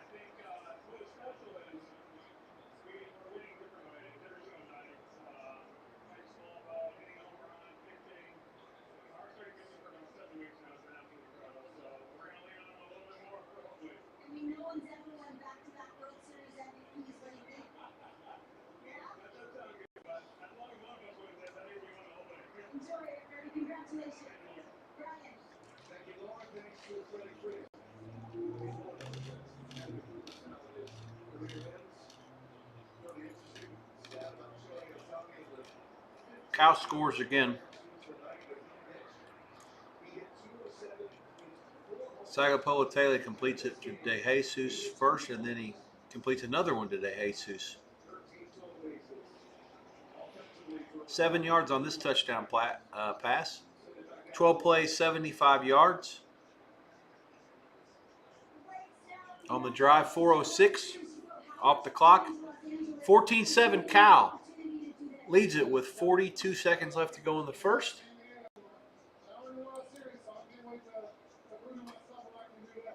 Cal, 7.5. Let's wait for the live price. This isn't like the Louisville game where the whole world was dealing it. A lot more limited market tonight, which, again, I've said this before. If you're actually in the market to bet, if you work all day, I used to never want to go home before the Hawaii half because I knew that I was getting the JV team lines makers and bookmakers at halftime, and they were going to be having a chance to make a mistake. And this happened all the way until, I don't know, 2013 or so. It was only in the last decade or less that it's been to where the lines were better, and it's a combination of the people that were working were as good or better, but more importantly, the algorithm that was spitting out the live price was easy to follow. They didn't have to do anything. It just became a very mechanized job. It didn't become anything where the people that are making the lines had to do any work, and that's the one thing that's changing the business the most. Is it's turned me into a semi-dinosaur that I don't have the ability to affect what the prices are, or my opinion on what the prices are don't matter. The algorithm ultimately decides that, and if I think they're wrong, then I have to find a way to exploit it as a bettor. I can't ever do it as a bookmaker anymore because then I would be off the market, I guess, if that's the easiest way to explain it. Live price on Carolina, 14 and 55. I actually like Carolina plus 14 here. Can't believe I'm saying that out loud, but it's the truth. I think Carolina's a really good bet. I think that touchdown drive was basically gifted by the refs, and as long as they don't quit, they'll be back in it. San Jose State, I thought, took it down for a touchdown. The refs kind of ruled against them on a close completion. They didn't overturn it. 14 plays, 58 yards, 7:07 off the clock. Long drive. It only nets 3. Bad for the total. Even worse for the side, given where we stand there. 24-19 U-Tags lead it. We're losing the second half for the time being. 1:10 to go in the third in Logan.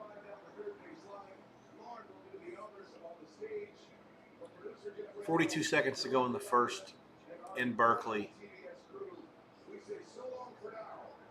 Again, 14 and 55.5, under 54.5 over. I have no opinion on the total. I do like the side plus 14. I think that I think that Carolina plus 14 is a good bet. Again, we'll find out how good it is as the game goes along. But if they play like they have recently here, at least the last couple of drives on offense, for sure, they'll be in it a little bit more. I'll be focused on this more now, without the Minnesota-Nebraska distraction and without the baseball game. We're down to only 2 games being played right now, and that's the 2 college football games. Everything else, with the exception of Vancouver and Chicago in the hockey, which I don't have on TV, is final. That game's in overtime, so there'll be a loser point for somebody after the shootout.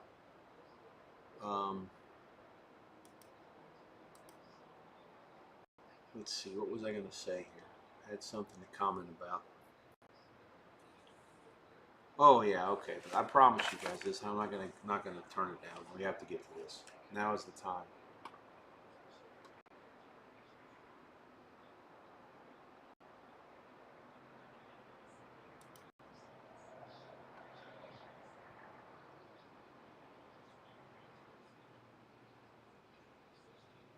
Bear with me here. I'm waiting on the screen to load up. It's slower than 3 nights in jail.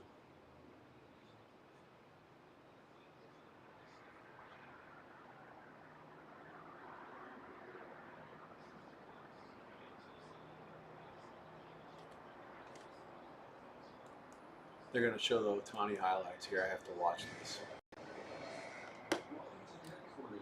Okay, so here we go with the NFL.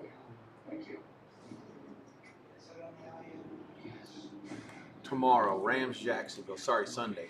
In London, 3 and 44.5. Preseason in Westgate, 3.5, 47.5. Not so bad. These lines were in June, so I'm poking fun of them because I can. Because these are my friends and because they're as good as anybody in the world at making these lines. No one is going to do better. Back then, they're the first ones to book the lines. When the next week comes. So, for example, week 8 lines are already out there. They're the first ones to put them up for the world to bet into. Like right now, you can go bet. I think it's 2,000 and 1,000, or maybe 3 and 1,500. Don't quote me. Maybe it's 3 and 1. On NFL for next week's games already. This week, obviously, the limits are larger than that. But these numbers were made, and I'm just looking at them because it's a good laugh to do it now, because it's so far down the road.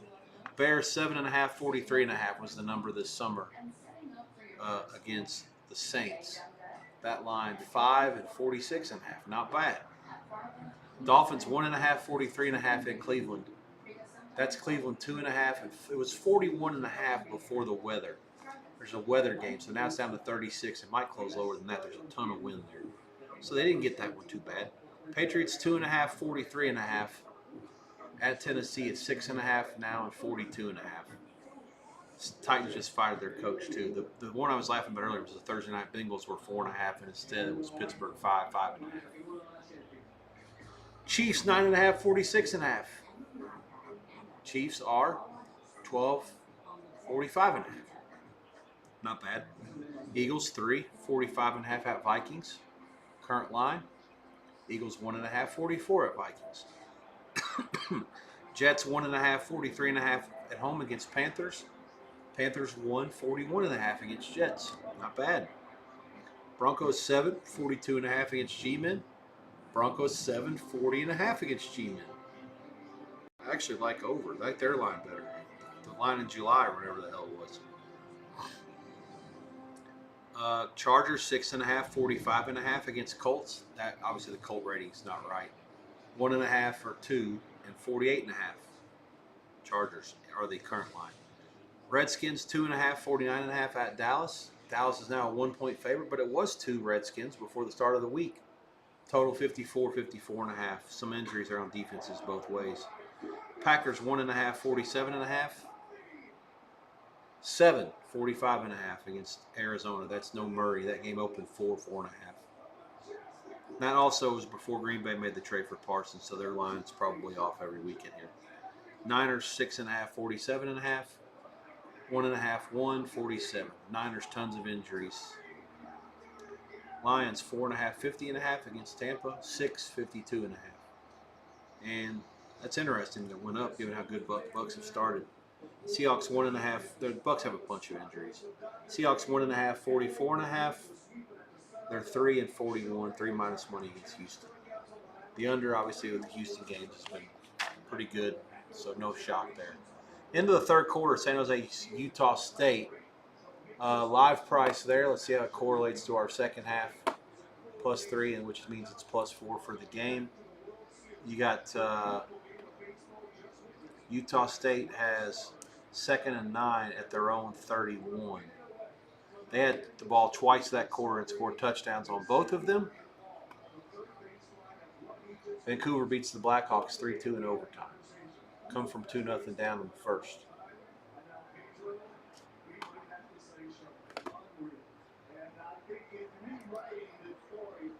Live price, Utah State 5.5, dog money. Total is 57.5, under money. So basically they're saying 14.5 for the live total. I actually like over 57.5, but it's tough. They're going to have to go for 2 at some point, so that's what makes it tough. It probably sooner rather than later with it sitting like on 5. 2 touchdowns puts this thing over 31-27 if they go for 2 and get it. So, whatever that means, I don't know. But I would go over at the 57.5 over is plus money. I think that's a good bet. And again, the 5.5, basically a half-point favorite. Utah State going into the fourth. I like San Jose State, so they got to get a stop. Got to get the ball back. Got to make something happen. Into the first quarter to Cal, North Carolina. It's 14-7. Carolina has it back after the Cal touchdown. They have it at their own 30-ish. 14 was the line at the end of the first. Total was in the low to mid 54.5.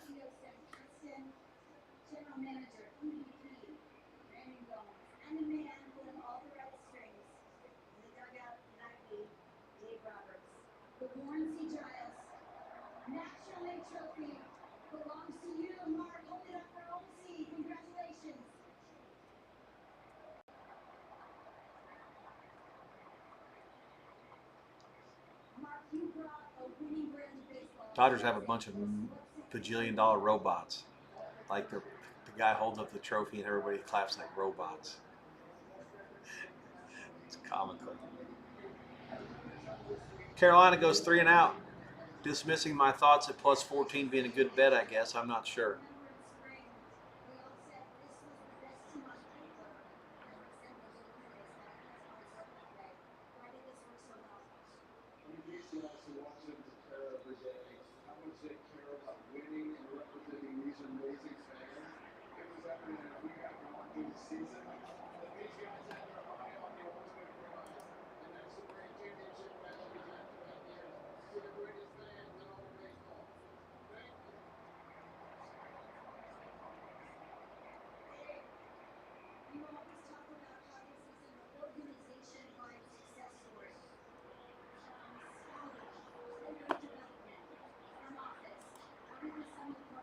A lot going on here.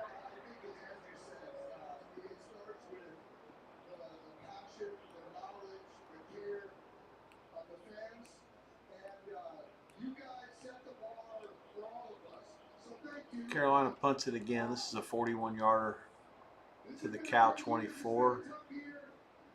Caught by DeJesus. They'll start at 1st and 10 at their own 24. 13:35 left in the first half. Cal now 14.5 minus a bunch, 15. Total 52.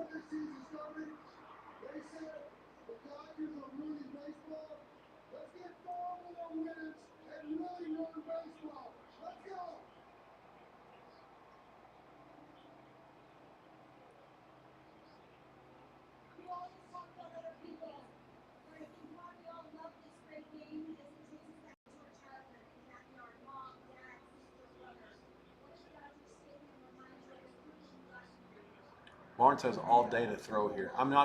There's only a 3-man rush. They finally, they didn't tackle him. Okay, they did. San Jose State finally gets off the field. I don't know how their defensive backs cover for as well as they did for as long as they did. That's crazy. Anyways, that's that.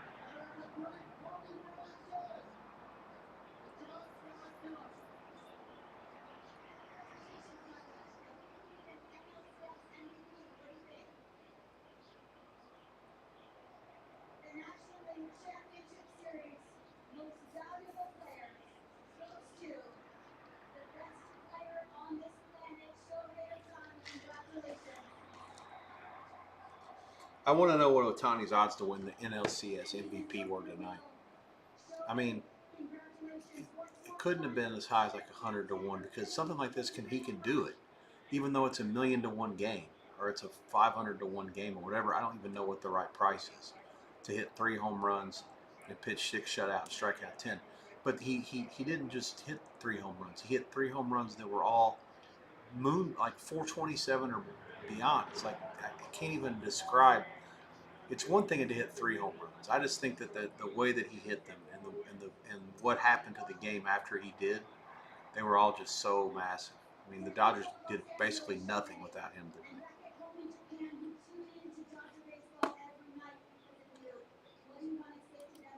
I'm going to stick with you for the next drive of this Cal in North Carolina. I'd really like to see Carolina get a stop and keep it close. I'm not going to sit here and beat my head against the wall all night.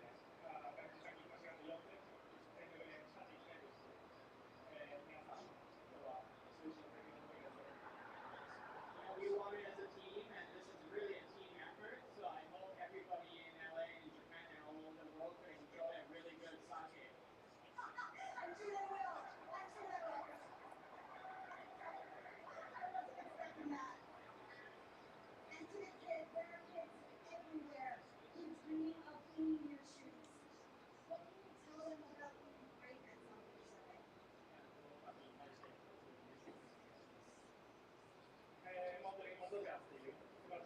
The Dodger players are getting antsy on the podium. They want to go celebrate in the locker room. This is really a wonderful team that I'm part of, and I hope that the kids are inspired and play baseball. An historic day. In this great game, let's hear it one more time for the National League champion, Los Angeles Dodgers. Almost any back to you. Ron Rivera, the Cal general manager. It's so weird to see him. It looks like he's wearing a tracksuit from 1982 down there on the sideline.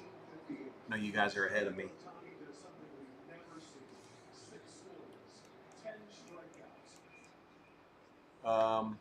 Let's see if anything's happening here. Got commercial. San Jose State has the ball down 5. They've had the first break of service in this half where nobody scores. Live price now 4.5 and 56.5. Now I really like over, but even then the total's tricky because they're going to go for 2 when if and when I'm hoping it's when they score their touchdown to take the lead and put it on 27 to 24, not 25. Hopefully they get it now. It's 3rd and 5 at the San Jose 45 after a 5-yard gain and an incomplete pass. And again, my feed's behind here.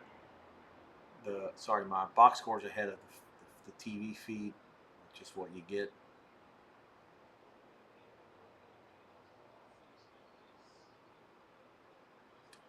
It's very cool to watch this sped up feed in Logan with the crowd and all the bands on the field and then all the drives up and down, kick, time lapse, I guess they call those.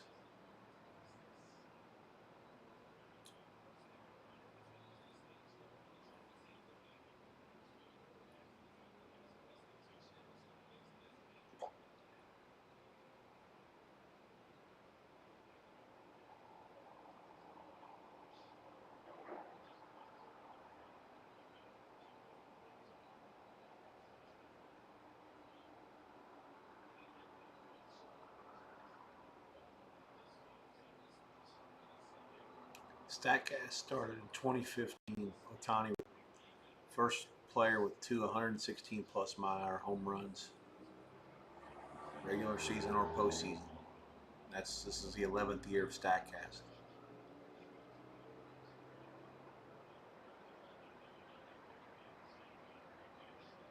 The 3 of 427 or beyond, I'm not so sure that'll ever get. I mean, just so hard to hit home runs, but 427, just totally garbanzos. Unfathomable. Carolina gets a 3 and out. They'll get it back against Cal. 4th and 9. Hardy catches it to 32. There we go. See, now we got some value at the plus 14. Cal's down to 13.5. I still like Carolina plus 13.5. Lopez going to go back out and try to chuck it around. they can go out and take the lead here in this drive, and then they're in it, and anything can happen. Cal's not good enough to be laying these kind of numbers. What the fuck are they thinking? All right, we got a penalty. All right, so it's third and 5, incomplete pass, broken up, but they did call holding on the defense, and then the next play we got a touchdown. Walker Eget, 45 yards to Leland Smith, and San Jose has taken the lead for the first time since the first drive of the game. Let's go. Let's go.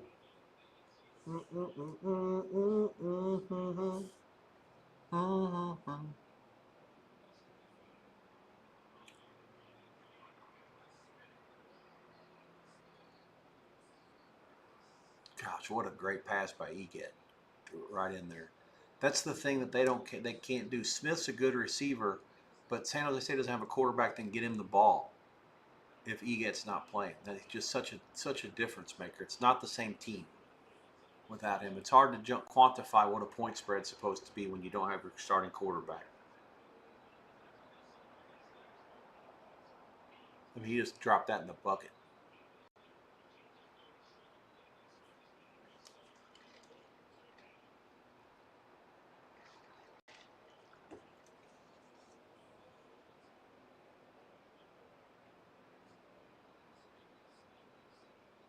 Going for 2. Eget rolls right, fires. Oh, what the fuck was that? Not even close. There's nobody. That pass was terrible, and there's nobody in the end zone that was open. If you didn't know any better, you'd think that Utah State literally had the play before they ran it. 25-24. Live price currently, Utah State 1.5 minus 25. That insinuates they're going to win by 2. I resemble that remark. And 61 over 35 at Chris, 61 under at Circa. Basically, that's under minus 15 with the Juice's a 30-cent line on the totals. Chris's is like over plus a 5. It's not quite a scalp, basically, is what I'm saying. It's 5 cents from a scalp.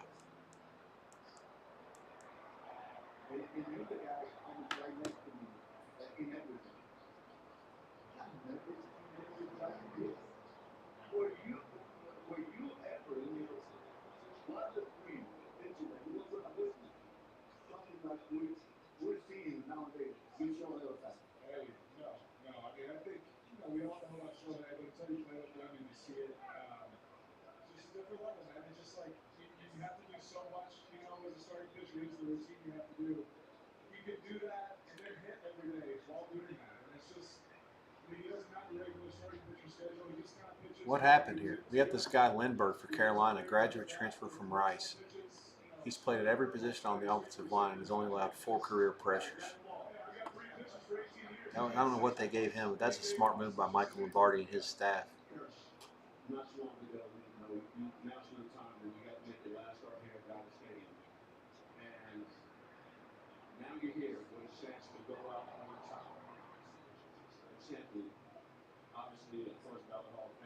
Have you left yourself to really start taking in that this is the last phase, 4 more wins, and the job is done?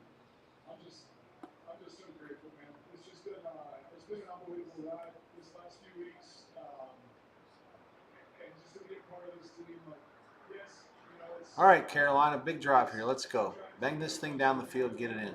Let's go from there. I don't want the 14 points. Go win the game on the field.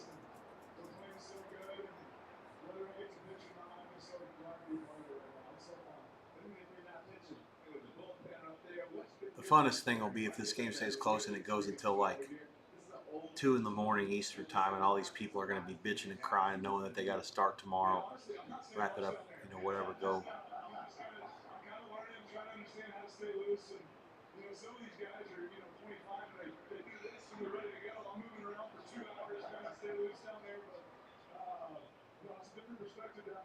Leland Smith has 4 for 116. That's a career high. That drive was 3 plays, 60 yards, 51 seconds for San Jose. CBS College Sports for that hell of a game. 11 minutes and 42 seconds left. 25-24. Visitors catching 3 at the end there. Total 63.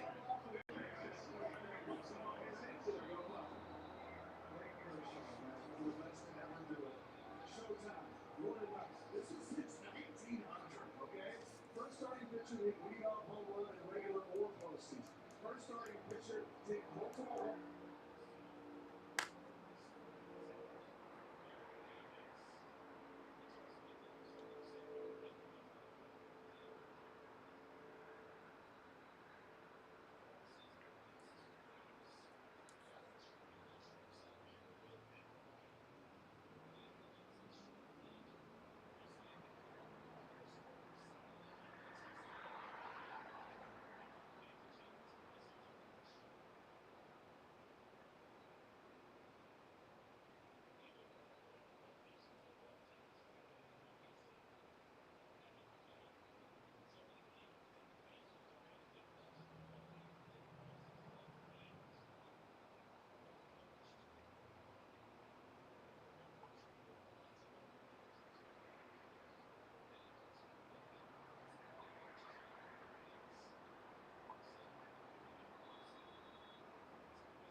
I don't see any questions, and I don't see any reason to keep this going. There's not much going on now.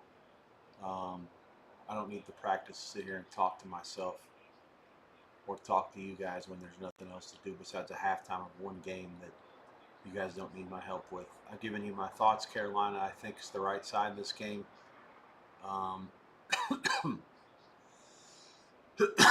Let's see what they do here. Are they going to punt the ball again?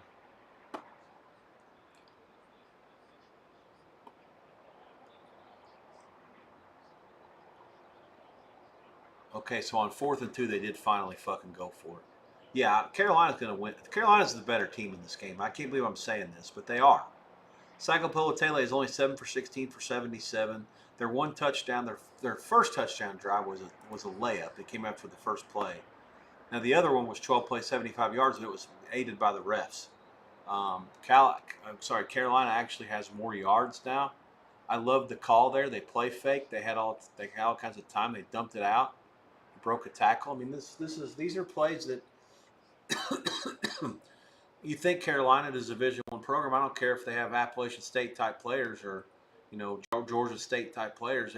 That's still a play you execute against a Cal team that's not very good.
Big play here in Utah State. Down 1, 9.5 to go, 3rd and 7. I'm watching on TV. This is stupid. Why am I going to sit here and watch this on TV? Okay, it's 18-yard completion after offsetting penalties, 1st down.